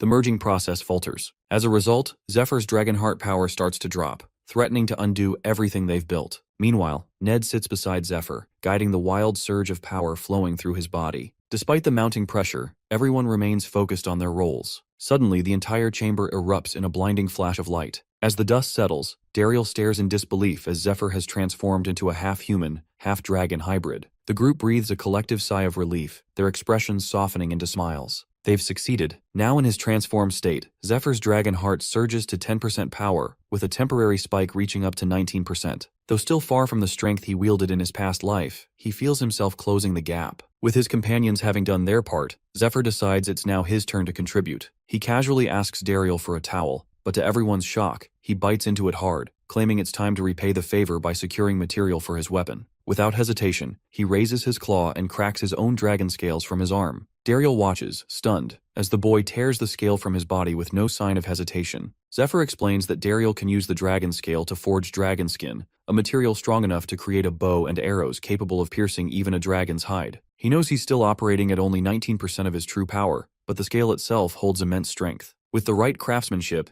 it could become a weapon powerful enough to deal serious damage to the Dragon King. Afterward, the elven blacksmith places the mana stones into a boiling pot, explaining that they'll need to mix additional high-quality ingredients with the core materials to forge a top-tier weapon. He then begins boiling the secondary components, including one of their finest mana alloys, clear gold. After a period of careful boiling and preparation, all the components of power are finally ready. Now comes the most critical stage, the fusion. For this, Altair activates her Magic Circle skill, which amplifies all spell effects within its radius. This enhancement empowers Zephyr's dragonification, allowing him to channel his energy more efficiently. Using both his raw power and his language enhancement ability, Zephyr directs the ingredients to flow together and bind in perfect harmony. As the fusion completes, a powerful blast erupts from the center of the ritual. When the light fades, a newly forged weapon emerges, a black dragon longbow, accompanied by a set of dragonbone arrows. Time passes and now only 2 weeks remain until the raid. Both humans and elves are busy preparing, fortifying their forces and gathering resources.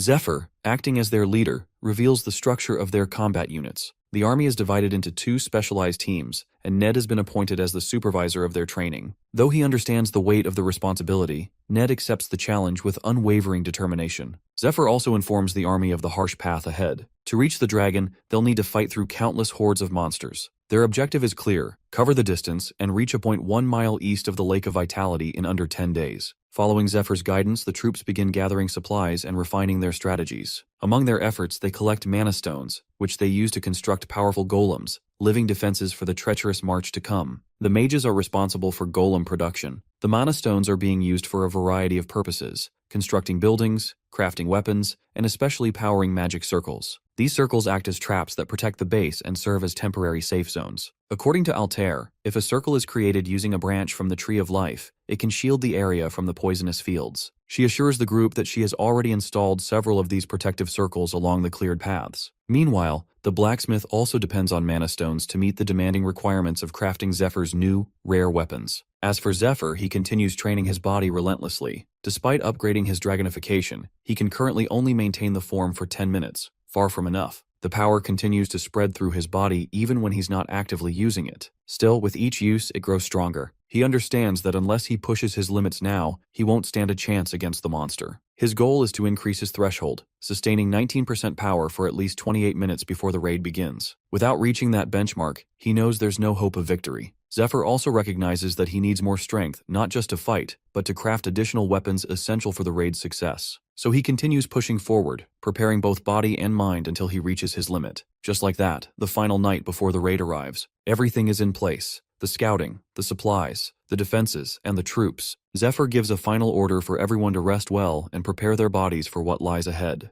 As the exhausted troops retreat to their quarters, Zephyr and his closest companions gather inside their tent, savoring warm, hearty steaks in silence. Ned watches in disbelief as Zephyr devours his food like a pig. Once finished, Zephyr quietly rises and takes his leave from the tent. Seeing him go, Altair quickly follows, offering the excuse that she's tired and needs to rest. Ophelia moves to follow Altair, but Ned grabs her arm, reminding her they still have sparring to do. She protests in anger, insisting she never agreed to that, but Ned pushes her toward the training ground regardless, unwilling to let her off the hook. Meanwhile, Altair walks toward Zephyr's tent, her thoughts drifting to everything that has changed since he entered their lives. From the moment he appeared, things that once seemed impossible began unfolding right before them. She remembers how everyone mocked her when she announced the dragon raid. Letters sent to nobles and foreign rulers were all returned, rejected. Even the other parishes refused aid. Her own brother turned against her, warning that any rash move would get her framed for conspiracy. Not even the adventurers were willing to help. In the end, the only people she could count on were her small team. And then, out of nowhere, Zephyr arrived. And somehow, like magic, her impossible problems started to vanish. Some might call it fate or luck, but Altair never believed in either. Lost in thought, she reaches Zephyr's tent. Without hesitation, she steps inside and kisses him. Zephyr freezes, surprised, and quickly realizes she just used the kiss of darkness. a spell that forces the target to speak the truth. He starts to ask what's going on, but she gently silences him, insisting that now isn't the time for questions. Calmly, she reminds him that the Blue Dragon raid, the one she had worked toward for so long, is finally becoming reality because of his efforts. She admits she hadn't trusted him at first and had quietly kept an eye on him. But over time, as he followed through on every word he spoke, she found it harder to keep doubting him. Still, one thing bothers her. No one willingly removes their own dragon scales day after day without a deeper reason. Leaning in a little closer, she calmly presses him, asking if he's hiding something. If he has another motive, something he hasn't shared, now is the time to say it. The princess's eyes take on a steady glow as she leans forward and plainly asks who sent him. As the Kiss of Darkness activates, Zephyr reveals that he came here of his own will, and that everything he's done has been for her. The answer stuns Altair, and the spell confirms it. He's telling the truth. She presses for more details. In response, Zephyr gently pulls her closer and quietly explains that she had died once for his sake, and that he traveled back in time to change the outcome. Altair freezes, caught between disbelief and rising panic. She summons her dark hand, grabbing his arm and demanding the truth. But Zephyr remains calm. He knows she already understands. It's the truth, and the spell has confirmed it. As a user of median magic, she would instantly know whether or not her spell succeeded. And in this case, it has. Gripping her hand firmly,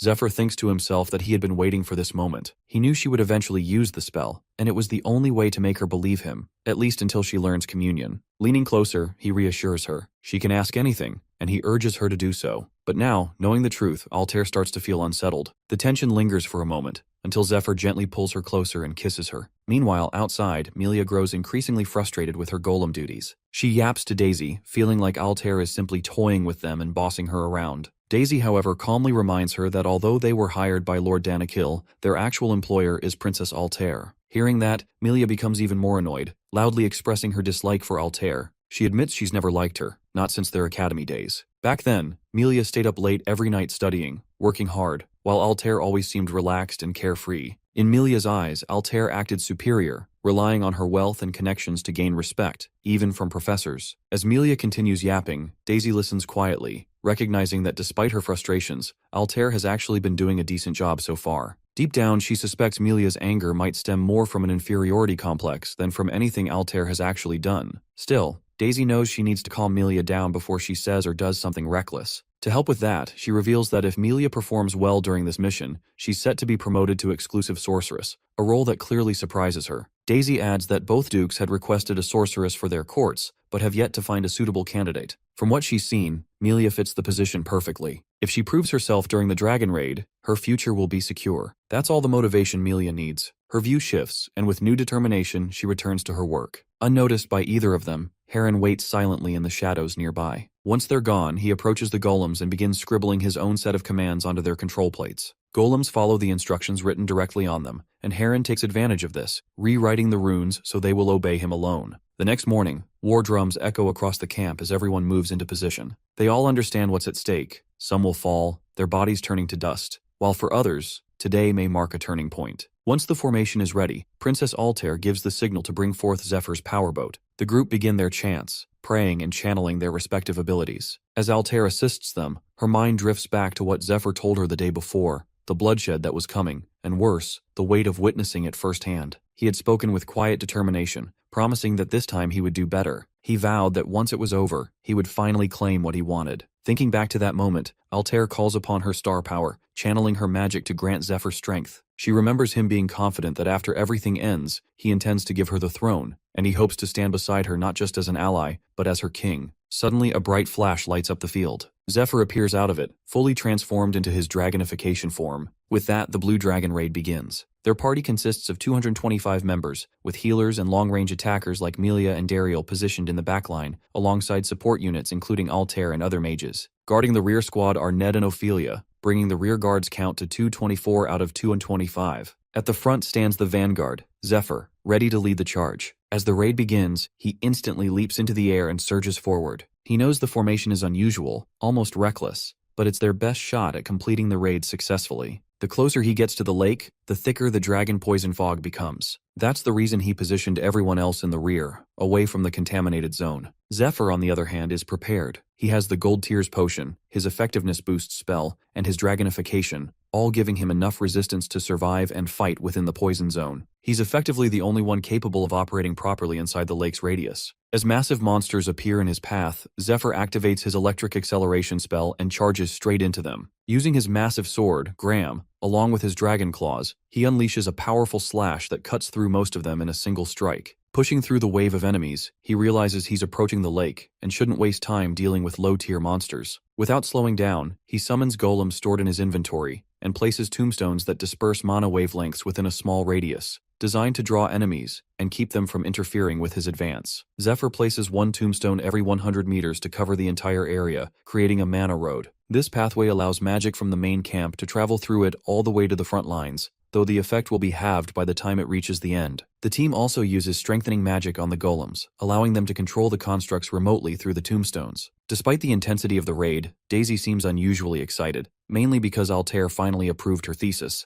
The proposal had been deemed costly by the Magic Tower, but Altair's green light gives Daisy a rare boost of confidence. Kiara too stays engaged. She deploys a Cyclops to accompany Zephyr for scouting, which makes her optimistic. With its help, they can easily circulate real-time attack coordinates. However, the moment they lay eyes on the polluted Tree of Life, the contaminated lake, and the dragon, their optimism fades. The scene feels different from 3 years ago. Back then, the dragon had growled instantly at the first hint of a presence. Now it stays silent, unmoving, and that silence unsettles them more than any roar could. They recall Zephyr previously questioning the strangeness of a territorial dragon remaining idle in one place, especially in a forest teeming with intruders. That thought returns to Kiara now. As she reflects, she realizes something they all overlooked. What if the dragon came to the lake for a reason? Meanwhile, Zephyr reaches close to the dragon and feels a sense of relief. As expected, the creature remains quiet, which works in his favor as he's already used up 2 minutes of dragonification just flying there. With the remaining time, he gets to work. He summons black dragon chains and wraps them around a large branch near the Tree of Life to anchor himself, then charges directly toward the sleeping dragon. He's already informed the others and is certain of one thing.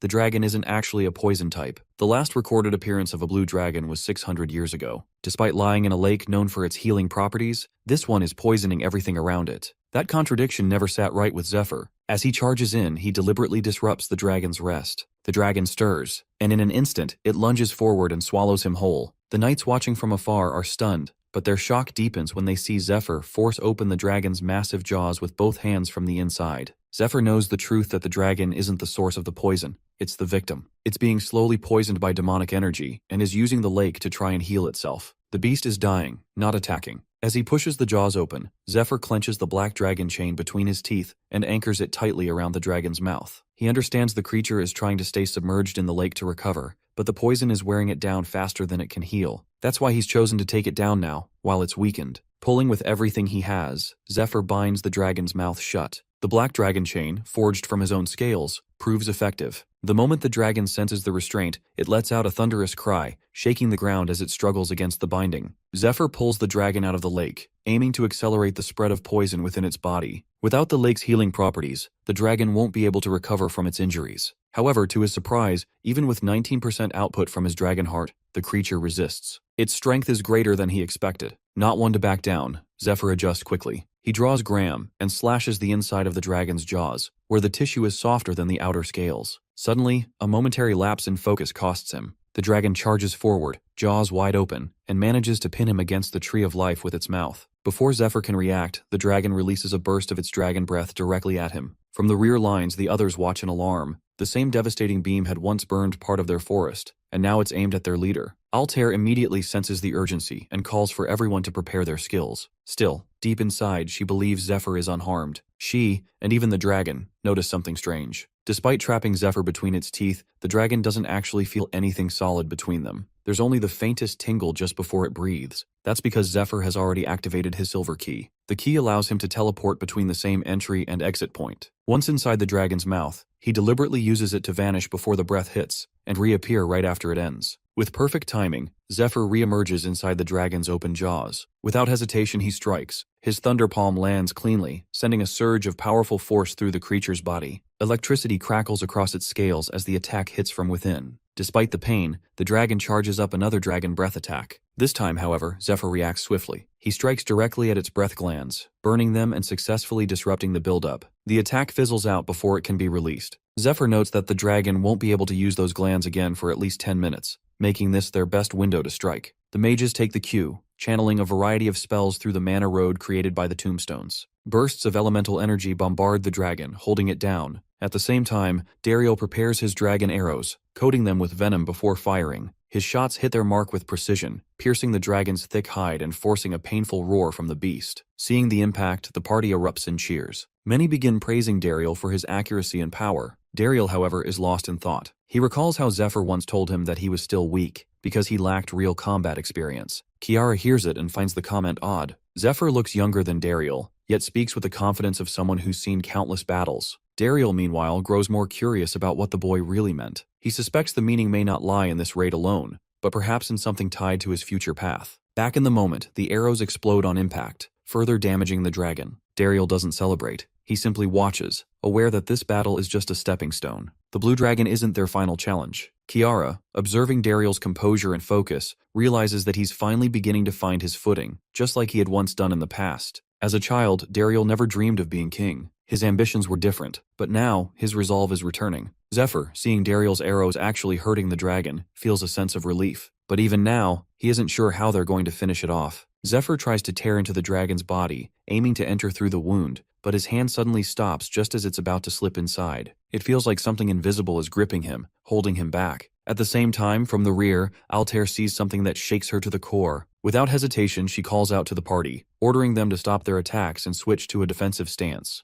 The mana road is shifting. Its direction is changing. She quickly recalls Zephyr's briefing. If they ever spot anything unusual in the Watchers or sense a surge of power, they must immediately reroute the mana flow. Zephyr had explained that the tombstones, while useful for extending spell range, also act as open channels. If a powerful enemy can manipulate mana, those same paths could send attacks right back at them. To prevent that, they need to disable the back end of the tombs. Doing so will block the incoming attacks, but it will also weaken their own offensive power. Following Altair's orders, the team begins reconfiguring the mana road. Just as they shift it, a massive shockwave tears through the field. A tremendous energy blast strikes them, confirming their fears. Zephyr had warned them of this exact moment. When he would be flung backward and the lake's surface began to ripple, it would mean one thing. The dragon had activated its unique attribute, telekinesis. This ability allows it to move objects without making physical contact. Only dragons with infinite mana reserves can wield it, an ability that, in simple terms, means destruction and pain. On the battlefield, Zephyr regains his stance but knows he's running out of time. He has only 20 minutes left of dragonification, and the real fight is just beginning.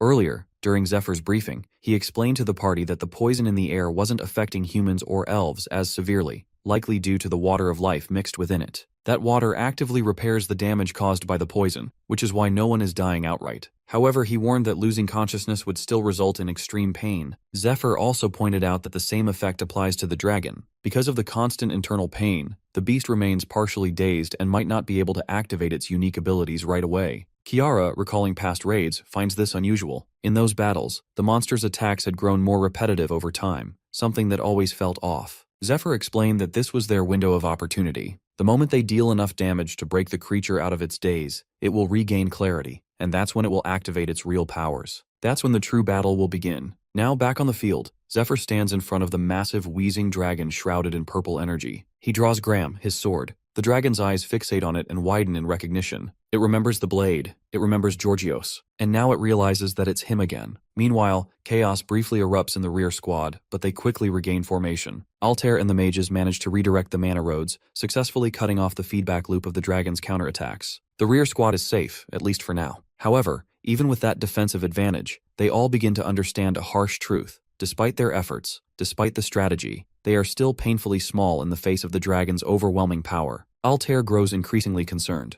Their long-range attacks will be far less effective under the current conditions, and she knows that supporting Dariel is now critical. He's the only one who can make full use of the mana road to land direct hits on the dragon. Meanwhile, Dariel himself is feeling the pressure. The distance is so great that each of his arrows takes nearly 4 seconds to reach the target. That means Zephyr will need to hold the dragon in place for at least 4.5 seconds, an eternity in battle. At the same time, the dragon gate appears to be closing again, and everyone holds their breath, waiting for Zephyr to force it open once more. Inside the battlefield, Zephyr continues dodging the dragon's swirling beam attacks. Each strike carries enough destructive force to disintegrate whatever it touches. He quickly realizes that tanking them head-on is not an option. As he analyzes the pattern, the dragon suddenly unleashes a devastating surprise attack. It catches him slightly off guard, but he manages to block it just in time. Without hesitation, the dragon lunges forward with jaws wide, trying to devour him. Zephyr instantly activates electric acceleration, darting out of reach. He draws Graham mid-movement and delivers a powerful slash across the dragon's jaw, forcing it open. Wounded, the dragon lets out a roar and dives into the lake. The entire battlefield watches in disbelief, realizing that the dragon is trying to heal. But Kiara quickly realizes the bigger problem. The dragon's dive is stirring the waters, and violent waves ripple across the lake. The nearby plants, which produce magical byproducts, might absorb this chaos as energy, and if they do, they'll start spawning powerful minions. As the summoned monsters emerge, they immediately begin targeting the golems. In response, all rear support mages shift their focus to reinforcing the golems and eliminating the incoming threats. Altair quickly orders the monsters to be cleared, knowing they could interfere with Zephyr's fight. However, to Daisy's shock, despite everything going according to plan and the golems being exceptionally powerful, several of them suddenly start fleeing the battlefield. Their movements become erratic, and they fall out of command. Meanwhile, Frieren, silently watching, knows that his sabotage has begun to take effect. Back on the front line, Dariel spots a monstrous projectile rapidly approaching. He reacts just in time, deflecting it mid-air with a perfectly timed arrow. The force of the deflection draws everyone's attention. Altair watches the impact site and realizes that if Dariel hadn't intervened, the entire rear squad would have been wiped out. Kiara examines the trajectory and determines that the attack originated from nearly 700 meters away. She warns the others to stay alert, as the presence of something that powerful can only mean one thing: the enemy is on the level of a dungeon boss. As she finishes speaking, a towering beast appears in the distance. Meanwhile, Zephyr reflects on his past life, recalling that the Blue Dragon raid began about a year and 4 months later than the current timeline. In that attempt, they lost both the Black Dragon's heart and Lucius the Holy One. However, Altair still managed to gather strong allies and rare items, allowing them to initiate the Blue Dragon raid and eventually slay the beast. Despite the success, they failed to obtain the dragon's heart due to a critical mistake. As a result, Danakil's vital agricultural land became irreparably contaminated, turning the operation into a failure by every measure. Around that time, after returning to the temple from the cave, Zephyr struggled to rise through the ranks. Meanwhile, Olden, one of Ned's staunch rivals, took control of the Third Parish. Zephyr saw becoming a temple knight as his only path to revenge, a way to close the distance between himself and Olden. He knew that finding a weakness would be crucial, and the more information he gathered, the better his chances became. Elsewhere, Matthias and Olden sipped tea as they acknowledged the princess's failure and reflected on the decision to withhold troops from the Great Forest. A strategic move that wasn't solely Olden's idea, but a brilliant one nonetheless. Zephyr recognized the political cost of the failed campaign. The princess lost soldiers, resources, and much of her standing. Even if she joined the upcoming Ice Dragon raid organized by the Guild Alliance, he doubted she would hold any real influence. With the Black and Blue Dragon hearts already secured, only the Ice Dragon's heart remained to complete their objective. Olden anticipated generous rewards once it was done. Back in the Silver Key, Zephyr notes that the situation has shifted. This time, he fully understands the traps laid out for them and refuses to let things unfold according to his enemy's plans. He also got the healing potion that restores wounds, a mana potion that replenishes energy, and golden tears, an enhanced protective item that blocks harmful effects. Confident in his inventory, Zephyr checks the status of the video transmission golem. While the large golem at base can transmit footage from his end, he needs to see what's happening back at camp. Unfortunately, inside the Silver Key, the golem fails to connect. He assumes the storm has passed by now and decides to focus on the task ahead. Back at the fight, the group is locked in battle with the monsters, including the massive boss. It rips a tree from the ground and hurls it toward them. Seeing it, Kiara asks Dariel about their remaining Black Dragon arrows. Dariel reports having only 24 left, barely enough to deal with the dragon itself and none to spare for the surrounding monsters. These arrows are crafted from hippogriff feathers, with gem seed branches enhancing their power. Kiara and Dariel coordinate their attacks, using Blue Storm and Flame Dance in tandem. Zephyr notes their synergy and the solid performance of the entire party. However, he also recognizes the core issue: they simply are facing too many monsters. Seeing them coming, Dariel prepares to fight, undeterred by the number of enemies. Whether dozens or hundreds, he intends to destroy them all with his arrows. Meanwhile, the monster boss speaks in his own language while casting an area of effect spell from horseback. In an instant, he vanishes, leaving the knight stunned. Moments later, he reappears out of nowhere, a massive jaw slamming down on them with crushing force. One of the soldiers spots more monsters, some already reaching the outskirts of the camp.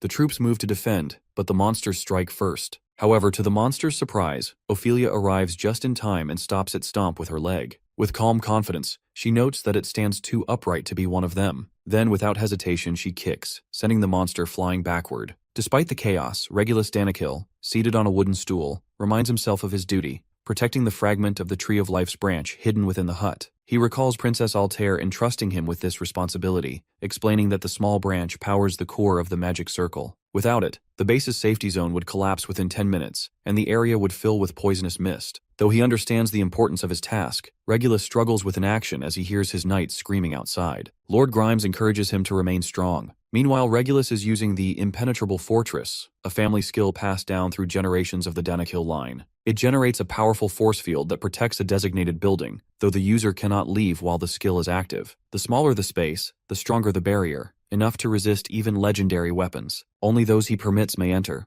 Regulus reassures himself that he is the right person for this task. Then someone knocks on the door, coughing and asking to be let in. The voice resembles Princess Altair's. He hesitates, believing she might be in danger, and that failing to help her could cost him and his knights their lives. Lord Grimes, however, warns it might be a trick, but Regulus insists on opening the door. To his shock, Elder Harem stands outside. Regulus briefly doubts the elf's identity, before realizing Harem mimicked the princess's voice using an item. It's an imp acorn, which allows the user to remember and reproduce another person's voice. As Harem removes the acorn from his mouth, he uses a blinding flash. Regulus, though only temporarily blinded for 3 seconds, becomes immobilized. Enough time for Harem, already under an acceleration spell, to act and get his hands on the Tree of Life branch fragment. A horn sounds in the distance, signaling an emergency. Ophelia recognizes it as a sign that the magic circle's core is compromised. At the same time, Harem confirms their successful infiltration and urges his imposter group to move quickly. Ophelia notes that the safety zone will deactivate in 10 minutes. Elsewhere, Princess Altair, calm and composed, attempts to contact Zephyr, informing him that her side is falling apart. She reveals to use a space core to restore the circle, but urges him to kill the dragon quickly.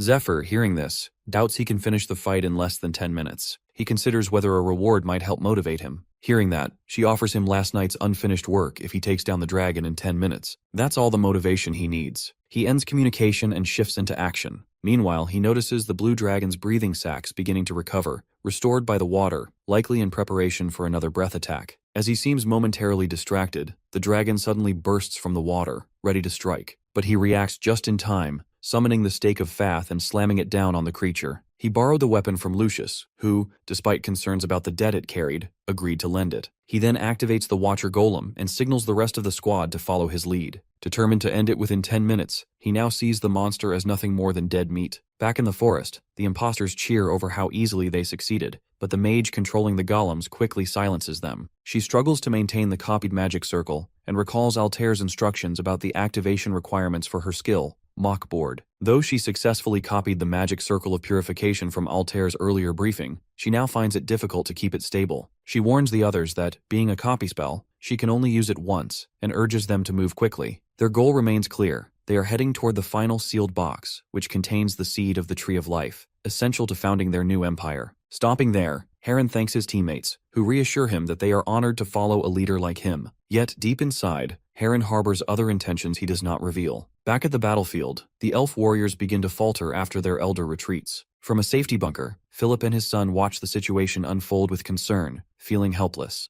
They know they did everything they could, ensuring steady food supplies, deploying Ophelia to tear through enemy minions, relying on a skilled healer, and placing their hopes in Zephyr, who carries a dragon's heart. Even the princess stood by them, protecting the soldiers with her blessings. Despite all this, morale continues to drop as the absence of their elder weighs heavily on the elven forces. Philip's son, however, finds it strange that Dariel still holds his ground firmly, even though the one he looked up to has already abandoned the fight. Philip explains that although Dariel appears strong and determined now, he is not the true center of the elf kingdom. That role belongs to the chief priestess, the chosen partner of the Tree of Life. The tree itself selected her, and only an elder who has received the tree's favor can become a leader. Through the Tree of Life, she can connect with all elves and influence their minds. Her name is Sylvestia, also known as the Broken Moon. Born blind, she became paralyzed after giving birth to Kiara, yet she remains a wise and respected figure. Hearing this, Philip's son wonders how Sylvestia gave birth to Dariel if she was already paralyzed after Kiara. He responds that rumors once spread about an affair. Kiara may have been born from it and is only half-elf, which is why she is not recognized as a high elf. Dariel, on the other hand, is a pure-blooded elf and was born with remarkable talent. However, he never wanted to become king, Instead, he aspired to become the queen's loyal protector rather than a ruler. Initially, Dariel's stance wasn't a problem for the elven people, but when the situation began to deteriorate, they started seeking someone to lead them through the crisis. Even then, Dariel refused to take on any leadership role. Left without options, the elves were forced to appoint Frieren as their temporary leader. Back with Frieren's party, the mage struggles with guilt over abandoning the remaining elves. She tells herself there was no realistic way for them to defeat the dragon, and tries to find comfort in the belief that they did what they could, especially while Dariel chose to turn away from them. They sent their Black and Silver Moon units into human lands 4 years ago, sparking a war. In the process, they lost a precious item and allowed part of the forest territory to fall into enemy hands. The blue dragon soon appeared, taking control of the lake, and the strongest moon elf departed with the seed box, leaving Frieren behind to manage a broken kingdom. The one who left stood no chance against poison, and even Dariel ignored the situation, choosing not to intervene.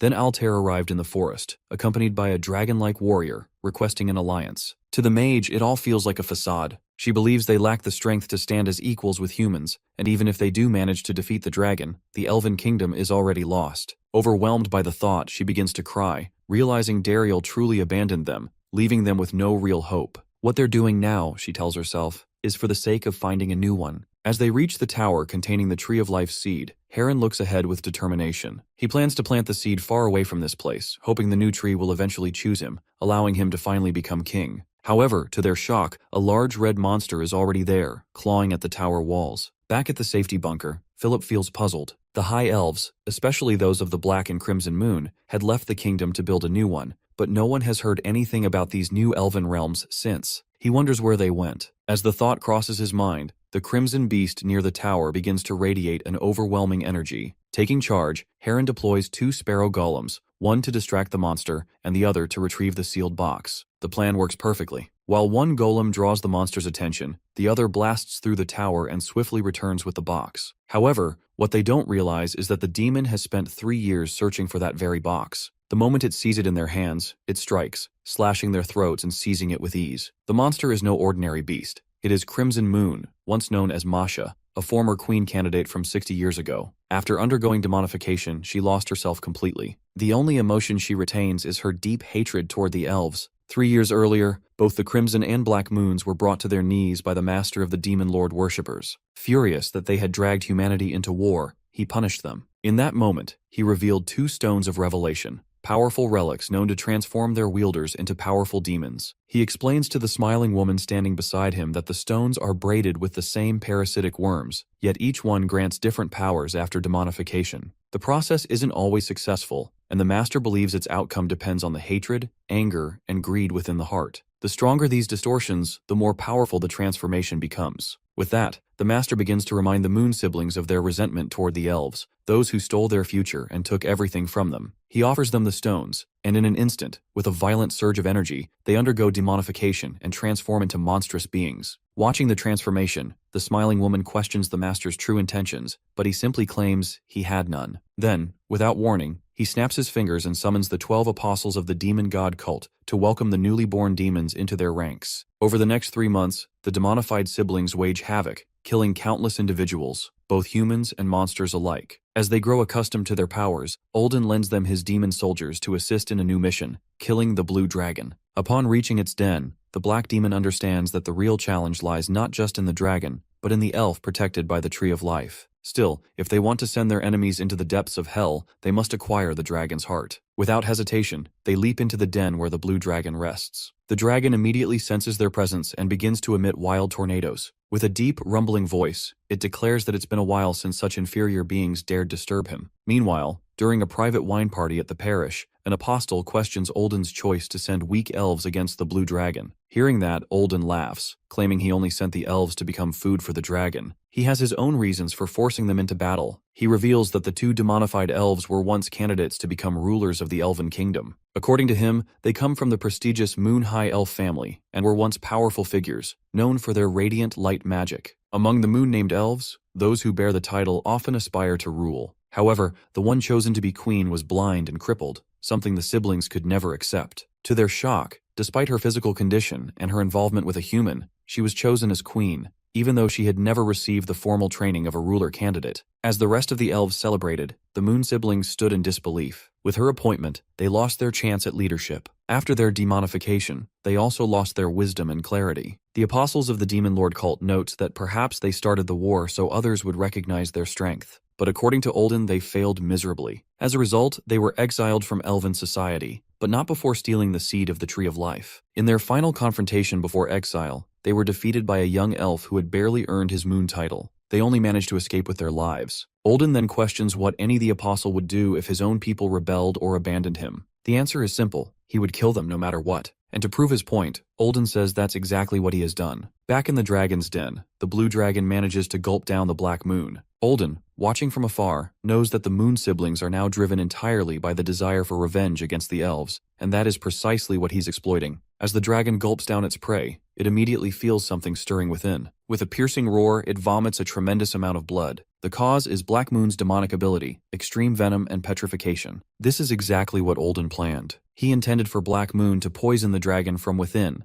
knowing that, in the end, it would become a race against time, whether Black Moon can survive the dragon's corrosive digestive fluids, or whether the dragon can endure the spreading poison. Olden is certain that if the situation worsens, the dragon will fly toward the Aslan continent and dive into the Lake of Life, the same sacred place that nourishes the elven forest with its waters. As expected, the dragon launches into the sky, heading toward the lake. On its tail still clings the monstrous Crimson Moon. The dragon ignores her completely, sensing no real threat from behind. Meanwhile, Crimson Moon holds on, not out of strategy, but because the side effects of demonification have left her mind clouded. Even so, a faint instinct drives her. Drawn to a familiar energy that stirs fragmented memories, she leaps toward the seed tower. However, her damaged cognition prevents her from entering. Instead, she begins attacking anything that approaches the tower, killing without hesitation. Because the dragon has become the main threat, no one has noticed her presence, and since that day, she has been relentlessly clawing at the tower walls. Now, after tasting the blood of an elder, Frieren,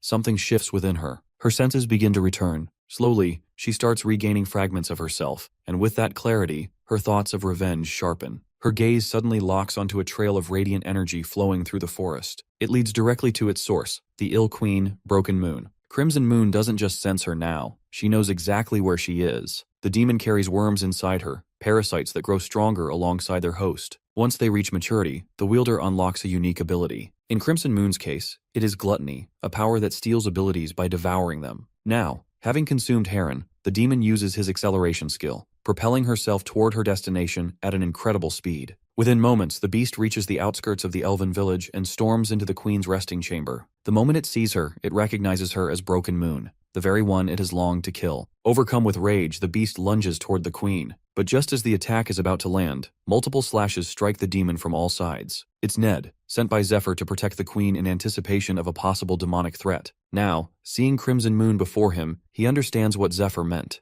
Without hesitation, Ned charges his Thunderbolt spell and unleashes a devastating barrage, shaking the entire chamber. Meanwhile, back at the lake, the battle between Zephyr and the monster still rages. Only 8 minutes remain before the purification magic protecting the camp fades. Because of this, Altair urges Zephyr to take the monster down before that happens. But in truth, he wants it dead even sooner. He knows that killing the dragon won't be the end of this raid, and every second counts if they're to ensure the safety of everyone left. Once the dragon dies, Black Moon is expected to awaken, and this is exactly the reason they failed the raid in his previous life. Last time, when they killed the dragon, the entire camp erupted in celebration. The warrior who delivered the final blow, Ederuis, stepped forward to claim the dragon heart, just as they had planned. But as he reached for it, he froze, shocked to see a barrier surrounding the dragon's corpse. In that moment, the demon hidden inside the dragon's stomach burst out, catching everyone off guard. Even more alarming was the sight of the demon holding the dragon heart in its claws. With a mocking grin, the demon thanked them for slaying the beast, and without hesitation, shoved the dragon heart into its own chest. Ederuis attempted to stop him,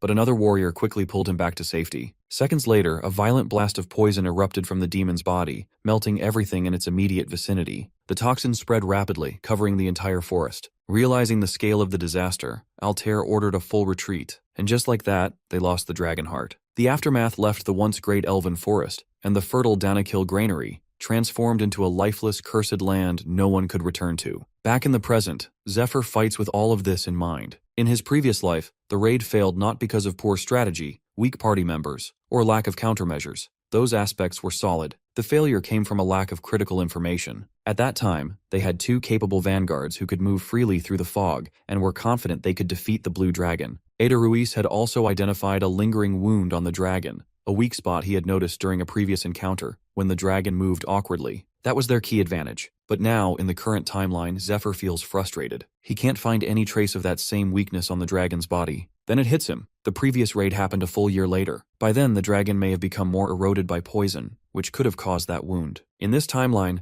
it simply hasn't developed yet. Determined to create his own opening, Zephyr stabs poison scales directly into the dragon's body. The impact causes a violent explosion, and the dragon lets out a thunderous roar of pain. As it screams, the dragon suddenly commands everything around it to stop. To Zephyr's shock, time itself freezes. Water droplets hang motionless in the air. Leaves stop mid-fall. Even the wind stands still. This is a commanding power far beyond what humans can wield with a dragon heart. Even the silver key refuses to respond. Zephyr realizes the effect will last for exactly 7 more seconds, but that's more than enough time for the dragon to charge and unleash its breath attack. However, in that exact moment, Dariel fires a barrage of arrows at the beast. The strikes land just as time resumes. Dariel watches in disbelief, realizing that Zephyr actually created the opening he spoke of, and it worked. With each blast, Dariel continues to strike the dragon relentlessly, shot after shot. His barrage creates just enough of an opening for Zephyr to deliver a massive blow to the dragon's body. Together, they succeed in destroying its breath sac, rendering the dragon breathless, at least for now. Dariel now has 17 black dragon arrows remaining. He calculates quickly. Each spell requires 3 arrows, meaning he can cast his enhanced spell 5 more times. To kill the dragon, though, every shot must land. Back at the lake, as the dragon retaliates, Zephyr narrowly dodges the attack. He recalls how, in his previous life, they lost the dragon heart after this point. The blue dragon had taken full control of the corrupted body, and the battle that followed lasted an entire month. Over that time, Zephyr had learned its attack patterns and, through sheer endurance, barely managed to defeat it. Back then, the dragon had fought using memories from its prime, faster, stronger, and far more ruthless.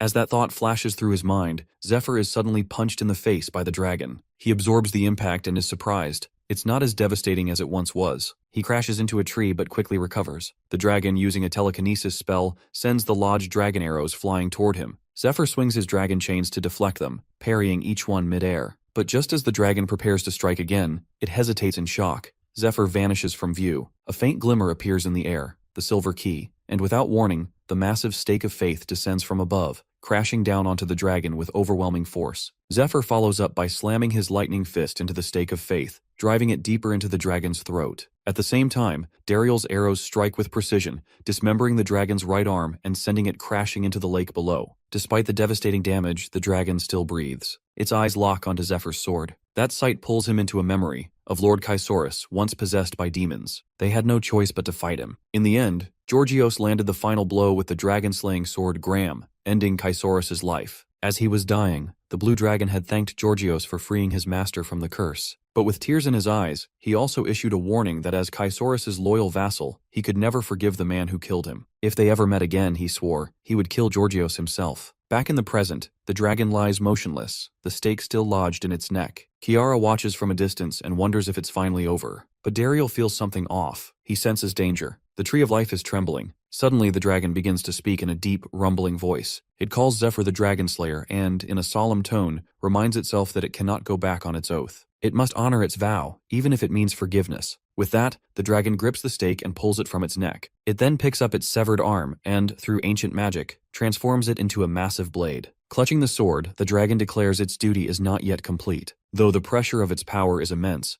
Zephyr can't help but feel a surge of excitement. The dragon has just used its own tongue to convert its remaining life force into pure combat strength. And now, the true battle begins. Our boy has only 12 minutes of dragonification left, and the dragon still holds one breath attack in reserve. But those numbers no longer matter, because the dragon has already unleashed the dancing blade of death, a weapon forged from its own life force, carrying immense destructive power. He knows that no strategy will work now except one, pure, overwhelming force. To match that, he activates Berserk Dragon Mode, which boosts his physical abilities by 200% but shortens his transformation time to just 3 minutes. As the dragon brings down a heavy, energy-charged blow, he counters with his own power-loaded sword swing. Their attacks collide, the impact so intense that it sends him skidding backward. The dragon's strike is strong enough to slice the Tree of Life clean in half, shaking the elves watching from afar to their core. In the middle of the clash, he recalls Ned's teachings from his past life. lessons in martial arts that focused not just on strength, but on sensing its flow and learning to control it. According to Ned, if he masters it, he can elevate his strength to a higher level and overcome stronger foes even with limited power. Remembering this, he dodges the dragon's next attack and launches himself forward.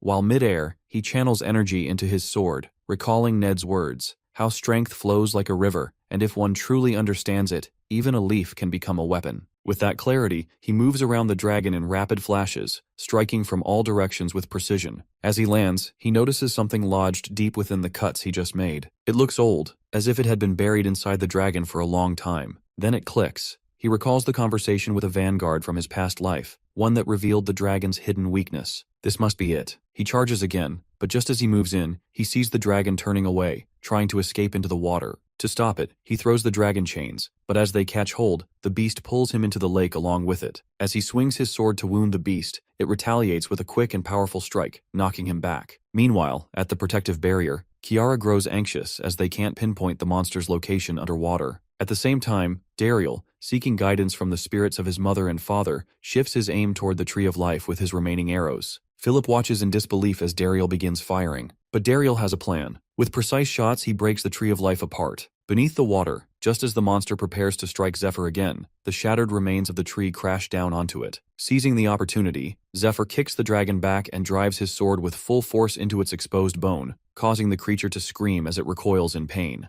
On the day Georgios defeated Chrysaorus, the blue dragon had warned him to leave, but the knight had other plans. He apologized to the dragon as he drew his sword, explaining that he couldn't walk away and leave behind a threat to the queen's future. A brief but intense battle followed. Georgios overpowered the blue dragon and severed one of its horns in a single decisive strike. He then drove a sealing stake, White Queen's finger, into the dragon, a weapon that locks away the target's power and cannot be removed by the one afflicted. With that, Georgios ordered the dragon to remain in its den until the red dragon calmed down, stating that, because of the Chrysaorus heart inside him, he could never truly befriend a dragon. He advised they avoid meeting again for as long as possible. Now, in the present, as the blue dragon sinks into the depths of the lake, the memory resurfaces clearly. In that moment, he realizes, it's not Georgios standing before him now, but someone who has inherited his legacy. It's our boy Zephyr, the new dragon slayer. Meanwhile, inside the dragon's stomach, Black Moon awakens, sensing that the dragon might finally be dead. He believes this is the moment to claim the dragon's heart. But just as he begins to get excited, Zephyr strikes him with a powerful blow, sending him flying across the space.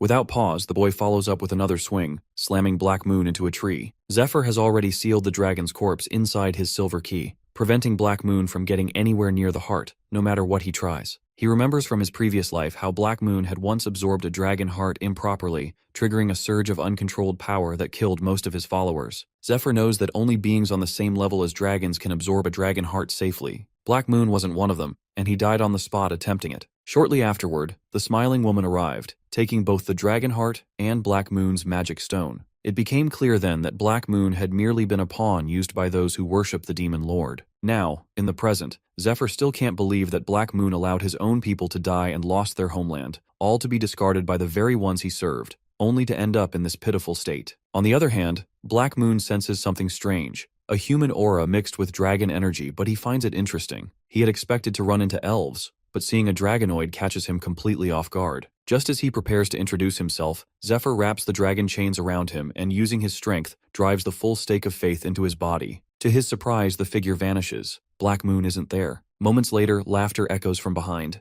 Black Moon mocks Zephyr, claiming that his speed exposed his own weakness, making him easy to counter. By now, Black Moon has already figured out that Zephyr is relying on limited dragon power, and that he can only maintain it for around 2 minutes. Zephyr realizes the man is sharp. Only 48 seconds of dragonification remain, and once the effect of his secondary spell ends, he will immediately collapse. He doesn't have enough strength left for a drawn-out battle, so he shifts his focus to baiting Black Moon instead. As Zephyr stands below, Black Moon hovers above and offers to spare his life if he hands over the dragon heart. He claims he holds no hatred for humans and seeks only revenge against the elves. While Black Moon yaps, Zephyr quietly casts Dragon Tongue, a spell that issues a direct command. With it, he orders Black Moon to freeze in place. Black Moon is shocked. His legs suddenly refuse to move. Seizing the moment, Zephyr strikes once more, slamming the stake of faith into him with full force. But to his shock, Black Moon activates a barrier, blocking the strike and shouting at Zephyr for interrupting him mid-sentence. Meanwhile, Zephyr, feeling dazed from using Dragon Tongue, begins loading his silver key. He knows he needs just enough stamina for one final attack. To end it, he attempts to summon the Sword of Light, but to his disbelief, the goddess doesn't permit it. The sword instantly transforms into a burst of flame instead, and Zephyr stares in disbelief. The goddess of light had granted him the sword before, even when he was weaker. Confused and frustrated, he curses her, and in that moment he's suddenly thrown backward, engulfed in flames. Watching from a distance, Black Moon is confused by what just happened, but relieved his barrier held. He still can't move his legs, but being bound doesn't stop him from attacking. In his hand, he conjures Venom, his ultimate skill, Venom Spear, sharp enough to pierce dragon scales. With a leap, he drives the spear straight into Zephyr's chest. The impact sends a brutal wave of pain through Zephyr's body. Hearing his screams, Black Moon is amused, surprised to see someone stronger than himself cry out like that. Without pause, he prepares another spell, claiming he has much to do and will grant Zephyr a peaceful death. He unleashes a massive wave of poison. But before the spell lands, a strange noise echoes from the lake. Suddenly, enormous roots burst out from beneath the water, one of them piercing straight through Black Moon's chest from the left. Black Moon can't believe what just happened. Zephyr reveals that, by drawing in all the poison from the area to use his ultimate skill, Black Moon unknowingly purified the lake and the surrounding jungle. Zephyr remembers from his past life how the Dragon Heart and the Black Moon's magic stone were taken by the demon cult and turned into weapons that generated poison fog and spears. So in the present, he anticipated that the original owner, Black Moon, would possess the same poison-based skills. Zephyr had intentionally baited him into using them, knowing it would be the fastest way to cleanse the forest. Now the area around the lake stands as the only purified zone, but it's enough. The Tree of Life uses its roots to extend into the cleansed soil, and the forest will soon begin to recover. Zephyr had foreseen most of this, but the tree's intervention still came as a surprise. Meanwhile, Black Moon is writhing in pain as the roots continue to pierce and shake his body. Realizing the threat, he struggles to spread poison once more, but Zephyr steps forward, scolding him. He reminds Black Moon that the elves had long been protected by the Tree of Life, and yet now, when facing it directly, he cowers in fear and struggles. Channeling energy into his claw, Zephyr brings it close to Black Moon's face. He calls him ungrateful and foolish, but assures him that since he is incapable of true understanding, he'll have to face the truth in death. With that, Zephyr drives his empowered claw into Black Moon's stomach, extracts the magic stone, and brings him down for good. Before news of their success even reaches the rear squad, they witness it with their own eyes. The Tree of Life begins to resurrect right in front of them. Seeing this, Altair announces to the rest of the party through her golem that the blue dragon has been defeated and the dragon heart has been secured.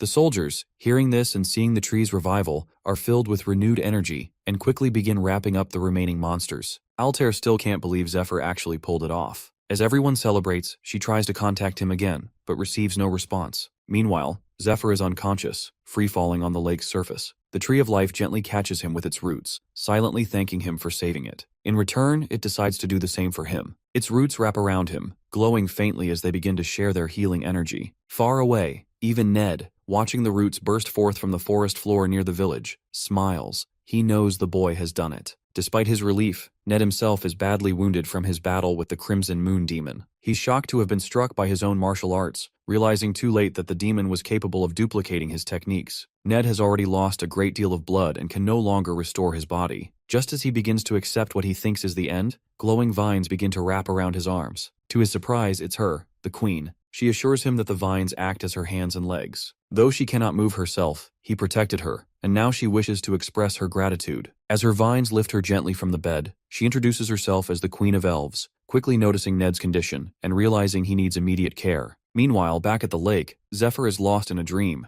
reliving a moment from his childhood when his father left him. In that memory, his mother embraces him, recognizing his human side and choosing to raise him with care and compassion, unlike his father. She apologizes for not being able to protect him but assures him that the last thing she can offer, as his parent, is the strength to protect himself. With those words echoing in his mind, Zephyr awakens from unconsciousness. He realizes he had been dreaming about his mother. Looking around, he finds himself enveloped in glowing vines, lying within an unfamiliar but gentle cradle of roots. Suddenly, a deep voice speaks, advising him not to move. The voice tells him that he's been unconscious for 72 hours and is still in recovery. It then reveals that the space he's in lies within the trunk of the Tree of Life, and the godly speaker introduces himself as Yggdrasil. According to Yggdrasil, this is his reincarnated form, allowing him to communicate directly with mortals. Zephyr is stunned. He had never seen this form before. In his previous life, they had failed to save the Tree of Life and the Queen, so he never had the chance to meet Yggdrasil. The ancient being explains that, aside from his wife, no one else, neither their children nor anyone in the forest, has ever seen him in this form. Curious, Zephyr asks if the figure can read thoughts. The figure confirms, but assures him that he won't do so if Zephyr is uncomfortable. Still, Zephyr feels uneasy. He can't read the figure's emotions, and his strange eyes only make it more unsettling. The tree, sensing his thoughts, reassures him once again that he has no intention of causing harm. Instead, he wishes to thank him. As a gesture of gratitude, Yggdrasil summons a small fruit-bearing branch and asks Zephyr to eat from it, explaining that it will help his body recover more quickly. He then reveals that he had been imprisoned by the blue dragon's tongue spell, paralyzed and poisoned, unable to move. However, through his children, he had been silently observing Zephyr all along. Seeing how Zephyr helped both his children and his wife, Yggdrasil has now decided to offer a bilateral contract, a sacred bond between them. He presents it as a formal decree, though Zephyr has no idea what the old tree is even talking about. In any case, Zephyr begins to understand that the tree is genuinely trying to thank him. He senses no hostility. He recalls how, in his previous life, Dariel once told him that his father was a demigod,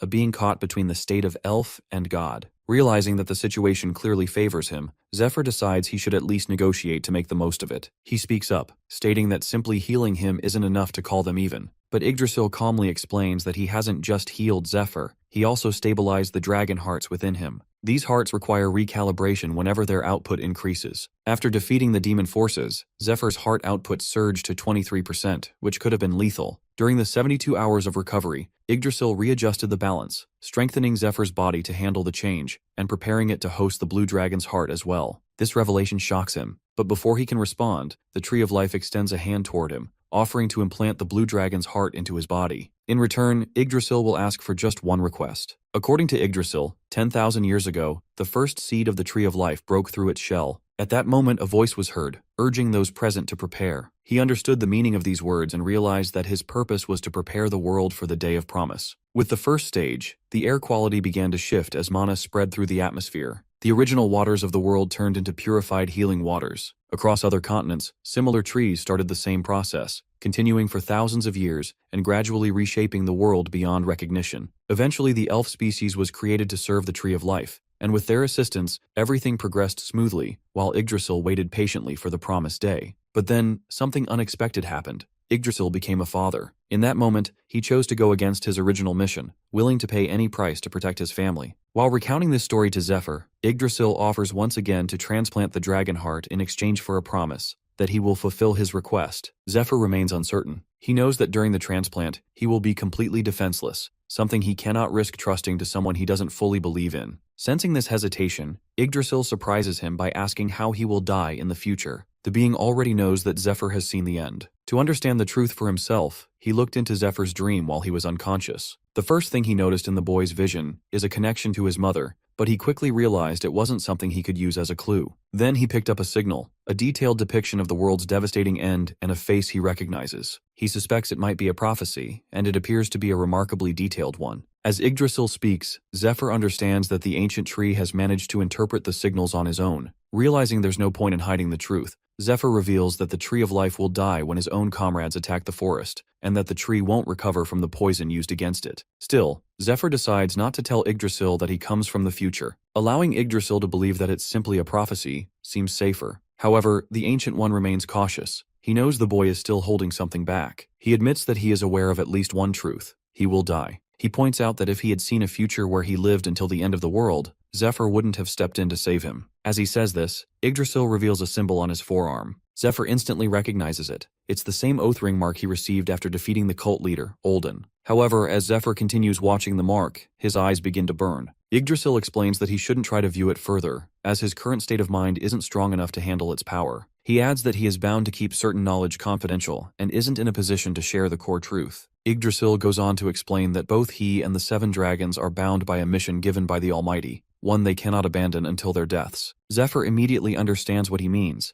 It's the same reason he had no choice but to kill the blue dragon. The Tree of Life then reveals that in the final days, the surviving dragons will lose their will and join the Demon Lord's army, a future he has already seen. Upon hearing this, Zephyr wonders if he too will become an enemy like the dragons. Yggdrasil offers a vague answer, admitting that he has never doubted his mission and never truly believed this world held much value. Yet something changed when he fell in love with the broken moon. Despite knowing she wouldn't live long, she loved him and wanted to have a child with him. Though her body was weak, she wished to create lasting memories and dreamed of continuing a life together. She also refused to use the Chalice of Conception, a sacred tool used by elf royalty to help conceive a new life. choosing instead to try naturally, despite the risks. She chooses a different method, and Yggdrasil, moved by her love, takes on a humanoid form. That one woman significantly shifted his perspective, making the world seem more valuable than it ever had before. He believes Zephyr will one day understand that feeling as well. Hearing this, Zephyr recalls Altair from his past life and the moment of conception they shared. As he lies down and closes his eyes, Yggdrasil begins channeling the blue dragon heart's energy through his divine powers. Before starting the process, he makes a request that when the time comes,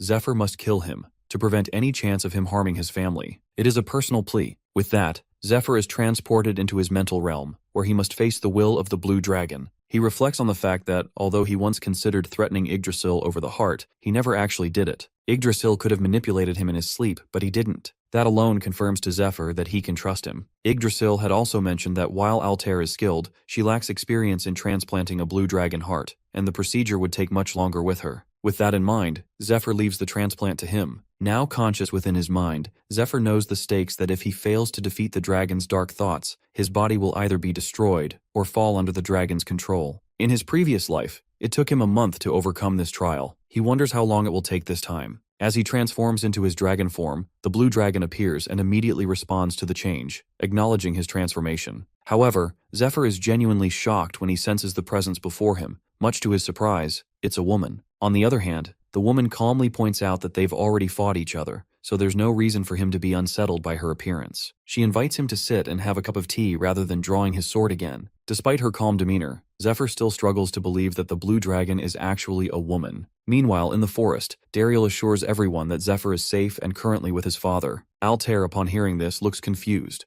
After all, his father is a tree. Others begin to wonder if the tree might have simply consumed him. Dariel, however, explains that the Tree of Life might actually be treating him. Philip, hearing this, grows concerned. He worries that Zephyr could end up captured by the Tree of Life and possibly used as a hostage. At the same time, Dariel senses another strong presence within the tree, one he suspects might be the blue dragon heart. That thought raises further concern that will Zephyr even return? Still, one thing is certain, that if he does come back, he won't be the same. Inside Zephyr's consciousness, he accepts the woman's offer of tea, quietly honored that a dragon has chosen to reveal her polymorphed form. He knows that all life forms are most at ease in their original shape, and they only shift their form when trying to show superiority, express respect, or deceive someone for personal gain. Judging by her demeanor, Zephyr deduces that she likely lacks the talent for trickery, so her transformation is either out of respect or a show of superiority. The woman hears his thoughts and takes them as a compliment. She's impressed that he managed to defeat her, even though she was weakened by poison. She also admits she feels at ease in Zephyr's consciousness, likely because it's filled with the ancient energy of the Kaisaurus. She doesn't want to treat Zephyr like a stranger just because he now carries the dragon heart. Suddenly, the entire area pulses with mystical energy. She notes calmly that it seems her liege is upset. Without warning, she begins communicating directly with his dragon heart using her psychic abilities, leaving Zephyr both confused and annoyed. Her name is Artalis. In his past life, Zephyr had also encountered her in his consciousness. Even though he had grown strong by then, it still was a dangerous fight. The only reason he survived was due to the dragon's unpredictable temperament. At times, it allowed him to rest mid-battle. The dragon would relentlessly attack, then revive him while he was half dead, only to start again. This cycle repeated until he finally defeated her. Through those long battles, she had unknowingly trained him. Still, Zephyr reflects that everyone who's ever taught him seems to have a chaotic personality, whether it's Ned or the blue dragon. As Zephyr's irritation grows, Artalis notices and questions it, only irritating him further. Eventually, she gets to the point. She declares that with her death, she's finally free from the burdens of her old mission and will soon reunite with her liege. But first, she wants to see some of his cute tricks. She adds that she has no regrets as a warrior. Her final battle was worthy of her pride.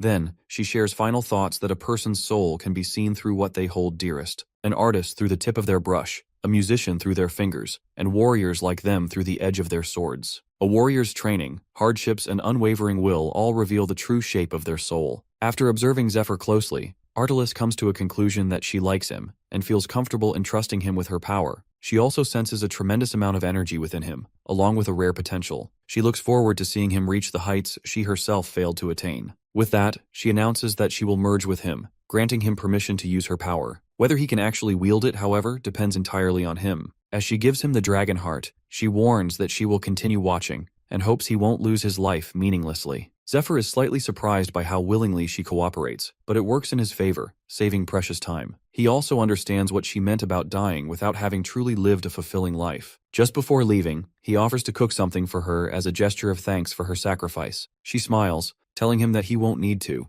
He'll find out why soon enough. With that, a tremendous surge of power erupts from within. Outside, those waiting near the Tree of Life feel the shockwave, and then, to their astonishment, Zephyr emerges, fully healed. Altair, seeing him safe, feels a wave of relief and embraces him warmly. Meanwhile, in the realm of the Silver Key, the angel Mercedes addresses someone she calls Old Master. She informs them that another ancient god has chosen the new master, an event that signals a shift in the world's future. At the fourth parish of the Temple of Light, a soldier arrives and presents a letter to the captain, claiming that Olden has been murdered. The news spreads quickly, and rumors begin to circulate with many believing it was Lucius who killed him. Several hunters take up arms, thinking that if they eliminate the man who defeated one of the twin knights, ranked among the top 10, they might claim the vacant position for themselves. Meanwhile, in the realm of the Silver Key, the angel kneels in prayer, recalling the prophecy of a coming battle so devastating it will turn rivers into blood. With the throne of God now vacant, countless factions are expected to fight for it. Yet despite the looming chaos, they believe that someone will rise at the end of the world to save them from this tragic fate, the one foretold as the destroyer of fate. Back in Lindell Castle, within Altair's territory, a knight defeats her guard and demands an audience with the princess. While Lord Zephyr rests within the Tree of Life, he reflects on how much has happened outside. After the forest is cleansed of poison, Yggdrasil activates a command to the mana flowers, magical plants that grow near streams and purify both the air and water. Outside, survivors continue pushing forward, defeating the remaining monsters and making their way to the Tree of Life. Princess Altair identifies the location as Elfenheim, the Elven Kingdom's capital. One elf, overcome with emotion, expresses disbelief at seeing it again and thanks the group. Ned also soon arrives with the Elf Queen, who has finally awakened. Her presence brings joy to many, especially Kiara and Dariel, who run to embrace her. Afterwards, the group buries fallen soldiers and mourns their losses near the graves. Zephyr reflects on the exhausting effort of treating the wounded, cleaning the battlefield, and locating those left behind. With Yggdrasil focused on purifying the forest, others had to take on the burden. Still, the busy work helps the survivors process their grief. Most of them lost their homes to this devastating disaster. Although the threat of the Blue Dragon has passed,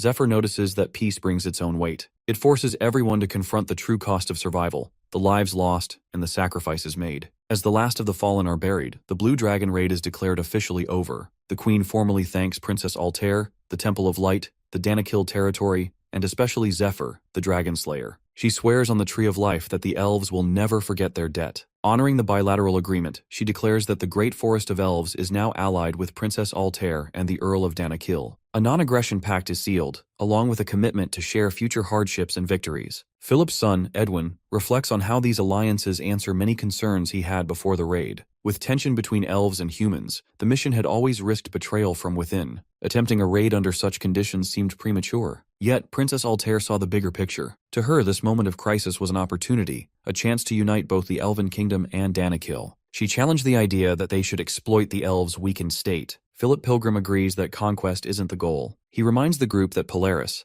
once celebrated in Danakil as a hero, had already proven his worth by driving out the Black Moon and Red Moon during the war 4 years ago. Princess Altair explains that when Danakil was poisoned, Polaris refused to help. Claiming he had no time, he even sold off all his Danakil-related stocks and land bonds. To him, the situation seemed unsolvable. As a result, Danakil was effectively abandoned and left desperate for aid. The elves were in an even worse state, having had no diplomatic contact with humans for centuries. With no one to rely on, this moment became a key opportunity. By helping both Danakil and the elves, Altair plans to bring them into an alliance, one that favors her rather than human kingdoms like Cayenne. It's a strategic move to remove Polaris's influence and prepare for the long war ahead. Zephyr, hearing that, also considers the advantages: Danakil's abundant farmlands, the Tree of Life's limitless healing power, and the unification of the elves. Altair's plan has worked better than expected. Yggdrasil and the Elf Queen, as it turns out, have similar goals. Now that the Queen has awakened, she will command the forest elves through the Tree of Life's bond, ensuring loyalty. A celebration follows. As the group gathers, the Elves' Queen raises a toast to their hard-won victory. Nearby, Dariel notices Kiara sitting alone and walks over. Despite her wiping away tears, their casual back and forth brings a light moment as they share apples and reflect. Kiara says it's hard to believe that less than 6 weeks ago, Zephyr and his group arrived, the dragon is now defeated, and Elfenheim has been reclaimed. She feels relieved that both her mother and the Tree of Life have recovered, and that he can now move forward with his duties as the Queen's head archer. Dariel questions her cringy remarks, but she reveals that she has already decided to leave the forest soon. Later that night, while many are asleep, or some who can't sleep yet, like our boy Zephyr, Princess Altair prepares for the night, knowing it's time to rest. But there's one important thing she must do before going to bed, and just as she thinks of it, she hears a knock at her door. She knows many admire her for her beauty, lineage, and talents. People praise her, offer gifts, even pledge their lives to her, but none truly understand her desires or who she truly needs protection from. Even before adulthood, she realized few would walk her path. Though she appreciates her companions, she has never felt romantic interest in any of them. At some point she accepted that she may always be alone, but that, she believes, is something she can live with. Princess Altair reflects that what she truly needs isn't a romantic partner, but a reliable weapon. She remembers the day her hopes for a normal life were shattered, when Polaris, corrupted and dangerous, reached for her, and she had to run. From that moment, she knew emotions were a luxury she couldn't afford. Love, to her, only creates vulnerability. She once believed that choosing a political partner, someone who could lead her to victory, was the logical path. But when she looked at Zephyr, she began to question that belief. Ophelia, observing the change in Altair since Zephyr's arrival, remarks to Ned how often the two are together. Zephyr would keep an eye on things while she visited the Elder. She remembers asking the princess who would protect her, to which Altair casually replied that the Tree of Life would protect her, but she knew it was Zephyr. Ophelia, left out and emotional, admits to feeling abandoned. Though she and the princess grew up like sisters, it now feels like she's no longer needed. She sits with Ned, drinking, frustrated and disheartened. Ned notices and thinks she's clearly unfamiliar with romance. Or perhaps she just doesn't like Zephyr. Still, he encourages her to recover, telling her to rest for now and help his disciple later when she's back to herself. As she drinks, Ned wonders what his disciple might be doing at that moment, but reassures himself that it's his second time, so he'll probably manage. Meanwhile, Zephyr approaches Altair's residence, feeling unexpectedly nervous. He remembers her words. If he could defeat the Blue Dragon in under 10 minutes, they could pick up where they left off. He had done exactly that, and things had started to escalate that night, before everything got interrupted. Now, standing outside her door, worried, he wonders what surprises Altair might have planned. He remembers Altair casting the kiss of darkness on him, which forced him to reveal details about his previous life. After that, he kissed her maniacally and just went with the flow, but she rooster blocked him. He knows Altair has feelings for him too, but to her, he's just someone she's known for a little over a month. She doesn't recall their past lives, so it makes sense that her desire isn't as strong as his. Still, he's willing to let her lead for now, though he fully expects her to make it up to him someday. There are more important things to handle, like discussing their next move or examining the dragon heart. So he enters her room, and when he looks at her, he realizes it's okay for him to goon, for once. Altair looks away shyly, then meets his gaze, thinking about how much she had planned to say. But now, overwhelmed with nerves, she forgets it all. Without a word, he kisses her at the door. She notes how sweet he tastes. That night, they lie beside each other. Before this, she believed she would live her life alone. That love didn't matter. But he changed that. He gave him more love than she thought possible, and she gave it back freely. Altair once believed she was alone on a difficult, thorny path, but he had always been there, walking beside her. She thinks back to the night he revealed his past and how deeply it affected her. She had tried to avoid the truth, hiding her own loneliness, but now she can't even imagine the kind of pain he endured, losing everyone, forced to continue on alone. Her heart aches for him. She had stayed awake that night, unable to rest, feeling a strong desire to do something, anything for him. That's when she finally understands. This must be love. And she's in love with him too. On day 44 of the lockdown in the third parish, Fade holds a dagger to a priestess. She's caught off guard, thinking the sacred barrier around the parish should have made entry impossible. Yet here he is. Fade, however, insists he came for another reason entirely. He didn't expect to find this. He demands to know who supplied her with the poisons in her possession. Elsewhere, Dariel practices with his bow. He recalls being 15 when his mother briefly regained consciousness. At that moment, she gave birth to Kiara and said that this little girl was born with a different fate and would have to leave the forest. Now that the girl was grown and ready to leave, she chose to go with Zephyr, claiming it might be fun, and that, just maybe, she'd run into Fade out there too. But Dariel questions Kiara's sadness at the banquet. Was it really just about leaving? Or is it something deeper? Perhaps the lingering rumors among the elves. He remembers the whispers. Her striking eyes and vibrant hair make others suspect she's half human. Some even say that's why the queen was punished, and why the forest's life force has been weakening. He concludes that maybe she really doesn't belong in the forest at all. Still practicing, he's surprised when his mother arrives and watches. She simply smiles and says it's impressive. Dariel notices her too and is surprised he hadn't sensed her. She tells him that she came to hear his sound. After listening, she calls it the most beautiful sound in the world. With both parents now present, his mother awake and his father physically incarnated for the first time in decades, Dariel feels deeply grateful, silently thanking Zephyr. His mother observes his form and gently points out that his mana flow is uneven. Though his aim is accurate, she advises him to shoot with his heart and trust those around him. As part of his training to earn the Moon title, she gives him a new task. to leave the forest, and she wants him to take Kiara with him. Elsewhere, Philip Pilgrim arrives with an urgent letter for Princess Altair. Zephyr opens the door and, after a brief moment of surprise, takes the message seriously upon seeing the seal. A meeting is quickly called. At the gathering, Altair thanks everyone for attending on short notice. She announces that, as agreed with Elf Queen, Kiara and Dariel are now official party members. Both express their gratitude,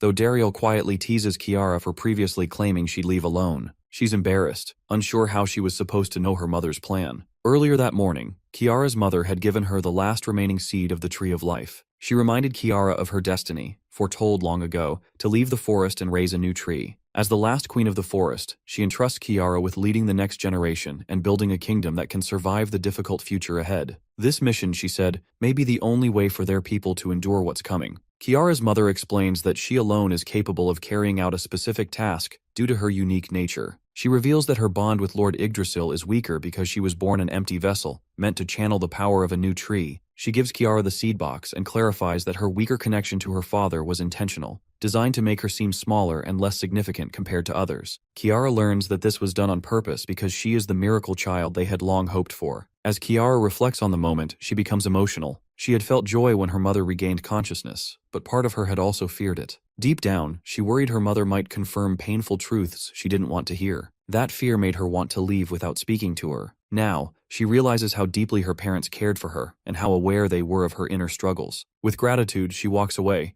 thinking she no longer needs to carry those doubts. Back in the present, Princess Altair commends Dariel for his performance during the Dragon Raid, assuring him that his efforts have not gone unnoticed. She informs him that he and his companion are now considered among the 10 great warriors and will serve as key members of future missions. This means attending meetings, receiving assignments, and being granted access to supplies, intelligence, and other resources upon formal request. As the meeting begins, she presents 2 urgent letters. Before deciding which matter to address first, Philip Pilgrim raises his hand and offers clarification. One letter comes from a contact within his caravan stationed near the Third Parish. He explains that after defeating the Dungeon Princess, one of the world's most difficult quests, Lord Lucius, the Holy One, locked down the area and disappeared from public view. Many believe this is a strategy to obscure the actual location of the Dragon Heart, the final reward from the quest. Zephyr, knowing that few are aware of his return from the future, anticipates what others might assume. The possibilities include them thinking that Lucius is recovering after absorbing the Dragon Heart, secretly selling it and covering his tracks, or perhaps faking the entire thing, meaning the Dragon Heart never existed. Regardless of the truth, the situation has triggered chaos among investors. The potential value of the Dragon Heart at auction would break records, so its absence raises suspicions. Philip explains that if Lucius did absorb or dispose of the heart before it could be verified, or if it was only a fabricated promise, he'll face years of legal trouble. Meanwhile, the Temple of Light, having promoted the Dragon Heart to attract funding, will likely be held accountable for the financial fallout. To protect their interests, the investors have already assembled legal teams. The temple's financial board appears ready to shift all responsibility onto Lucius to avoid the consequences themselves. Philip explains that Lucius is significantly behind on payments for borrowing the Stake of Faith, a legendary great item. As a result, the Vatican's Holy Relic management team has been dispatched to demand repayment. Meanwhile, others have arrived searching for Lord Olden, with whom all contact has been lost. They all accuses Lucius of harming Lord Olden, prompting several figures who have recently entered the Third Parish, including the head of the Temple Knights in the Fourth Parish, and a wave of adventurers hoping to claim a spot among the 10 great warriors after hearing of Olden and the Twin Knights' deaths. With so many factions converging, the Third Parish has become unstable and is on the brink of siege. The troops are agitated and are demanding entry, determined to confront Lucius and reclaim his investment. Ned reflects that the Third Parish, weakened after the raid, would not last long without reinforcements if a siege were to begin. Turning to the second letter, Ned questions what could possibly be more urgent. Philip explains that the letter comes from a butler at Lindell Fortress and concerns the recent defeat of a knight representing Lord Ophelia in the ongoing marriage competition. What makes it significant is the weapon used, a renowned blade with ties to Zephyr and his past. Zephyr immediately recognizes the weapon as Requiem, the legendary sword once wielded by Blademaster John Howell, the highest-ranking member of the 10 Great Warriors. A while later, at Lindell Fortress, an old man informs Zephyr that the visitor is already waiting inside. Zephyr reflects that Requiem had been his final weapon in a previous life, though neither he nor the Blademaster possessed it at this point in time. As he enters the room, he notices a warrior enjoying himself, surrounded by girls. Our boy quickly recognizes him as Adarius, the Blademaster's final disciple. Adarius also notices Zephyr and casually asks who he is. Meanwhile, Zephyr knows exactly who this guy is, and the moment he appears, he is the strongest person on the continent, which seriously annoys him. The title of the strongest on the continent originated from a single night. 5 years ago, at Cayenne Palace, Lord Lucas is being congratulated for his victory over the mercenary King Gladys, both through strategic leadership and personal combat. Despite the praise, Eren humbly states that he is only the 6th strongest warrior in the land. The revelation shocks everyone, even King Leo, who gets interested in hearing about it. So Eren lists those stronger than himself. At the top is Blade Master John Howell, followed by Henrik the Grand Sorcerer, Roland the Blessed Knight of the Sky Temple, and others. In 7th place he names Dariel. 8th is the Dominique from Temple of Light. 9th, the mercenary King Gladys. And in 10th place, the Twin Knights. Back in the present, before Zephyr's departure to Lindell, Philip Pilgrim recalls how Lucius's popularity helped the ranking spread quickly across the continent. Many self-proclaimed warriors challenged those on the list,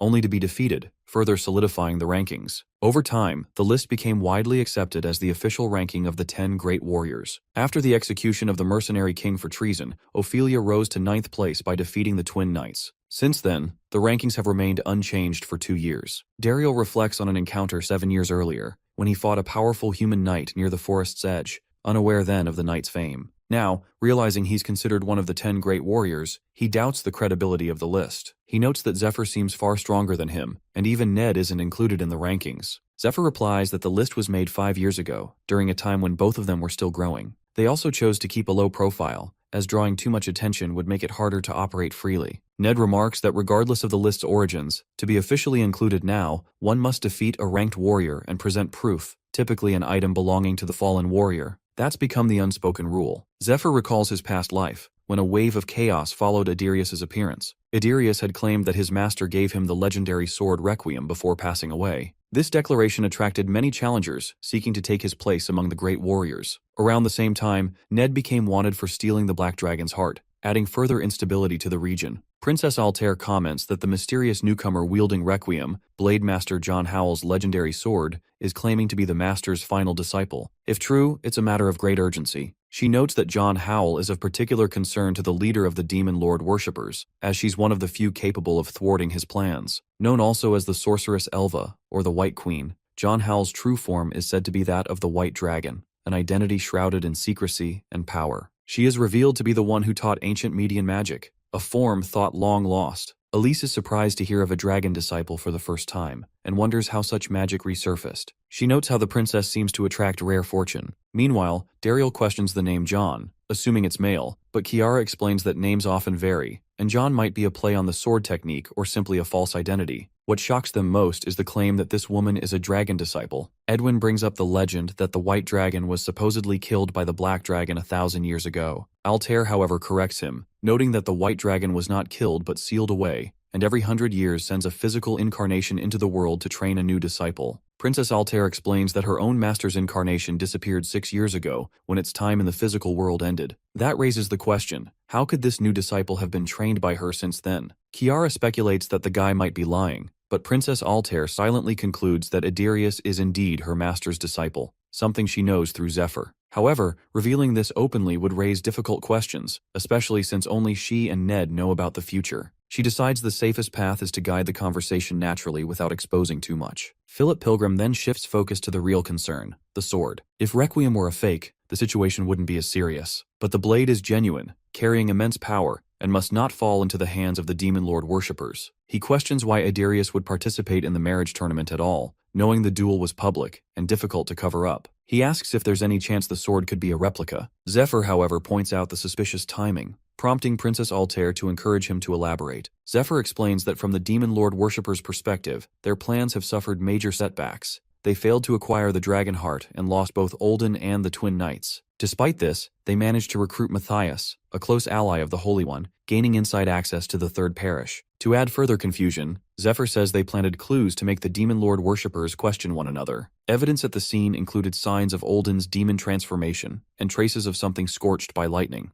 both indicating the use of Dragon King-style martial arts. He also mentions that one of Jinryang's disciples likely appeared there, as well as a rare poison, which should not have been present. All of this is designed to redirect suspicion internally. Zephyr concludes that Jinryang, the Holy One, and the agent known as the Tarantula, who joined the Demon Lord worshippers 3 years ago, have likely joined forces and were responsible for eliminating Ulden. Zephyr questions how the Demon Lord worshippers could make such a reckless move when the stability of their entire order is at risk. He explains that anyone accused of betrayal will be forced to search outside their ranks to prove their innocence. In doing so, they'll eventually realize that Ned alone isn't behind everything. Lucius will likely become the primary suspect, but those more perceptive will begin to consider the possibility of a hidden mastermind, someone operating behind the scenes, orchestrating events, and assigning roles to both Ned's Dryer and the Holy One. Princess Altair sees the implication. Eventually suspicion may fall on her. Philip Pilgrim seeks clarification, asking if Zephyr is suggesting that regardless of whether the Blade Master's sword and disciple are authentic, this whole scenario could be a setup meant to bring her down. Zephyr confirms this, pointing out how conveniently Adarius has appeared, and how dangerous it would be for the princess to travel to Lindel now. They discuss how to verify the sword's authenticity. Princess Altair mentions that Requiem, the Blade Master's sword, is said to react to dragon hearts. If Zephyr touches it, he might sense something. He agrees to travel to Lindel immediately. If the sword is real, he will retrieve it. If it's part of a trap, he will handle it himself. With that, he arrives in Lindel before sunset. On the other side, Adarius waits, having expected the princess, and asks about Zephyr's identity. Zephyr, meanwhile, believes the head of the Demon Lord worshippers has likely heard rumors about Adarius by now, though he won't act just yet. Despite his wariness toward the Blade Master, he doesn't expect any major interference for the next 2 years. Zephyr didn't come here because of Adarius's fame, but for another reason altogether. Noticing him, one of the girls challenges Zephyr, defending Adarius's win and inviting him to speak. Before the situation escalates, Adarius calmly steps forward, joking that his master said he'd meet interesting warriors here. He seems amused at how quickly he's found someone worth fighting. When Adarius offers to take their fight elsewhere, Zephyr agrees but warns him to listen carefully. Internally, Zephyr senses his arrogance, almost as if he expects to be followed like a master commands a dog. He activates the unique dragon ability called Dragon Tongue, and as it activates, Adarius finds his body moving against his will and collapses, confused. Without further comment, Zephyr turns and walks away. His girls, watching it all unfold in panic, wonder what they should do next. She notes that Adarius has been taken away, and whatever skill Zephyr used had an unusual and powerful effect. The girl, whose name is Nina, suggests they should go help Adarius, concerned by the dangerous look in Zephyr's eyes. However, a nun dispatched from the Sky Temple to Baron family intervenes, saying there's no need. She believes Adarius can handle the situation on his own, and advises them to stay out of it. She also recalls the day Adarius first arrived at the fortress. As Adarius was sitting quietly at the edge of a building when Nina joined him, she expressed regret that a month has already passed and apologizes for keeping him at their fortress. She encouraged him to seek out Princess Altair, just as his teacher had wanted. Adarius, however, said he'll do that later, explaining he can't walk away when so many monsters still threaten the area. Nina remembers how Adarius saved the fortress single-handedly during a major monster wave. Though rough around the edges, she appreciates his strong heart. The sister comments that someone might be falling for him, then adds that as stronger monsters began appearing, Adarius fought with increasing intensity, often skipping rest, food, or sleep. Eventually, he charged alone into the boss monster's den and defeated it a week later, after luring it out and toying with it during battle. His fighting seemed almost possessed, wild and unrelenting. Over the next 6 months, Adarius cleared 3 nearby territories of monsters. Baron Risha, impressed by Adarius's strength, thanked him for defending their lands and marveled at how someone only 18 could be so powerful. Despite knowing that Adarius's goal is to marry Princess Altair, he proposed that he marry his daughter instead, promising to make it worthwhile. Adarius politely declined, saying he must go to the princess, but Baron insisted his daughter should accompany him. The sister supports the idea, commenting that Adarius is reckless and only focused on battle. She warns that he doesn't react well to being interrupted during a fight. When Nina asks for guidance, she suggests they follow Adarius from a distance and observe in secret. Meanwhile, outside, Zephyr is calmly served tea while Adarius lies tied up on the ground. However, Adarius soon manages to free himself from the restraints, shouting triumphantly that he is free. Zephyr observes this with mild surprise. Most knights would take at least 30 minutes to break a basic dragon tongue, yet Adarius manages it in just 12 minutes, a clear sign of the powerful item in his possession. Adarius also hadn't expected a human to use such advanced dragon-related magic, and the sensation reminds him of his own master. Meanwhile, he speculates about Zephyr's true nature, wondering if he's a dragon servant or perhaps carrying a dragon heart. He uses Cradle of the Earth, a rare ability tied to the white dragon which allows the user to hide items in an underground inventory. Adarius quickly decides it doesn't matter. His master warned him never to go easy on opponents like Zephyr. He formally introduces himself, a disciple of Blade Master John Howell. Seeing him, our boy knows why he stands above most warriors. Exceptional natural talent, elite training, and a legendary item. That item is the Silver Lion Mithril Armor, crafted from the bones of the White Dragon. The armor nullifies a wide range of debuffs, resisting temperature extremes, poison, curses, and even the weakening effects of dragon skills. This armor explains how Adirius has survived intense battles and even fought dragons without possessing a dragon heart. Zephyr notes that he already wears the armor and evaluates his combat potential. He then draws his own weapon from a silver key. His sword Graham is a famed dragon-slaying blade forged 1,000 years ago. Zephyr reveals that the blade is freshly soaked in dragon's blood and confirms he carries a dragon heart within his chest. To test him, Zephyr pours water into a glass and lays out a challenge. If a single drop spills during their fight, Adirius wins. If that happens, Zephyr will hand over both Graham and the dragon heart. Adirius asks if he wants Requiem in return,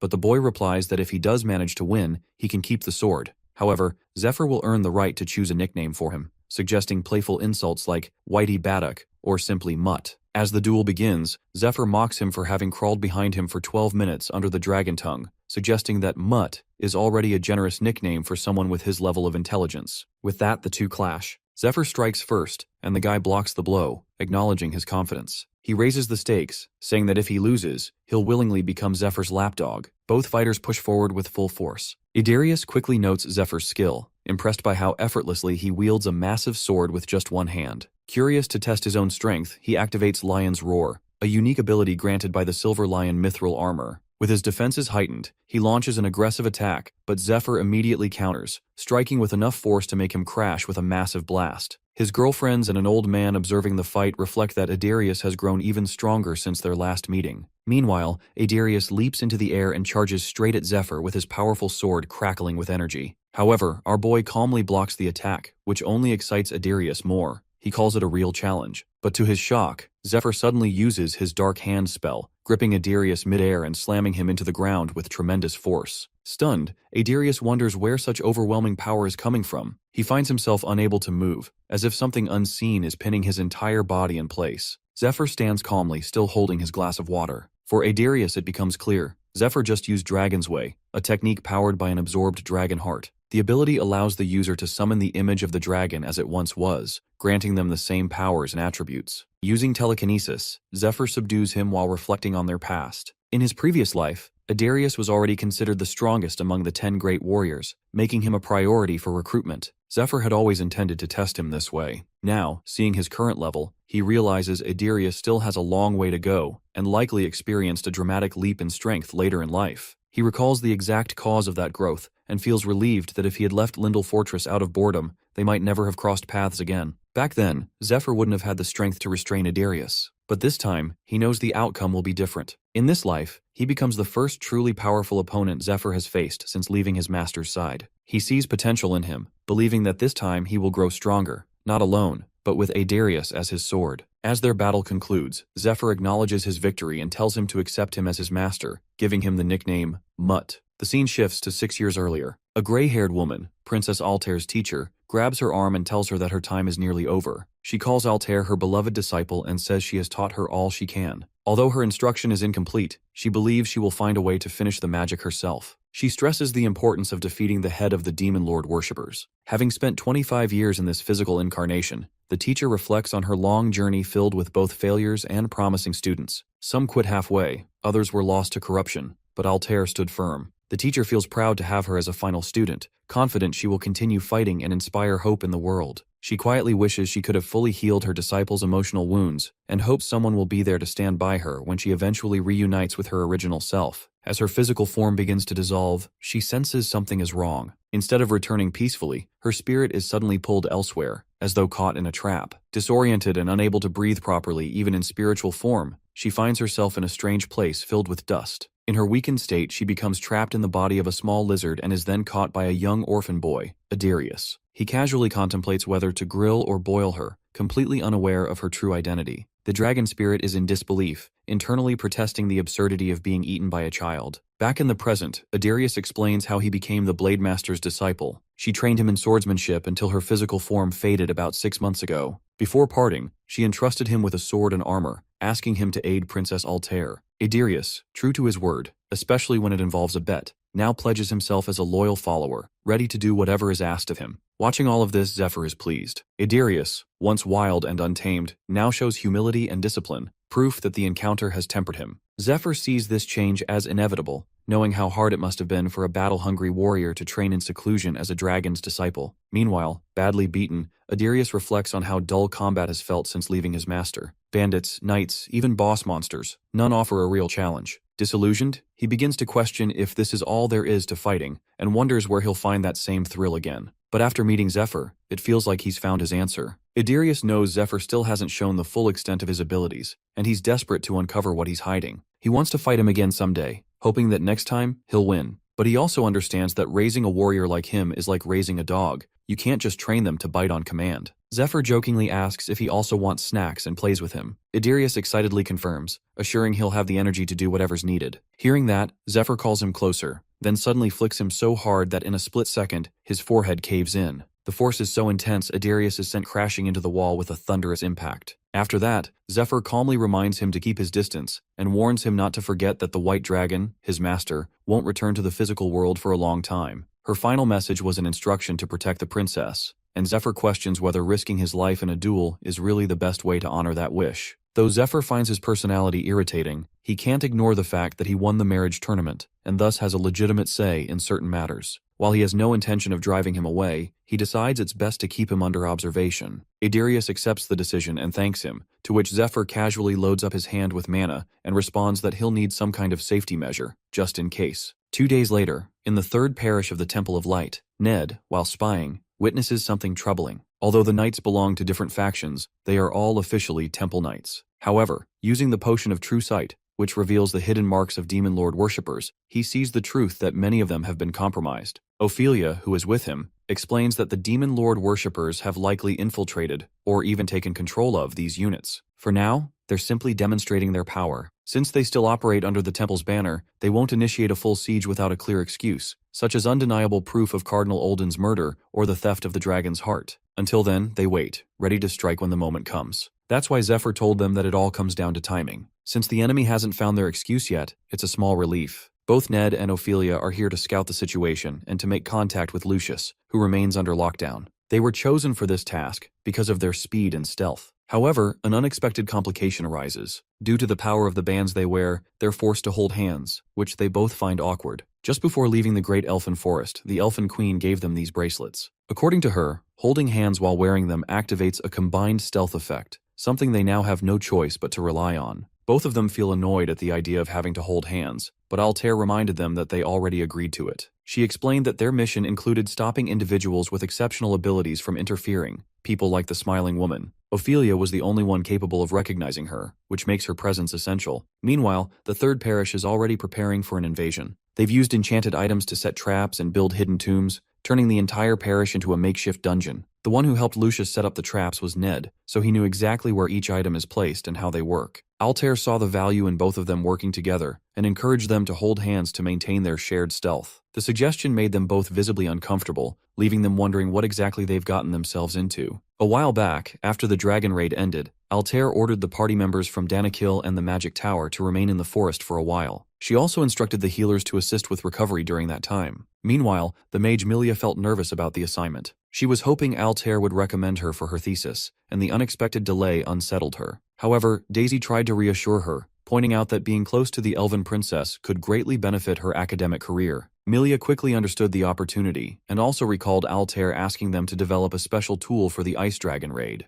Recognizing this as her chance to make a name for herself, Daisy eagerly shared her blueprints and designs. She hoped to prove herself as a loyal servant to Her Highness. To achieve that, she knew she would need Milia's help, so she began pursuing her support. After that, the rest of the party members were sent to the third parish. Back in the camp, Zephyr forces Adirius to cut onions by activating the training mode on his silver helmet. The helmet, a gift from the White Dragon, includes a hidden feature that can be triggered using the dragon tongue. Adirius, clearly annoyed, blames the White Dragon for leaving that function enabled. Now, he's stuck chopping onions against his will. Meanwhile, Zephyr stands nearby, casually controlling the training mode through the lion's emblem on Adirius's helmet. By activating it remotely, he manages to keep Adirius busy while giving himself a chance to rest. Still, Zephyr knows that Adirius's presence here isn't driven purely by a desire for battle. He senses that this boy is meant for more, that in a few years he'll awaken a different talent that could completely reshape his path. Many people unknowingly rely on him. In his past life, their efforts failed, and though Adirius gave his all, he couldn't protect everyone.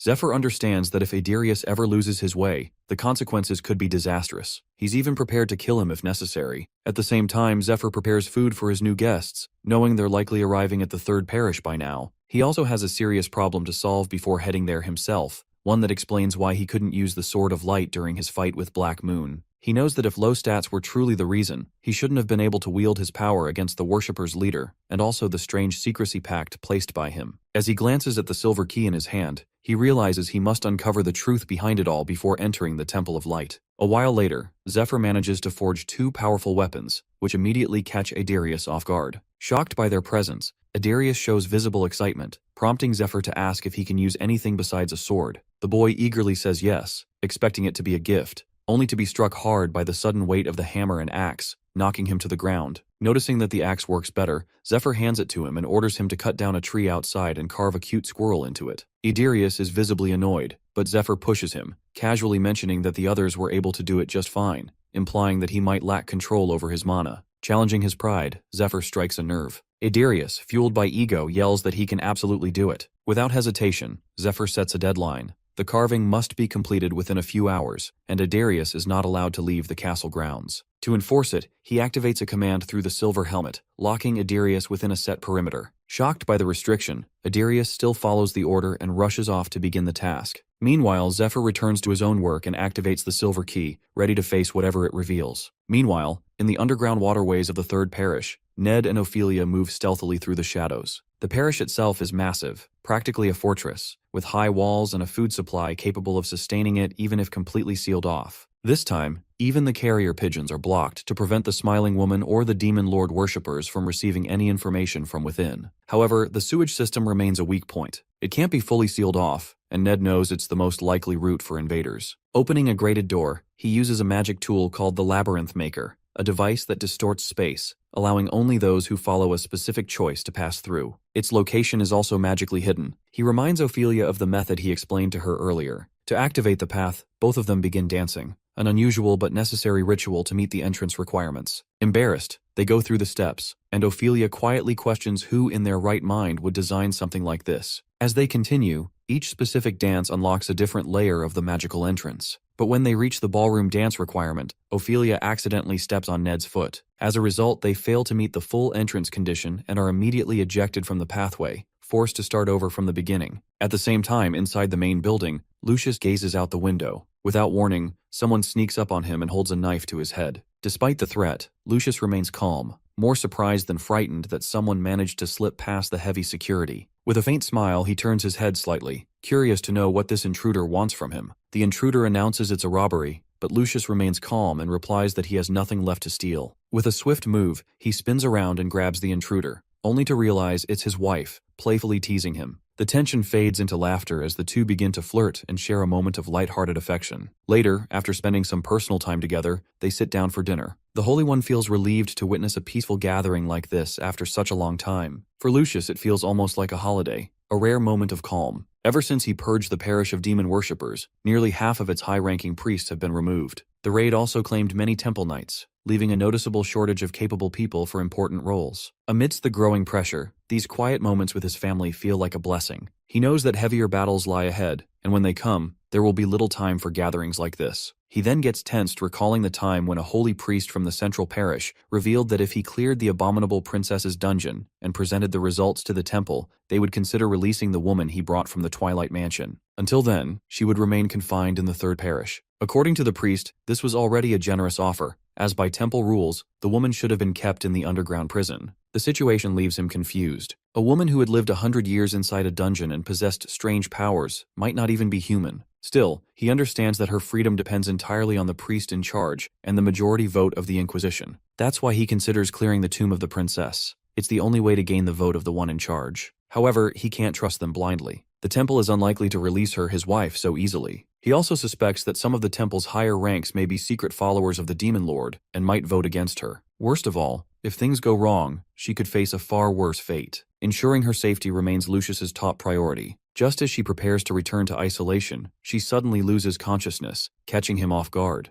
The Holy One quickly suspects sleeping gas, likely the work of an intruder, and immediately activates his rosary's dimension magic, forming a barrier around himself. While the barrier shields him from further exposure, he still needs to locate the intruder. To his surprise, the intruder reveals himself without hesitation, and it's Fade. Fade is already sitting beside him, casually smoking. Lucius hadn't even noticed him arrive. Despite his relaxed posture, Fade shows no openings. Lucius also spots a tattoo on the man's arm, one that represents the legendary Assassin Guild. This realization makes him uneasy. If the man truly belongs to that guild, he likely possesses advanced skills in both combat and poison. While such toxins may have little effect on Lucius himself, they clearly work against his wife and son. What puzzles him, however, is the use of sleeping gas. A true assassin would more logically use poison to take them hostage and demand something in exchange for the antidote. The intruder's timing, confidence, and behavior all seem off. Lucius begins to suspect this might be some kind of test, perhaps a riddle with deeper meaning. He considers whether this man was sent by his father. Fade confirms this, implying that Lucius's mind is still functioning clearly, exactly as it should be. Lucius's father is Duke Cesare, the leader of the Cayenne Kingdom's Eastern Alliance. His territory is known to host many high-profile guests, and rumors suggest that among them are royals from fallen kingdoms and even assassins. Fade reveals that the Duke sent him to check on his son. He explains that he infiltrated the temple a week ago, assessed the situation, and even forced the priest to cooperate using a truth serum. He also confirmed whether Lucius had been infected with the worm or not. This information catches Lucius off guard, but he quickly seizes the opportunity to make a request. He asks Fade to inform his father that he intends to repay the loss of the dragon heart by investing in the princess. Fade agrees and adds that Lucius's wife and son will wake in 6 hours, so there's no need to use purification magic. With that settled, Fade shifts to the original purpose of his visit. His expression turns serious as he asks about Zephyr. Lucius begins to question how Fade knows that name, but Fade quickly interrupts, warning him that he isn't the one who should be asking questions. Instead, he should be thinking about the consequences of giving the wrong answer. Fade goes on to reveal that he has poisoned the top 50 priests with a slow-acting toxin and spread traces of it throughout the area.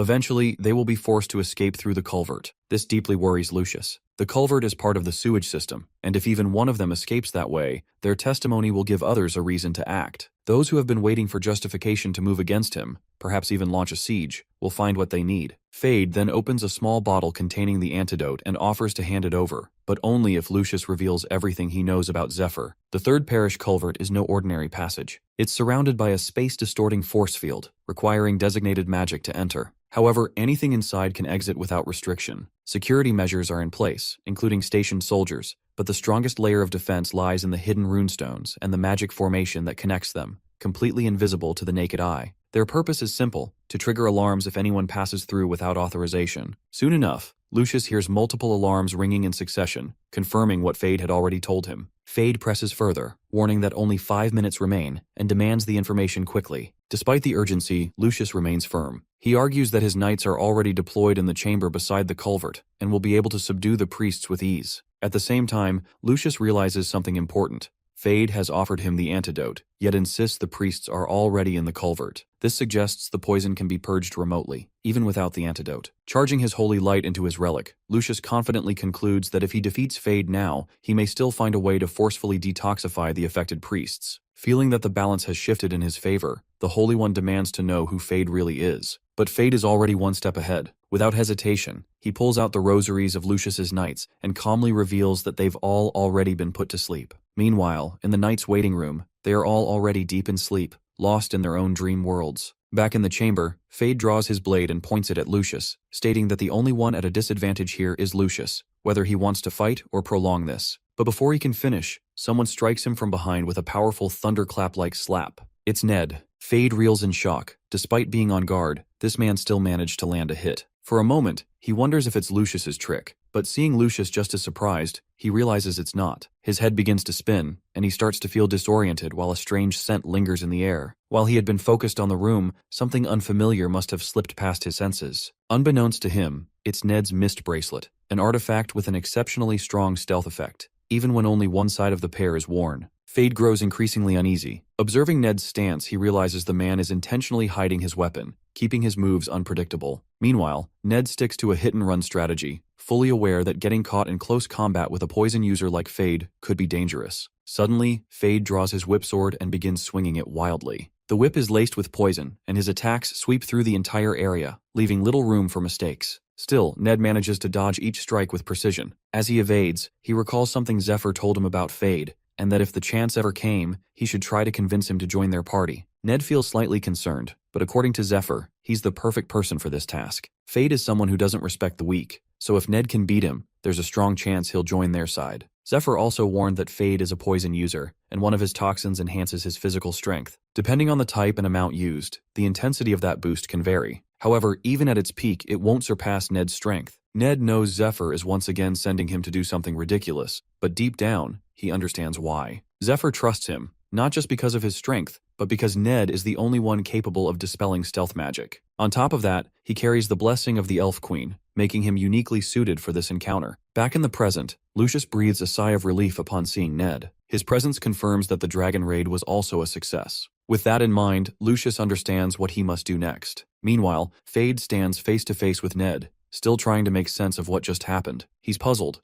not just about how his stealth was broken, but also by the strange force Ned used on him. Something about it feels oddly familiar. Meanwhile, in the culverts, Ophelia takes down the poisoned priests and feels grateful that she stayed near the entrance, especially after stepping on Ned's foot 12 times during their dance. However, it's already been an hour since Ned went in, and she knows it's time to follow. To prepare, she uses a magical seed given by the elves. As she pours water over it, the seed transforms into a large, root-covered tree creature. Once it fully forms, she instructs it to guard the entrance, then hurries in, concerned that Ned might be in a situation where he needs her support. Elsewhere, in the angel room, Mercedes hears loud crashing sounds coming from the main hall. She rushes in, only to find Zephyr already there. Surprised, she demands an explanation for his sudden arrival. Zephyr, however, brushes her off, casually claiming that he's just upgrading the place's exterior. Without waiting for a reply, he begins smashing furniture and ornaments with his axe, shocking Mercedes. She starts yelling at him to stop, insisting that the items are valuable and irreplaceable. But Zephyr, visibly irritated, insists that he'll replace them with better ones once he's done. Just as he raises his axe again, the ancient turtle-shaped clock in the room lets out a loud chime.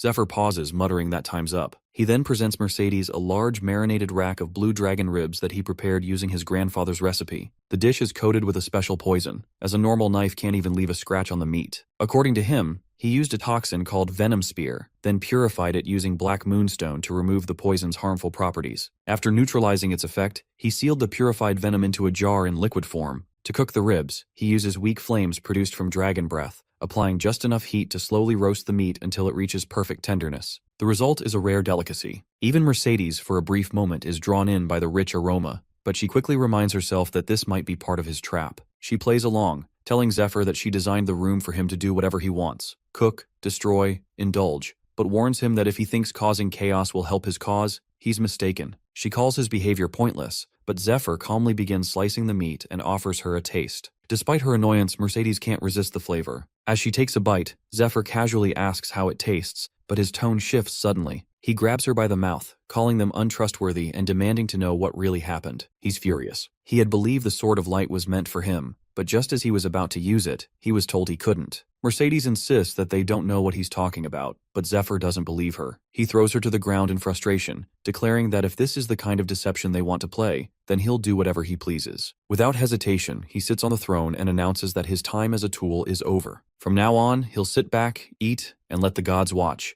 If they want anything from him, they'd better pay more. He then orders the angel to leave. Mercedes, enraged by his arrogance, can't believe a mere human dares speak to them this way and act so shamelessly. Just as she prepares to retaliate, two glowing letters descend from the sky and crash before them. She's stunned that the gods have actually responded to his tantrum. She turns to Zephyr and congratulates him, saying he's gotten what he wanted. Zephyr, slightly confused, listens as she explains. These are sealed letters from the gods, each containing divine explanations and rewards. However, he can only open one. Once he chooses, the other will vanish. The two letters are from the god of light and the god of sky, and now Zephyr must choose between them. Back in the third parish, Ned and Fade clash, both swinging their blades with precision. Fade, however, has already interrogated the nun Rose. Under torture, she revealed that Zephyr was using a strange fighting style she had never seen before. She also claimed he used to inject himself with poison through a needle, and that the last time she saw him, he was following the Saints' raid party. That was all she knew. Now, as Fade fights, he is certain the one facing him is Ned, while the man with silver hair will be Zephyr. Still, something about Ned's movements unsettles him. The way he fights seems to reveal something deeper, something about who he truly is. As their swords collide, Fade asks how he acquired these skills so quickly and what he might have been doing 4 years ago. He suspects that he might have been trained in Eastern martial arts, and perhaps once worked as an assassin. Distracted by the thought, Ned launches a strike, but Fade blocks it and counters with a barrage of poison needles. Ned quickly neutralizes them all, but he follows up with a cloud of poison smoke. Ned stays one step ahead, dispersing the smoke with a sharp clap that sends out a shockwave, catching Fade off guard. Only then does Fade realize that during their fight, Lucius has slipped out through the door. It becomes clear to him that Ned revealed himself to buy time for the Holy One's escape. Still, he finds it foolish that Lucius didn't choose to help Ned instead. Meanwhile, Ned feels confident. Lucius's speed and healing abilities may not be useful in direct combat, but they are ideal for protecting his wife and child. He also knows that defeating Fade will require something special, though the ability's activation conditions are too difficult to meet in a one-on-one fight. For now, his only option is to buy time until reinforcements arrive. During the fight, Ned tries to reason with Fade. He asks whether his revenge is aimed at the one who uses dragon arts, or at their former master. He then reveals that 4 years ago, he too was in isolation, undergoing training. Now, betrayed by the very people he once trusted, he has aligned himself with the saint's cause against the worshipper's master. He tries to appeal to Fade, pointing out that their goals seem to align and suggesting that they work together. But the guy remains skeptical. He refuses to trust Ned so easily, and insists that he is the one who has been deceived, specifically by Zephyr. According to Fade, Zephyr values nothing and discards anyone once they've outlived their usefulness. He recalls how 4 years ago, Zephyr joined the group of Eastern martial artists, only to betray them. As a result, their entire guild was wiped out. Since then, Fade has followed rumors and leads, always trying to track Zephyr down but never getting close, until now. He sees this moment as his first real clue and has no intention of letting it slip away. Aware that Ned is trying to stall for reinforcements, he vows to capture and torture him to extract the information he needs. With that, Fade morphs a dragon-shaped sword in his hand, declaring that executing traitors remains his final duty as an assassin. The strange weapon and the energy radiating from it take Ned by surprise. It feels suffocating, making him dizzy and disoriented. Suddenly, Fade charges at him, but Ned finds himself distracted, his mind flashing back to the past. He remembers sensing this same kind of energy before, coming from a corrupted monster that polluted its victim's thoughts. It had been a living weapon used by the Demon Lord's cult. That same fear creeps over him now. But just as Fade closes the distance, a powerful kick sends him crashing to the ground. The guy is stunned, especially when he realizes the strike came from the woman beside him. Even more surprising is the fact that she had approached undetected. A moment later, she lets out a sharp scream, and the guy freezes instantly. At first he wonders if the scream itself caused it, but then it hits him. She's like him. Right then, Lucius arrives with his priests. Together they chain Fade to the ground. Now the final task falls to Ned. As he steps forward, Ned recalls the moment the Elf Queen entrusted him with a unique spell. She had warned him that it was dangerous, one sought by humans long ago, though she had refused to give it to them. The spell required him to maintain eye contact and physical contact with the target for 30 seconds. She had made him promise never to abuse it, explaining that it was a power meant to help him recruit a comrade, someone vital in the effort to save mankind. With those words in mind, Ned places his hand firmly on Fade's shoulder and begins to channel the spell. About a month ago, when Zephyr was preparing for the dragon raid, there was a small hut used by Olden's infected subordinates to pass information to him and among themselves. Although Olden was weaker in combat compared to the other apostles, he excelled in intelligence gathering, with contact points spread across the country. He also managed to rise to a high rank within the demon cult due to his strong skills in politics. That, however, is a story of the past. Now, in the same hut, the lifeless bodies of demon cultists lie scattered as the smiling woman steps inside and calmly crushes them underfoot. She's searching for Olden, but the state of the hut tells her everything she needs to know. The cult has descended into chaos following his death. There's no longer any reason to check the other contact points. She begins to suspect that the nobles who have suddenly fallen ill and isolated themselves might be hiding something. Her master's words return to her. Before sending her on this mission, he warned her not to trust anyone outside their sect, not even the cult, because all others care only about deception. He instructed her to investigate everything personally and to execute any traitors herself. At that time, he had also given her his hairpin as a token of proof, so others would recognize her authority. Accepting it, she made a quiet promise not to dishonor the Dragon King's style. Now, as a succeeding disciple, her first task is clear. She will save her master, who has been imprisoned unjustly. However, the master himself had reasoned that if she helped him escape, it would only make him appear guilty. Instead, he instructed her to deal with the traitors first. As she was leaving, he mentioned that some of the other disciples who had gone to search for his lost brother might be on their way back, and she could receive good news about it soon. Later, while looking at his old pocket watch, she realizes that the only thing she remembers after losing her memory is her name and the gift her brother gave her. She also feels a quiet gratitude toward her master for not forgetting his promise and prepares to set out on her mission. This new development introduces an unexpected variable to her situation. Her priority now shifts. She must find this element and either take control of it or eliminate it in order to secure victory. The outcome could determine not only her master's position, but also his survival. She's prepared to do whatever it takes to protect him. Meanwhile, outside the main building of the third parish, Ned informs Fade that the Master of the East trained 2 official succeeding disciples, but also secretly groomed several shadow disciples as a precaution. Among them is one reportedly similar to Zephyr or himself, someone said to possess poison or face-shifting techniques. This is what Ned chooses to reveal to Fade, knowing the latter hasn't fully grasped the situation yet. He explains that the Master's shadow disciples were all trained in poison techniques. What bothers Ned, however, is that the poison used by Fade and Zephyr resembles one he encountered 8 years ago,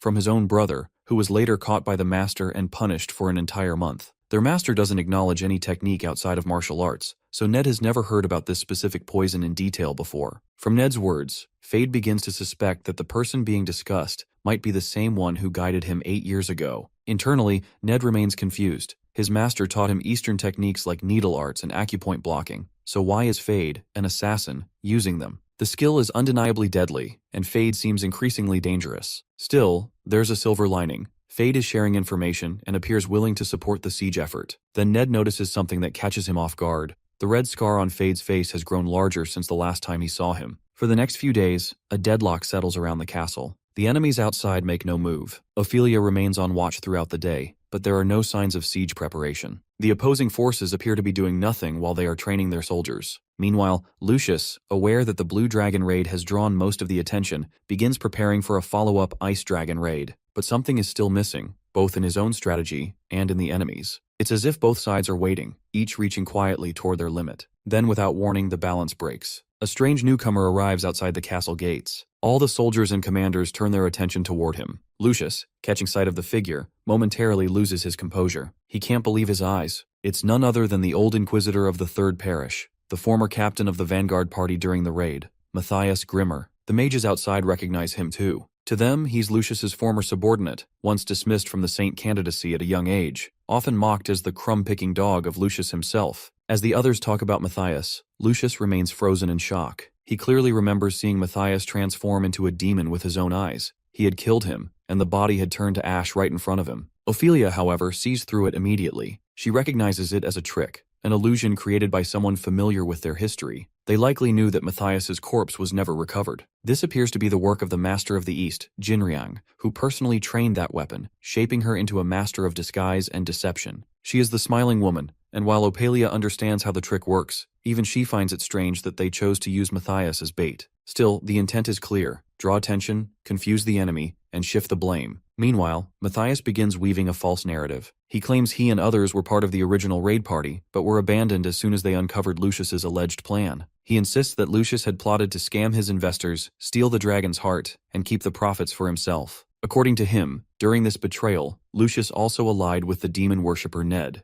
Matthias then goes further. He formally accuses Lucius of blasphemy, invoking official authority to put a target on his back. Ned is also visibly confused that Matthias looks just like his older sister. He struggles to understand how she could accuse him of worshipping a demon lord in front of so many people. He recalls Zephyr once saying that she lost her memories in an accident as a child and doesn't even remember his name. Meanwhile, one of the waiting party members shows interest in the Matthias declaration. Though he finds the situation amusing, he acknowledges that, despite being a senior inquisitor, he lacks the authority to detain the Holy One, who vastly outranks him. He can only bring formal charges, and for them to take effect, at least 3 high-ranking priests must approve. As he removes his mask, Benjamin reveals that 3 such priests are present, and warns that if his accusation is false, he will be executed immediately for insulting the Holy One. He then activates a hero-grade holy relic called Themis's Judgment, a tool from the Old Kingdom that was used in trials. It automatically fires an arrow at anyone giving false testimony, and can be used 3 times a day. He presents the relic and commands everyone to give their testimony, claiming the angel is watching. He directs the relic toward Matthias and accuses the Holy One of working with demon lord worshippers. The smiling woman recalls that the relic once belonged to the ancient inquisitor Themis, who blinded herself to ensure fairness and relied on hearing alone to detect lies. The relic works by analyzing subtle sounds like heartbeat, breath, and vocal tremors for signs of anxiety. However, Smiling Woman is an expert in manipulating muscle movements and simulating emotions at a subconscious level, confident that even a holy relic can't detect her lies. In her Matthias form, she confirms the accusation. When no arrow is fired, it signals that his statement is true. Cornwall, a first-class inspector from the Temple of Light's Financial Council, acknowledges this and officially approves the accusation. Benjamin, a senior member of the Vatican's Holy Relic Management Team, also gives his approval. The smiling woman silently reflects on the absurdity of the moment. If it's blasphemous to accuse the Holy One, then surely surrounding and threatening him must be blasphemous as well. She sees the crowd as a group that has traded reverence for profit, shameless people waiting for someone else to throw open the temple doors on their behalf. She debates whether she's simply relieved to be present, and mentally links the name Matthias to a pyre, imagining it burned under the title of the Holy One. Her thoughts turn darker, considering whether it might be better to just incinerate everything altogether. Meanwhile, Matthias questions Gertrude about her stance. Internally, Gertrude doesn't care much about financial losses related to the Holy One. Her only concern is whether Olden is still alive. Just as she prepares to respond, a lightning strike interrupts, and Ophelia steps in. She expresses disbelief that such claims are being entertained. Gertrude immediately recognizes her as Ophelia, one of the 10 great warriors and a known bodyguard of the princess. Cornwall too notices the man standing beside her, finding his face oddly familiar. Ophelia turns to Benjamin and asks how reliable Themis's judgment truly is. He responds with confidence, claiming it's perfectly accurate. She then challenges this certainty, asking whether the relic can account for false testimony delivered under hypnosis or mental suggestion. She argues that even if someone speaks with conviction, the underlying belief might be manipulated. As she points toward Ned, she explains that he was personally sent as reinforcement by Princess Altair to aid the Holy One. She calls him her servant, claiming he slept with her horses in the stables for 12 years. In her eyes, his loyalty is unquestionable. She accuses the one posing as Matthias of fabricating lies and manipulating the situation. At that moment, the disguise begins to fail. Her outer clothing is scorched, and the lightning strike disrupts her mana flow, revealing his true form. The crowd realizes it isn't Lord Matthias at all. It's a woman in disguise. Caught, the impersonator admits she's been exposed again, noting this is the second time Ophelia has foiled her plans. She then turns to Ned, calling him a traitor and vowing to take his life before the day ends. With that, she and her 2 men take out the Hypnos ocarina and begin to play. In response, a massive corrupted creature rises from the ground. Ned quickly realizes the creature before him is indeed a Shoggoth, but something feels off. The musical pattern needed to control it is unusually long, which signals that the beast has evolved. What they face now isn't a regular Shoggoth, it's a Basilikos. The impersonator, now fully transformed into her true female form, prepares for what's next and asks if they're ready. She announces it's time to begin the Song of Swords and Screams. As her voice echoes, Cornwall feels a wave of fear. He recognizes Basilikos' cry spreading across the battlefield, inducing intense dizziness in anyone without magical protection. A nearby soldier reassures him, stating that the mercenaries will secure a path for retreat. Cornwall soon notices that everyone reacted to a skill the Basilikos had just used. As they move to counterattack, they encounter other monsters. Realizing the scale of the threat, Cornwall identifies it as a full-scale monster attack, with the Basilikos acting as their commander. He reflects that the term Basilikos means small king, and the creature's power certainly lives up to the title. Troops fall back in panic, shouting for help. Benjamin observes the chaos and warns that scattering is dangerous. He recalls that anyone who meets the Basilikos' glowing eyes turns to stone. As he watches people begin to petrify, he summons the Staff of Benevolence. When planted in the ground, it generates a purifying magic circle. Multiple staffs resonate with one another, expanding the circle's protection to a wider area. Using the staff to create barriers, Benjamin orders all parties to focus on defeating the monsters. He then requests Cornwall to buy him some time, claiming he has a way to kill the creature. Cornwall grants permission, and Father Benjamin agrees to leave the task to them. Meanwhile, Cornwall brings out the Spear Servant of the Goddess, an item they had reserved for destroying the castle gate in Sage. When activated, it summons a powerful stone statue that immediately attacks with its spear, creating a massive hole in the monster's body, then follows up with a relentless barrage of strikes. Benjamin reflects on the Basilikos as an evolved form of the Shoggoth, known for their psychological attacks. Like Shoggoths, they induce fear through mind corruption, leading victims to hallucinate. When mental corruption hits 100%, victims enter a berserk state, attacking even their own allies. Physical attacks are useless. Only magical or elemental attacks can cause harm. Fortunately, most of its skills can be neutralized by a priest's purifying magic. While its light-based attacks aren't a concern, Benjamin worries about a unique feature reported in past Basilikos encounters, a second mouth located on its tail. He notes that this mouth can cast a powerful spell after a charge time of 5 minutes to an hour. If the spell activates, up to 80% of the party could be wiped out. Since each Basilikos possesses a different tail-based skill, predicting their behavior is nearly impossible, so preventing skill activation now becomes the top priority. As the battle intensifies, Benjamin asks for a monster's report. A priest informs him that land-based monsters will arrive within 10 minutes, with flying monsters following 2 minutes later. Benjamin acknowledges the urgency and instructs everyone to protect him for the next 3 minutes. He decides it's time to activate the Holy Family's Golden Mirror, a legend-grade holy relic. Meanwhile, at the headquarters of the Holy Relic Management Team, where mages standing in front of a portal mirror announces they've received a signal, Father Benjamin has used the golden mirror. They state that it's now their turn to assist. For this, they all use their Dagger of the Holy Sanctuary skill, which draws mana from those who wield it. They then use the golden mirror to send the gathered mana to Benjamin, who channels it through his relics and feels the overwhelming force. It's far stronger than what he's used to, and he struggles to stay on his feet. He recalls bringing the golden mirror as a contingency for a siege. If he had rented it, like the Stake of Faith, he could have used it freely.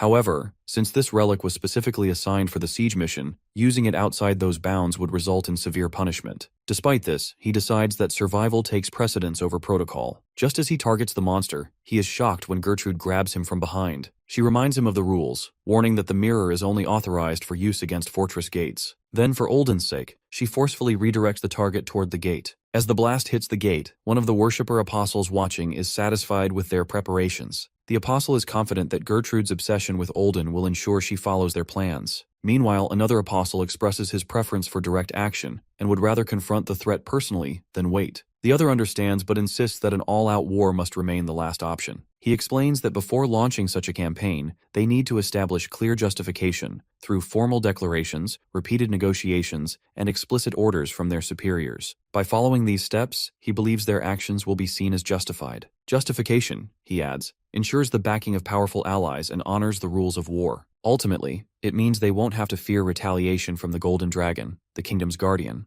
The apostle named Othello claims he is trying to drain the Holy One of anything valuable while keeping his own position secure in the spotlight. Another member present, Wilhelmina, acknowledges that such behavior is simply how high society operates. She notes that the apostles are bound by rules. They have risen too high within the Temple of Light to give up their influence now. With that, she urges everyone to gather their strength once again and prepare for a second strike. Back in the fight, on interruption, Cornwall demands to know what Benjamin and Gertrude are doing. The two then proceed to fire a third shot from the Golden Mirror. Meanwhile, in the forest near the third parish, a golem guiding Altair's party reports that the assault has begun and they'll reach the weakened temple barrier in 30 minutes. Elise suspects the Golden Mirror is responsible, explaining that it uses concentrated divine energy or mana to generate a brief vortex of destructive power. Princess Altair expresses concern that even the protective force field generated by the Dungeon Princess relic may not hold much longer. Dariel offers to provide cover fire with an arrow and asks Kiara to calculate the coordinates. She requests 15 seconds, but as she begins the calculations, Dariel notices something unexpected. Without hesitation, he orders everyone to jump on the count of 3. Despite their efforts to dodge the incoming slash, some soldiers are struck and fall, while Princess Altair watches it all unfold. As the dust settles, they hear a voice mocking their luck. Stepping into view, it's revealed to be Jin Gang,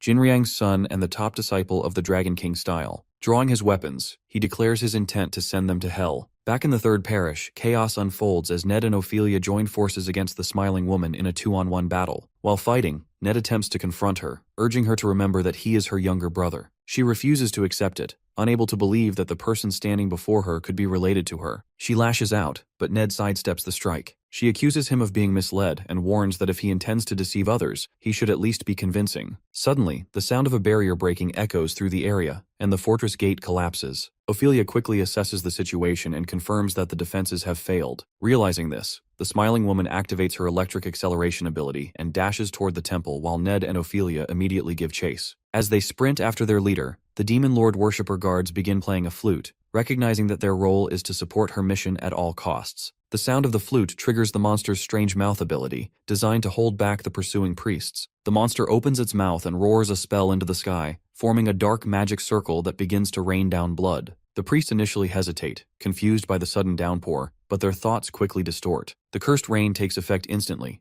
Anyone it touches falls into a frenzy. Even the priests struggle to shield themselves, despite using the purification barriers. Moments later, the situation worsens. The wild monsters arrive and begin attacking indiscriminately, tearing through anyone in their path with brutal force. As Ned flashes through the chaos, he hears the piercing screams of his comrades and realizes how devastating the situation has become. The Demon Lord worshippers, protected by the flute's influence, remain unaffected by the rain. Ophelia too got the protection against it. So Ned finds himself at a crossroads. He must choose between going after his sister or protecting his overwhelmed party members. He recalls Zephyr's words, how eliminating enemies is crucial, but saving those who can still fight is just as important. Numbers matter, and Ned should trust his judgment in the moment. Remembering that, Ned quickly instructs Ophelia to pursue the Smiling Woman, knowing she can identify her on sight. Meanwhile, he turns his focus to dealing with the advancing monsters. He understands that chasing his sister and using the Queen's elf blessing might have been the better option to reach her, but right now, the situation demands something else. As Ophelia closes in on Matthias, ready to strike, the monster suddenly intercepts and traps her before she can land the blow. Just then, the smiling woman vanishes and reappears behind her in a flash, charging up her falling thunder attack as she descends.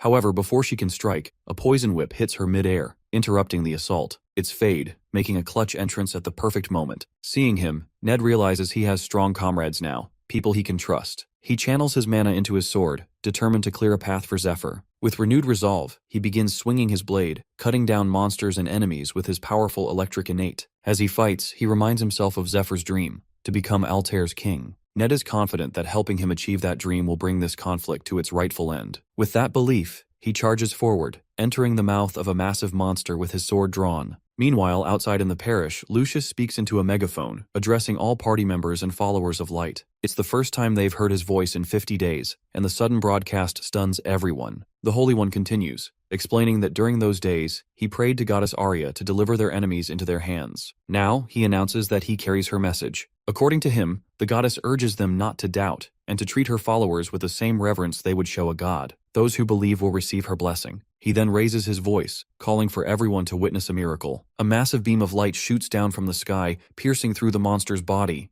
As everyone looks up, they see Zephyr in his dragon form, holding a lightning bolt weapon. He shot that from the sky in a brilliant flash, lighting up the battlefield. It turns out he had opened the letter from the goddess of light, and with it, the miracle begins. The other party leaders are stunned when they see the boy wielding the sword of light. They can't believe that someone so young holds a high-ranking item capable of dispelling dark magic. They know that this sword only appears once every few hundred years, and is granted exclusively to a chosen one. Their surprise deepens when they notice that, with the sword in hand, the boy now exhibits dragon-like features and radiates an aura strikingly similar to that of the gold dragon. Meanwhile, Zephyr reflects on his past life. At this same point in time back then, he had gone largely unnoticed, overshadowed by Adarius, who took the spotlight. But in hindsight, that anonymity gave him the chance to move in silence, ambush enemies, and seize rare opportunities to grow stronger. Now, he knows that just like before, he could remain hidden behind figures like Lucius or Dariel, but this time, there's no need. He understands it's finally time to step forward and show himself to the world. Just a few days earlier, inside the Silver Key, Mercedes had revealed something that stuck with him. The voice that once stopped him from using the sword wasn't Arya's, because he cannot hear the voice of a god directly. That moment reminded him of a time when he thought he had heard the goddess's voice through Mercedes, but never actually heard it firsthand. He realizes now that he still doesn't know what Arya truly sounds like. Pushing that thought further, Mercedes also disclosed that while the goddess granted him full permission to wield the Sword of Light, it was the sword itself that rejected him. This brings back another memory. When Mercedes explained that the goddess entrusted him with the sword on one condition: he must protect the Holy One. Only then does everything click into place for Zephyr. He now understands that although he can use the sword freely for 10 months, the moment he carries out the goddess's command, protecting the Holy One, the sword is bound to obey him. 10 months is more than enough time for him to take what he needs. Back in the present, the boy casts his Dragon Tongue spell, forcing all humans to kneel and freezing the monsters in place. To everyone's shock, the spell works instantly. Everyone stops exactly where they stand. Even Ned and Ophelia fall under its effect. Then, with a single swing, Zephyr slashes through all the frozen monsters, leaving the smiling woman stunned. She doesn't understand what just happened, but quickly realizes that the figure before her isn't the saint with the dragon heart. It's a dragonoid. Now aware of the threat, she knows the only option left is to retreat. Fortunately for her, the chaos Zephyr caused gives her just enough time to shift her appearance. As she prepares to flee, something strikes her from behind, leaving her dazed. It's Fade, once again arriving at the perfect moment. He was watching closely, and noticed that she stole someone's cape and altered her energy signature to mimic someone else.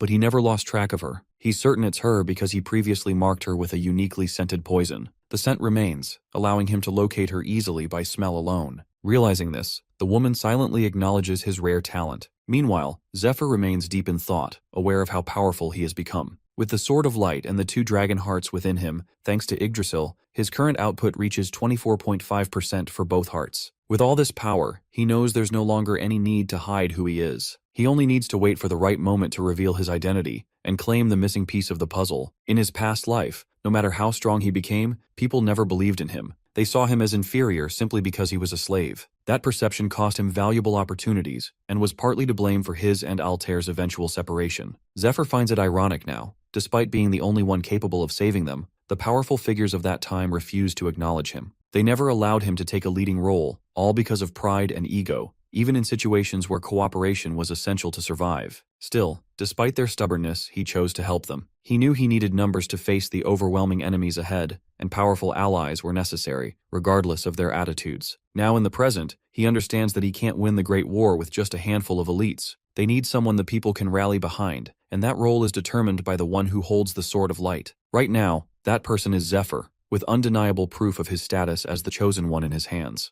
Even Lucius kneels before him, saying he has been waiting for this moment. Zephyr confirms that he completed what Lucius had asked of him. Then, from within his silver key, he pulls out the severed head of the blue dragon, presenting it to reveal the deeper issue, the corruption rooted in Danakil. Seeing the dragon's head, the leaders are in complete disbelief. That same day, Lucius's public prayer spreads rapidly across the entire continent. News of the Chosen One's appearance reaches every region, accompanied by letters urging officials and nobles to recognize the decision of the Goddess of Light. The message also mentions the presence of the dragon heart, reinforcing the Chosen One's legitimacy. Upon reading it, the royal court expresses concern. It feels dangerously close to embezzlement or overreach. But with the goddess's name involved, the matter becomes nearly impossible to challenge. Moreover, many witness the event firsthand, and they know that no one will question the disappearance of the dragon heart. With all these factors in play, it becomes clear that Lucius and Zephyr have secured a significant victory. Zephyr is now seen as the central figure in the unfolding story of this world. In response, the people begin the official prayers to Goddess Arya, asking for her eternal light and guidance. The scene shifts to Jin Gong as he recalls his earlier days, when he stood out as the most gifted among all the disciples of the Dragon King style. Born with an exceptional physique, he quickly grasped the core principles of martial arts. Even after accepting the demon worshipper's worm, he continued to grow and gained incredible power. His name, meaning strong dragon,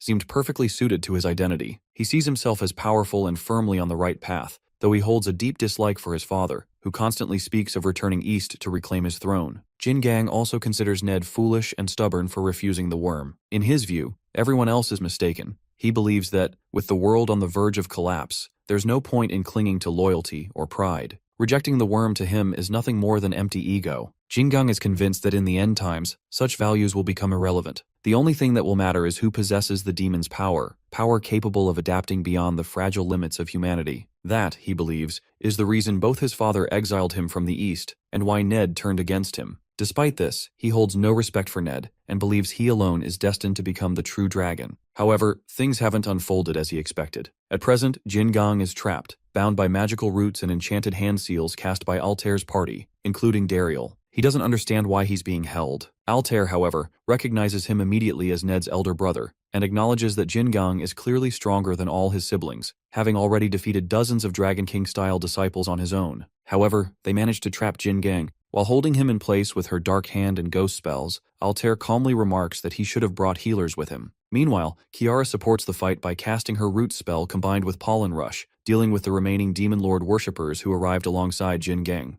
Elise tends to healing duties, keeping the party in fighting condition. Dariel's enchanted bow, empowered by Elise's buffs, proves especially effective. His boosted speed allows him to slow down and damage the enemy group significantly. As the battle winds down, Altair looks at Jin Gang and tells him he made a critical mistake by letting his guard down and allowing them time to channel their buff spells. She says his downfall is the result of his own carelessness. Hearing this, Jin Gang grows furious and begins shouting curses at her. But before he can finish, one of Dariel's arrows strikes him directly in the head, blasting it apart. Altair watches as Jin Gang collapses. She knows he had no value as a hostage, and could have become a serious threat if he had joined forces with the Smiling Woman. In the end, killing him was the safest option. Realizing that Jin Gang was present here, Altair begins to suspect that the Smiling Woman may now be with Lucius. The flash of light she noticed earlier might have come from Zephyr. As she thinks about this possibility, a slight blush rises on her face, knowing she might see him soon. Afterward, the group scouts the surrounding area, makes sure it's secure, and begins the healing process in preparation to move toward the third parish. At the third parish, Altair's group arrives just as night falls and finally reunites with Zephyr. Meanwhile, the local residents are shocked at the sight of Dariel.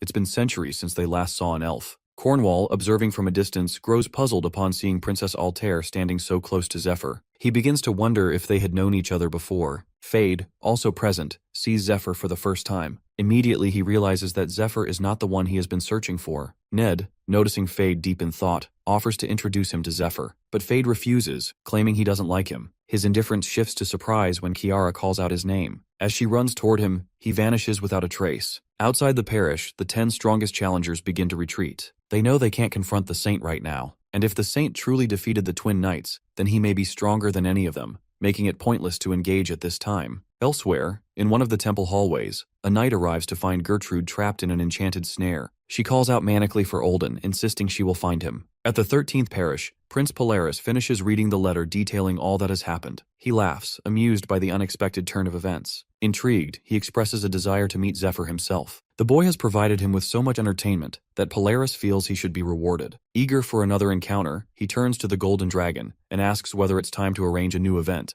for the second round. The next day, all the forces besieging the third parish withdraw. The officials in charge of the sacred relics also retrieve the stake of faith. Meanwhile, the Finance Council expresses satisfaction at a new investment opportunity connected to Zephyr. The parish defenders witness these developments and prepare to relay various updates to their respective clients. Among the most notable news is a possible change in the Ice Dragon raid plans due to the recent arrival of a dragon slayer. On the other hand, Gertrude and the knights who had secretly entered the parish in search of Olden are captured and placed in jail, awaiting further investigation. The High Priestess, initially troubled by how they can explain Olden's alleged connection to demon worship, is surprised by how smoothly everything turned out. Strangely, those involved appear to have lost their memories, which prevents any complications. The priest standing nearby remarks that the situation could have escalated had news of Olden's death become public. He also suspects that the fourth parish may still be plotting something, and believes their retreat is only temporary. To the High Priestess, it almost seems as though the situation has been resolved, yet something still feels unfinished. While they escort Lucius, he overhears the conversation and surprises them by confidently declaring it a straightforward victory. In hindsight, he is right. They managed to handle the grime-smiling woman, and even the angel herself appeared, delivering a letter from the goddess of light directly to Lucius. Before departing, she simply reminded him to continue offering prayers. As the Holy One opened the letter, it revealed that an emissary of the goddess would soon arrive from the haven,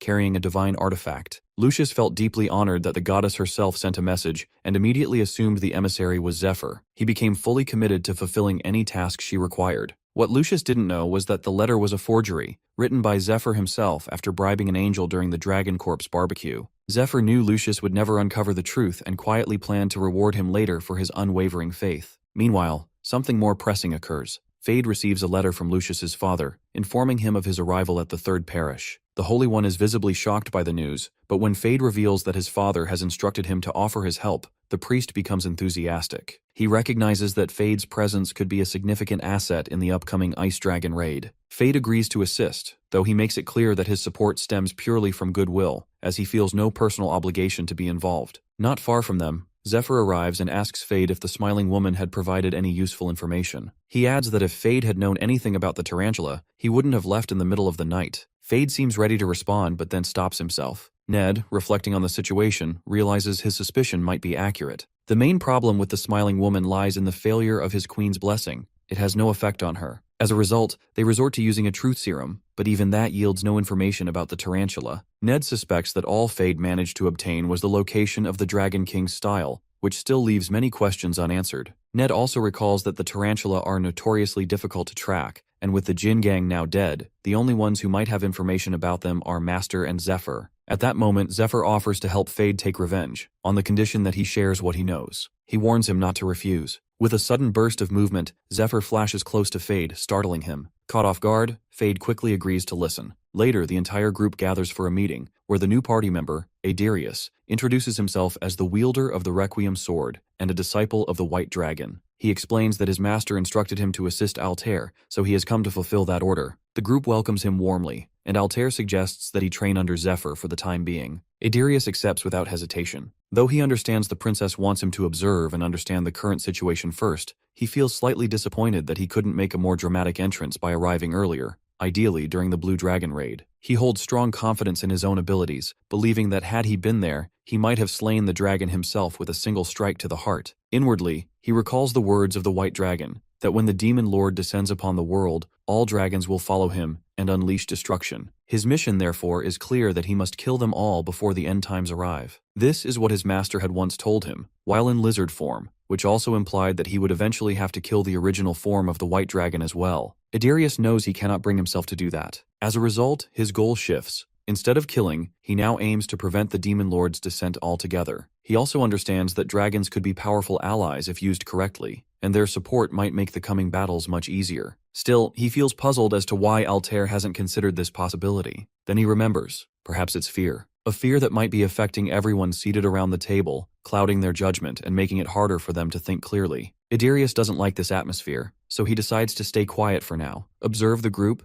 and follow the other party members until he fully understands the situation. While he's lost in thought, Zephyr glances over and notices something about him that he doesn't like. After the meeting, Elsie casts her spell, Angel's Embrace, a strange form of magical health assessment. All the new members are visibly uneasy about it, while Elsie seems to enjoy their discomfort, playfully commenting on how rare it is to examine specimens like a dragon, a seasoned warrior, and an elf. Hearing this, Fade becomes irritated, but to his surprise, Elsie soon discovers that she's unable to inspect him at all. Around the same time, Altair arrives and asks whether she has looked into the Smiling Woman. Elsie explains that despite fulfilling all the known conditions for the Queen's blessing, they were unable to apply it to the woman. Kiara speculates that the woman might already carry a blessing, or perhaps a curse, that causes interference. However, that theory doesn't hold. According to Elsie, they examined everything thoroughly, and the results suggest a different issue. The woman may have a problem with her brain. This revelation surprises Altair. The High Priestess notes that while high-level healing spells can reattach freshly severed fingers, they can't restore parts that were lost years ago. Since the Smiling Woman was involved in the shipwreck where she lost her memory,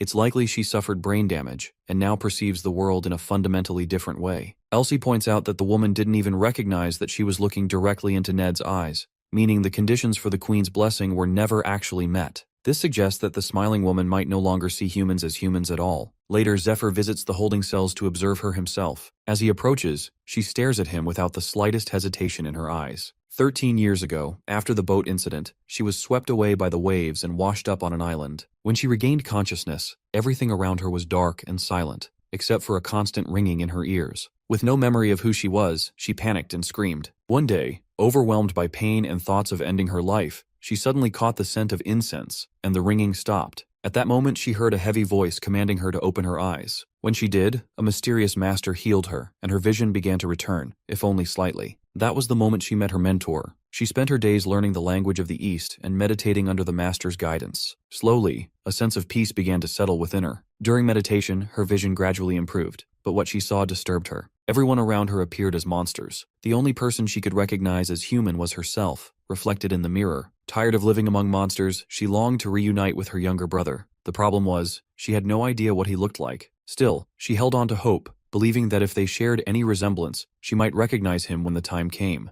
Then, one day, despite faithfully following everything the master had taught her, her vision became even stranger. She began to see symbols and arrows hovering over people's forms, markings that left her deeply unsettled. In the present, after hearing everything, Fade explains that what she experienced resembles a form of long-term trauma treatment, an extreme method that breaks the brain's normal function to allow the natural flow of mana. The process is brutal, often involving poison, and 9 out of 10 subjects don't survive. However, those who do gain altered sensory abilities. These heightened senses can affect smell, taste, or sight, and sometimes even shift a person's entire perception of reality. As the Smiling Woman gradually becomes accustomed to the strange figures she sees, she realizes the arrows are actually guides. By adjusting the shape of her face to match their patterns, she discovers she can transform her appearance into someone else entirely. She recalls how her mentor cared for her, showed her her worth, and taught her martial arts. He even tried to locate her younger brother. Determined to repay him, she once set out to retrieve a dragon's heart, but failed. Still, her primary goal remains to save her master. For that, she needs a way out of this prison. Zephyr manages to extract all this simply by watching her closely. She notices him staring and assumes he's acting strange. She then admits she will be killed if released, and makes a final request,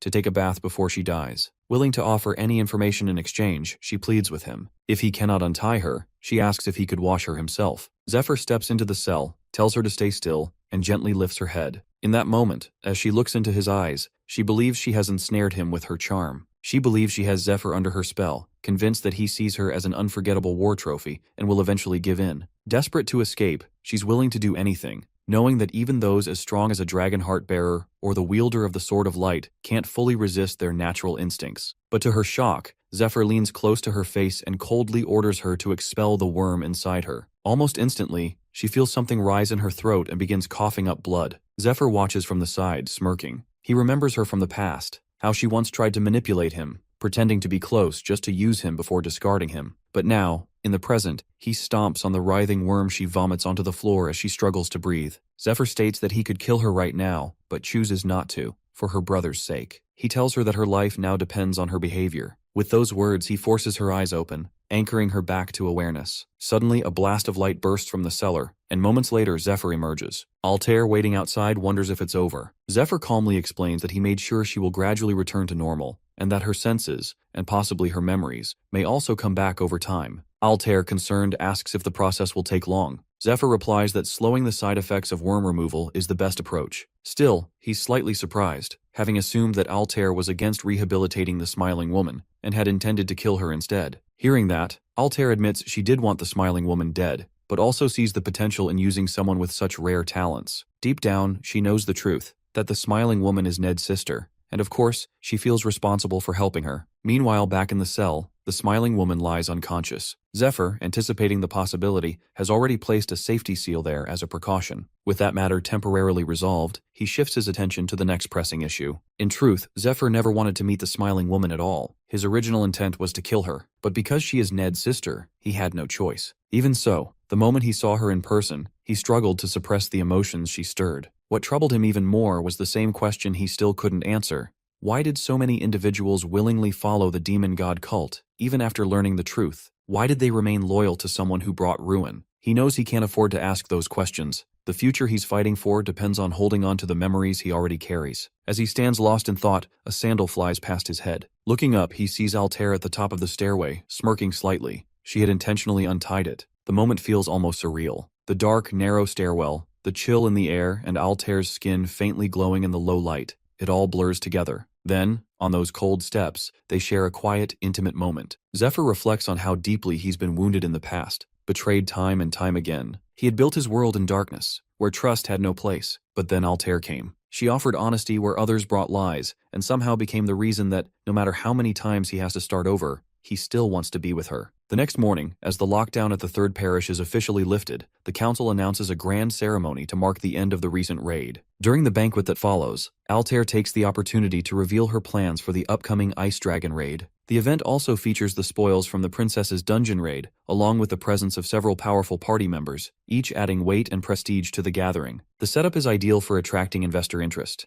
and Zephyr feels genuinely pleased with how everything is coming together. However, his mood shifts sharply when he spots Polaris entering the main hall, accompanied by a group of knights. Clapping and offering praise, Polaris openly commends Altair, and then turns his attention to Zephyr, highlighting his impressive performance and stating that he had come specifically to meet him in person. The boy, caught off guard, stands in disbelief. He hadn't expected Polaris to appear, and certainly not here. Polaris Albert Cayenne, the first prince of the Cayenne kingdom and the youngest cardinal in the temple, is well known across Aslan. Unlike the sickly second prince, Polaris is celebrated for both his intelligence and appearance, earning him the title of Aslan's brightest star. Zephyr feels uneasy and confused by the unexpected presence of someone with such a status, especially considering Polaris is also the leader of the Demon Lord cult. Before Zephyr can react further, Lucius quickly steps forward to welcome him. Outwardly calm, Lucius is just as unsettled. He knows Polaris has no valid reason to be here and silently vows not to let Zephyr become his next target. Sensing the tension in the room, Polaris attempts to lighten the atmosphere, reminding everyone that he's merely a priest. Then, with a playful smile, he adds that if people find his presence unpleasant, he's prepared something for them. He snaps his fingers, and a group of cheerful children rushes in, surrounding Zephyr. At Polaris's signal, they begin singing in harmony. Zephyr, caught off guard, has no idea what he is trying to accomplish. He then reveals that the children are war refugees and orphans he has personally taken in. He points out that while he himself has limited power to change the world,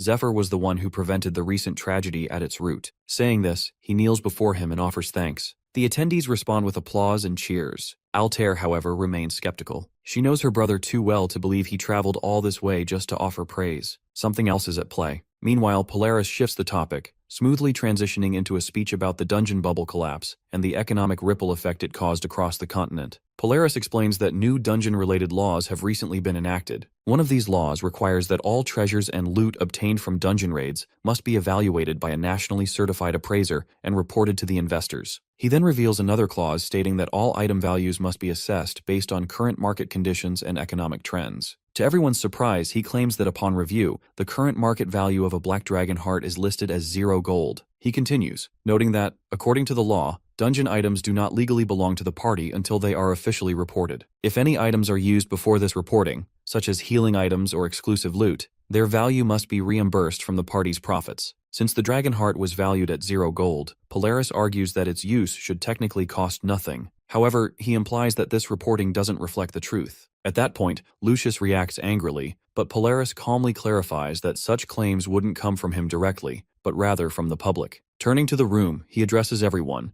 stating that the dragon heart cannot be measured in human currency, as it was used to carry out the goddess's will. Naturally, he concludes, its monetary value would be 0. He then shifts attention back to Zephyr, praising him for acting selflessly, claiming he never cared about treasure or money and acted purely for the sake of the goddess. His tone and words are sweet, but both Lucius and Altair sense something off beneath the surface. Meanwhile, Polaris continues, emphasizing that Zephyr saved everyone from chaos without accepting a single coin in return, which, in his view, makes the dragon heart priceless. Zephyr, however, grows visibly annoyed by the act. The guy continues, stating that as soon as he heard the news, he rushed to his father and requested that Zephyr's arrest be reversed. He then summons a scroll, explaining that afterward, he visited the bishops of every parish and gathered their signatures, all in agreement that Zephyr's actions were a miracle of the goddess and could not be judged by human laws. Placing a hand on the young soldier, he claims that they all respect Zephyr for his help and his sacrifice for humanity. He goes on to announce that the bishops have pledged their full support, promising military aid, resources, and the establishment of a foundation to assist those in need. Hearing this, Lucius realizes the entire scene is an act, but one he didn't expect to unfold this way. The very religious justification they had often used to avoid legal responsibilities is now being turned against them. They are now indirectly forced to provide aid without compensation. If they refuse, the legitimacy of the dragon heart will come under scrutiny, but if they comply, they stand to lose all potential profit. Hearing this, Zephyr glances at Altair, hoping she might intervene. However, he quickly realizes that the one behind all of this is her brother, formerly the Gold Dragon's left arm. He had renounced his claim to the throne and taken priesthood, eventually rising to become a bishop in the Gold Dragon's territory, a position that grants him immense influence. Challenging him is effectively the same as challenging the Golden Dragon itself, making it nearly impossible for anyone to oppose him. The investors, witnessing everything unfold, grow disheartened. Realizing that Polaris is maneuvering to take all the profits for himself, they decide to withdraw, knowing there's no financial gain left for them. At that moment, Polaris steps closer to Zephyr, revealing that he hasn't come to start another war, but simply to defeat him. Despite the tension in the air, Zephyr holds back a laugh, fully aware that the man in front of him is completely absurd. Polaris's actions follow a familiar pattern often used by temple guilds and nobles to suppress smaller guilds and individuals. They start by making vague excuses to cut their targets off from funding, initially keeping their promises once or twice. After that, they begin to stall, claiming the money is still being processed or that approval is needed from another branch. Eventually, the promised support never arrives. As a result, soldiers are left under-equipped, and dungeon raids fail. To keep the strongest members from being recruited by other parties, guilds are forced to overpay them. On top of that, dungeon equipment, especially enchanted or specialized gear, is expensive. There are also ongoing costs for labor and supplies such as potions, food, and camp gear for parties that can range from a dozen to several hundred members. Even the rights to raid a dungeon must be purchased, so when higher-ups monopolize the profits, it becomes a death sentence for the party. This is exactly what Polaris is attempting. Returning to the present, Polaris mocks Zephyr's lack of a proper response. He pushes the idea that, now that he is seen as important, he must follow established rules, regardless of his personal strength. He even suggests that Altair will go broke without any financial products to support her, and since she has a public image to uphold as a princess, Zephyr will be expected to fulfill those expectations. His words are carefully aimed to provoke, pushing Zephyr to the edge of anger, knowing that an impulsive move could lead to serious consequences. But instead of reacting with violence, he calmly begins quoting an old prophecy, one that speaks of a red smoke, like blood,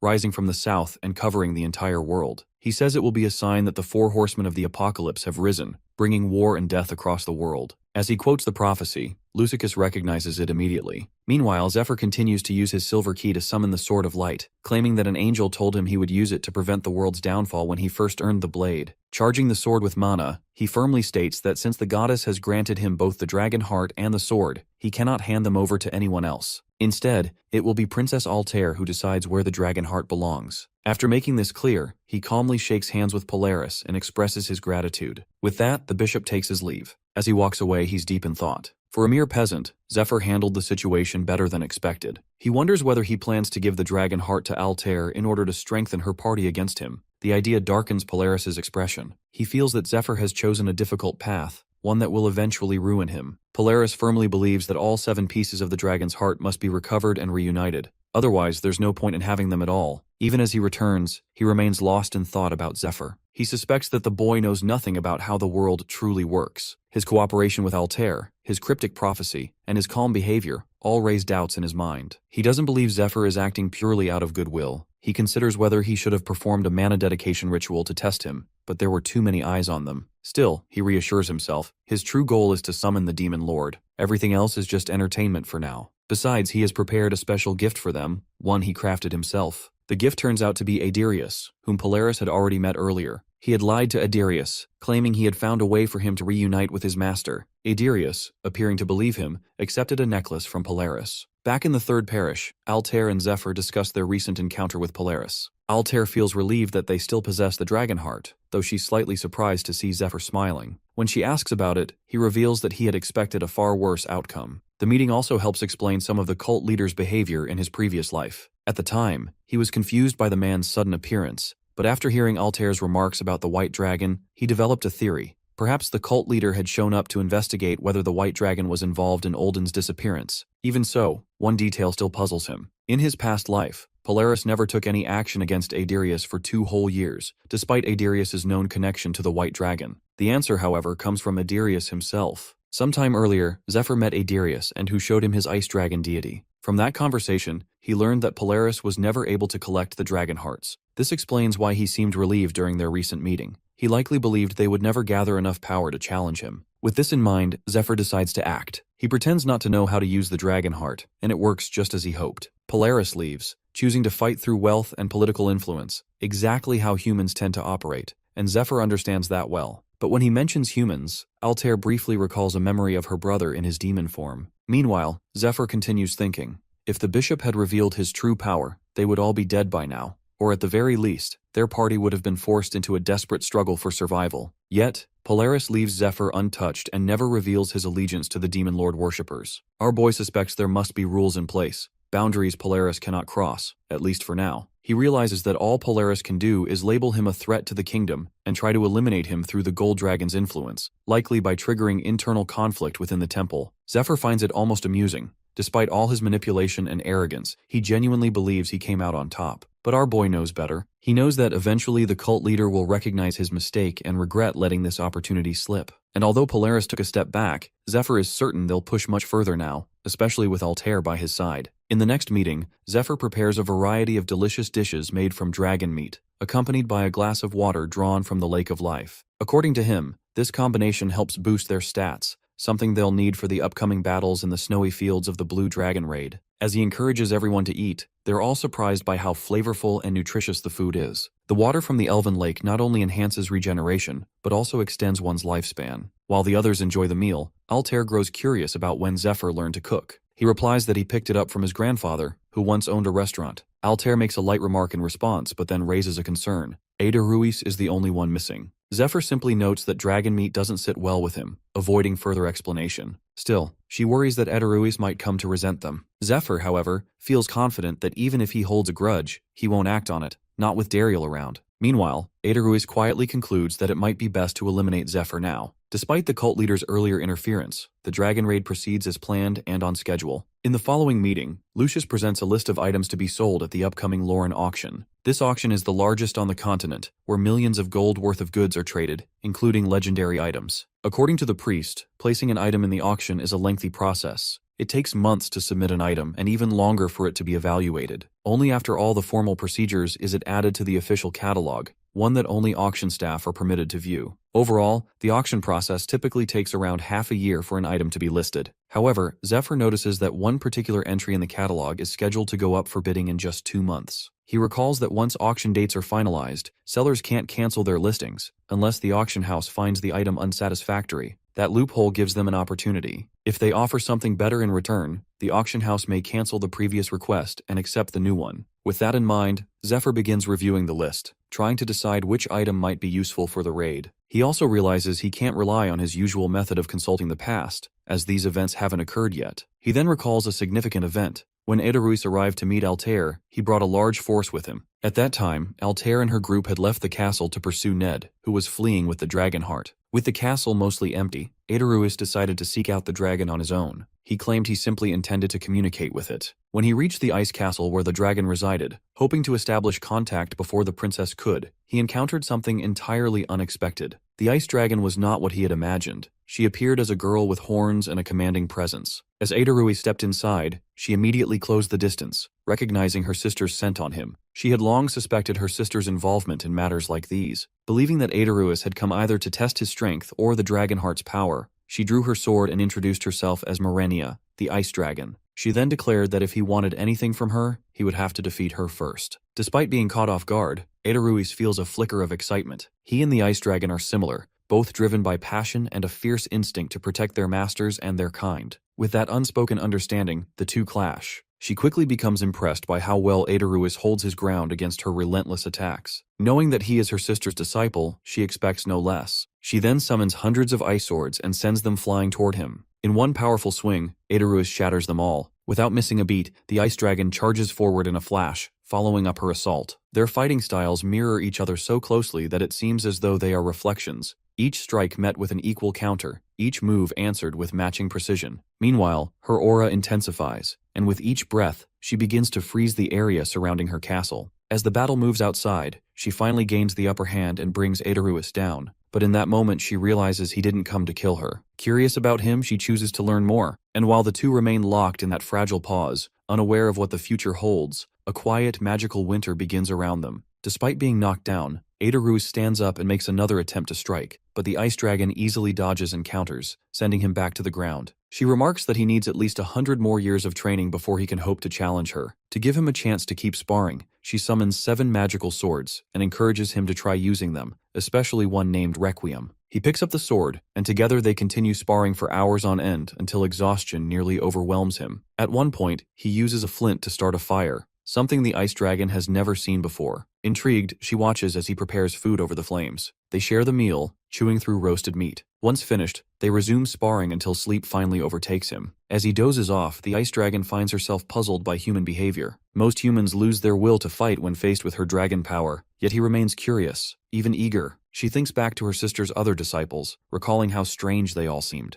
The dungeon princess and her armored guard come to mind. The guard especially, whose inhuman strength and presence left a lasting impression. She once saw him as a mere child, but he grew into something that now unsettles her. Now Edoruis shows promise too. He has a strong physique, adaptable mana control, and excellent spatial awareness. What stands out most is his mindset. He embraces challenges. Even when struck down, he continuously analyzes his technique, reflecting on what went wrong and how to improve. Though he clearly can't match her yet, he trains hard, not for victory, but for the joy of testing himself. Each clash is a chance to grow, and he thrives in the struggle. Edoruis improved so much that the ice dragon, Marenia, now spars with him in her true form. 3 months into his training, he feels excited by his progress. He can now land hits on Marenia even in her dragon form. However, that excitement quickly turns into panic when he remembers he must return to Lindell Castle in 2 months, as the princess is expected to arrive. In the meantime, he has carved out a small space within the ice to live in. One evening, Marenia calls him outside and shows him the northern lights. As he sits and watches, he is mesmerized by the shifting colors. He recalls something his master once told him, that she too had seen the northern lights with Marenia, and had wished to see them with her again. Hearing this, Marenia reflects on the past. Long ago, the great dragon heart shattered into many pieces, and over the course of 100 years, those pieces became the dragons. Her own fragment was a blend of blue and white. After awakening from the ice, she met her sister. They were different from the others because they shared something deeper. Her sister had a passionate nature, and though both of them were white in appearance, Marenia could never claim the title of the White Dragon,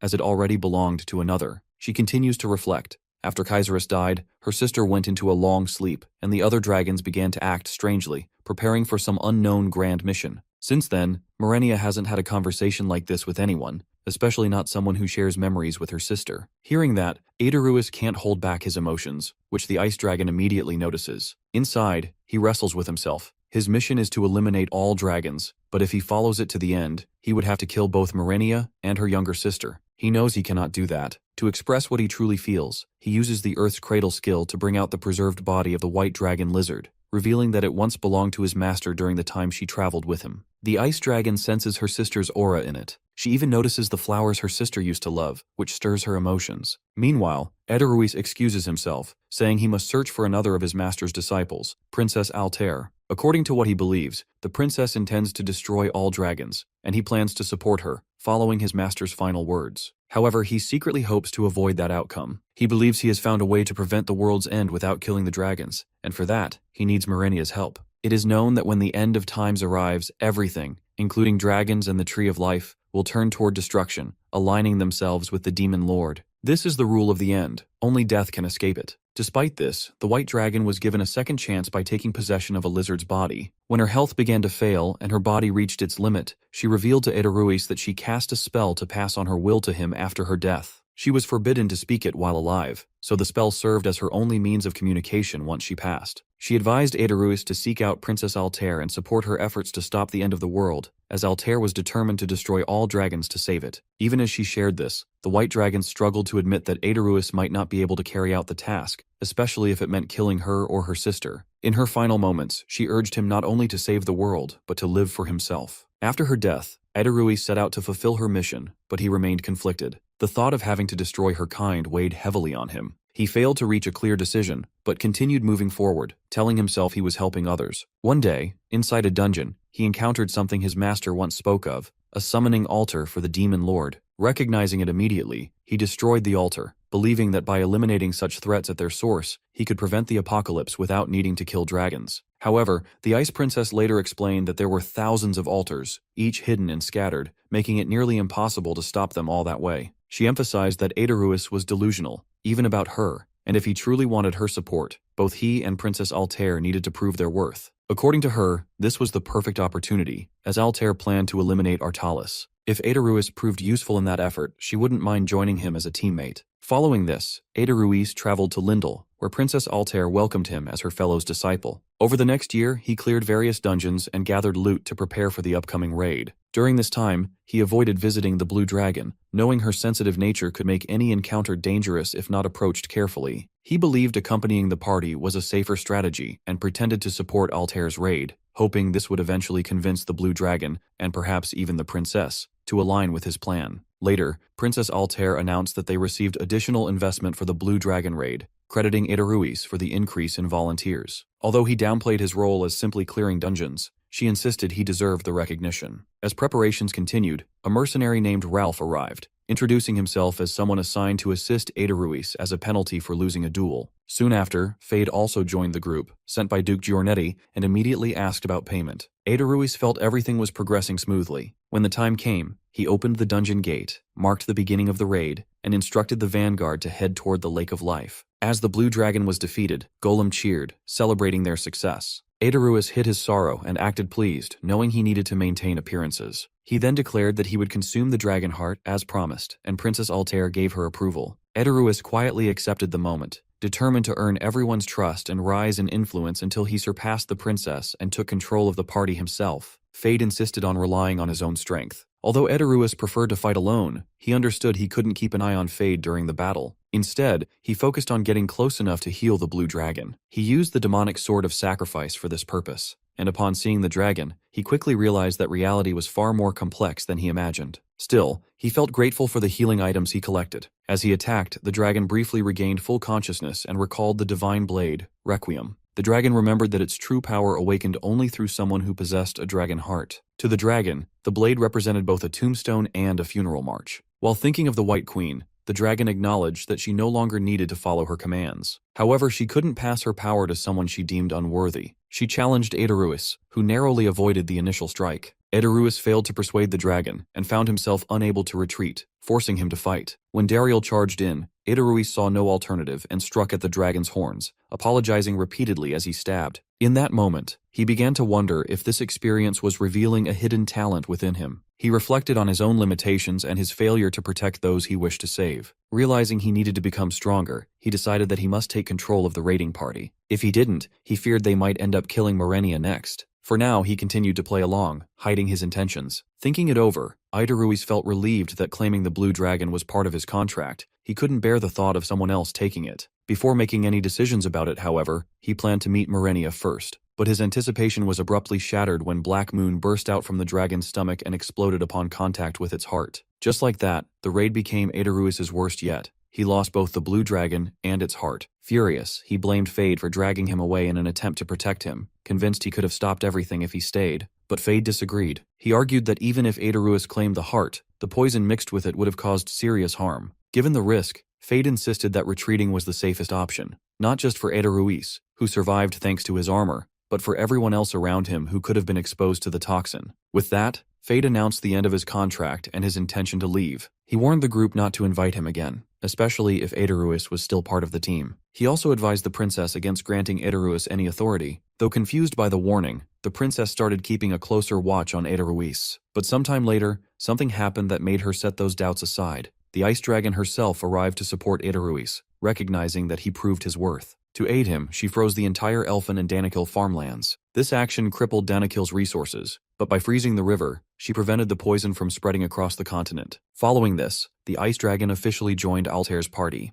Adaruis, now carrying the title of Dragon Knight, began fighting alongside her on the battlefield. However, this marked the beginning of the party's descent in the wrong direction. According to Adaruis, removing the summoning altars became the party's top priority, and all efforts were directed toward it. During the battle with the Black Dragon, Phillips, the leader of the merchantry, was lost, and Fade departed soon after due to ongoing conflict with Adaruis. Tension also rose between Dariel and Kiara following the Ice Dragon's inclusion in the group. They both understood that eventually the Ice Dragon must be killed, but Adaruis disagreed, which caused further division. Many members began siding with Adaruis, who consistently helped others without expecting anything in return. In contrast, Dariel, who lacked a charismatic presence, struggled to earn similar support. Adaruis claimed he only wanted to gain people's trust, but this shift ultimately led to the elves leaving the party. What remained of the group started to resemble a close-knit circle, bound more by personal admiration for Adaruis than by shared goals. Altair grew increasingly uneasy, suspecting that her master once ordered the Ice Dragon's death for a specific reason. Meanwhile, the internal division Adaruis unintentionally created became the opening Zephyr used to join the party.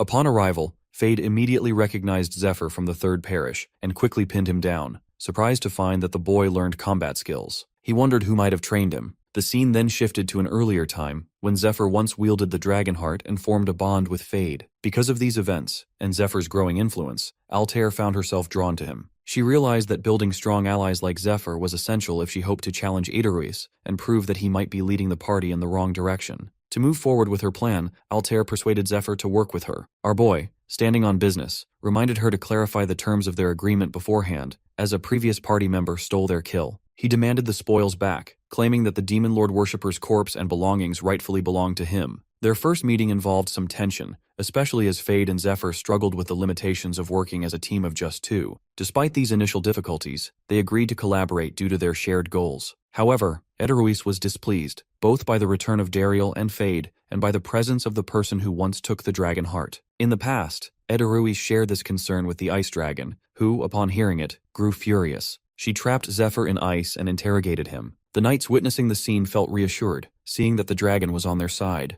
Adaruis, meanwhile, used Zephyr's presence to subtly influence public opinion in his favor. Back in the present, Zephyr observes the boy during training and quickly realizes that, while naive, he is instinctively cunning and driven by a thirst for fame. The boy, aware of his limitations, pushes himself hard, hoping for just one chance to gain freedom and influence during the upcoming raid. Meanwhile, Adaruis, while running through preparations, remains frustrated by Zephyr's use of the Silver Lion's control over him. Still, he knows that Zephyr will likely lift the training restrictions once the dragon raid begins, as his full power will be needed. Adaruis remains firm in his belief that he alone should have the right to decide whether his master, the White Dragon Familiar, lives or dies. During the pre-raid briefing, Altair assigns all party members to specific teams. The auction team is tasked with purchasing equipment, while the farming team, which includes Adaruis and the priests, is assigned to gather loot from monsters. Upon hearing this, Ned realizes he must keep a close eye on Adaruis during the mission. Lastly, the scout team consists of Fade, Dariel, and Dariel's sister, who are tasked with locating more members. This team division reminds Zephyr of his earlier days.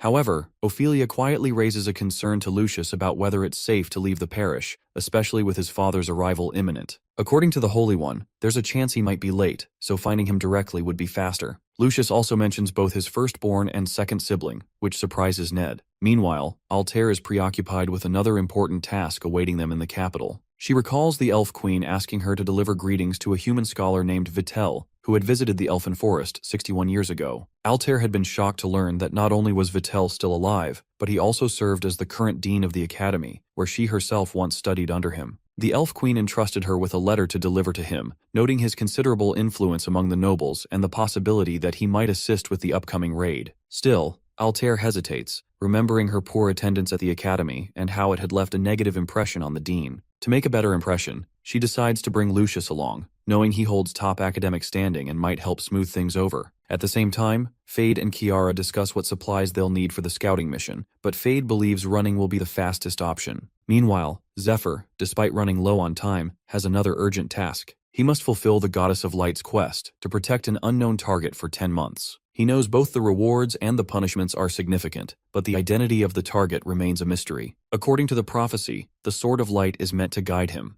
As he prepares to resume his other responsibilities, his sword suddenly begins to glow. A beam of light shoots into the sky, and Zephyr instantly senses that it's pointing toward the target, who now seems to be rapidly approaching. Moments later, two figures riding dragons descend from the clouds. One is Lucius's father, the Duke, and the other is none other than Vitel, the Academy Dean. As the dragon lands, Phillips, the leader of the merchantry, is revealed to be with them. Zephyr immediately recognizes him and recalls leaving him in the Elfin Forest for his safety. Altair, upon seeing Phillips, feels slightly relieved, and Phillips appears just as glad, having heard that the group managed to capture the smiling woman, the very reason he had gone into hiding. Phillips quickly explains the situation. Knowing the group's deteriorating condition, he brought Lucius's father, the Duke, along with Professor Vitel. When Ned sees the Duke for the first time, memories resurface. He remembers how the Duke had played a key role in shaping the world's current state. The Duke had benefited greatly from the economic collapse caused by the bubble break, and his aggressive investment strategies had only worsened the damage. Ned indirectly blames that event for his own family's downfall, and as a result, finds no reason to hold a favorable opinion of the man.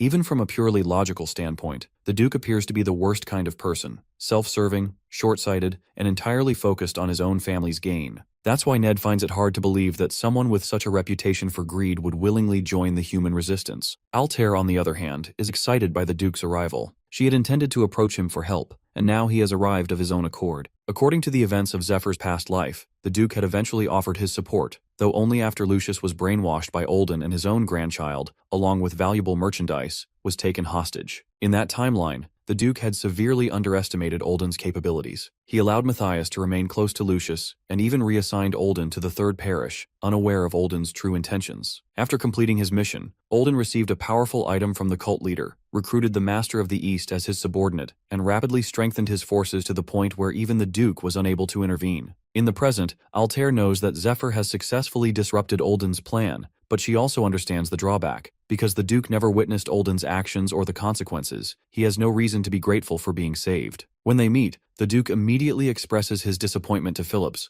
noting that Zephyr, whom some call noble, appears like an ordinary person. Phillips steps in to defend Zephyr, calmly stating that he has real combat experience, having fought on the front lines during the Dragon Raid. He adds that he, together with Ned, defeated the Dungeon Princess on their own. This revelation surprises the Duke, who seeks confirmation that the two truly acted alone. Phillips confirms it and mentions that they also witnessed what transpired inside the dungeon. The Duke shows interest in learning more but refrains from asking further, aware that revealing too much might expose his real motives. Instead, he shifts the conversation, making it clear that he will not offer any financial support. On the contrary, he states that if they want access to his knowledge and connections, they will have to pay him. Lucius, taken aback, urges his father not to speak that way, reminding him that Zephyr saved his life and is the only one capable of helping with the Dragon Raid. However, the Duke quickly silences him, further fueling Lucius's frustration. He mocks his son, telling him to focus on repaying his own debts. As for the Ice Dragon Raid, the Duke notes that the Guild Union is already on standby and prepared to act at any time, implying that he has other options. As the Duke prepares to add more conditions,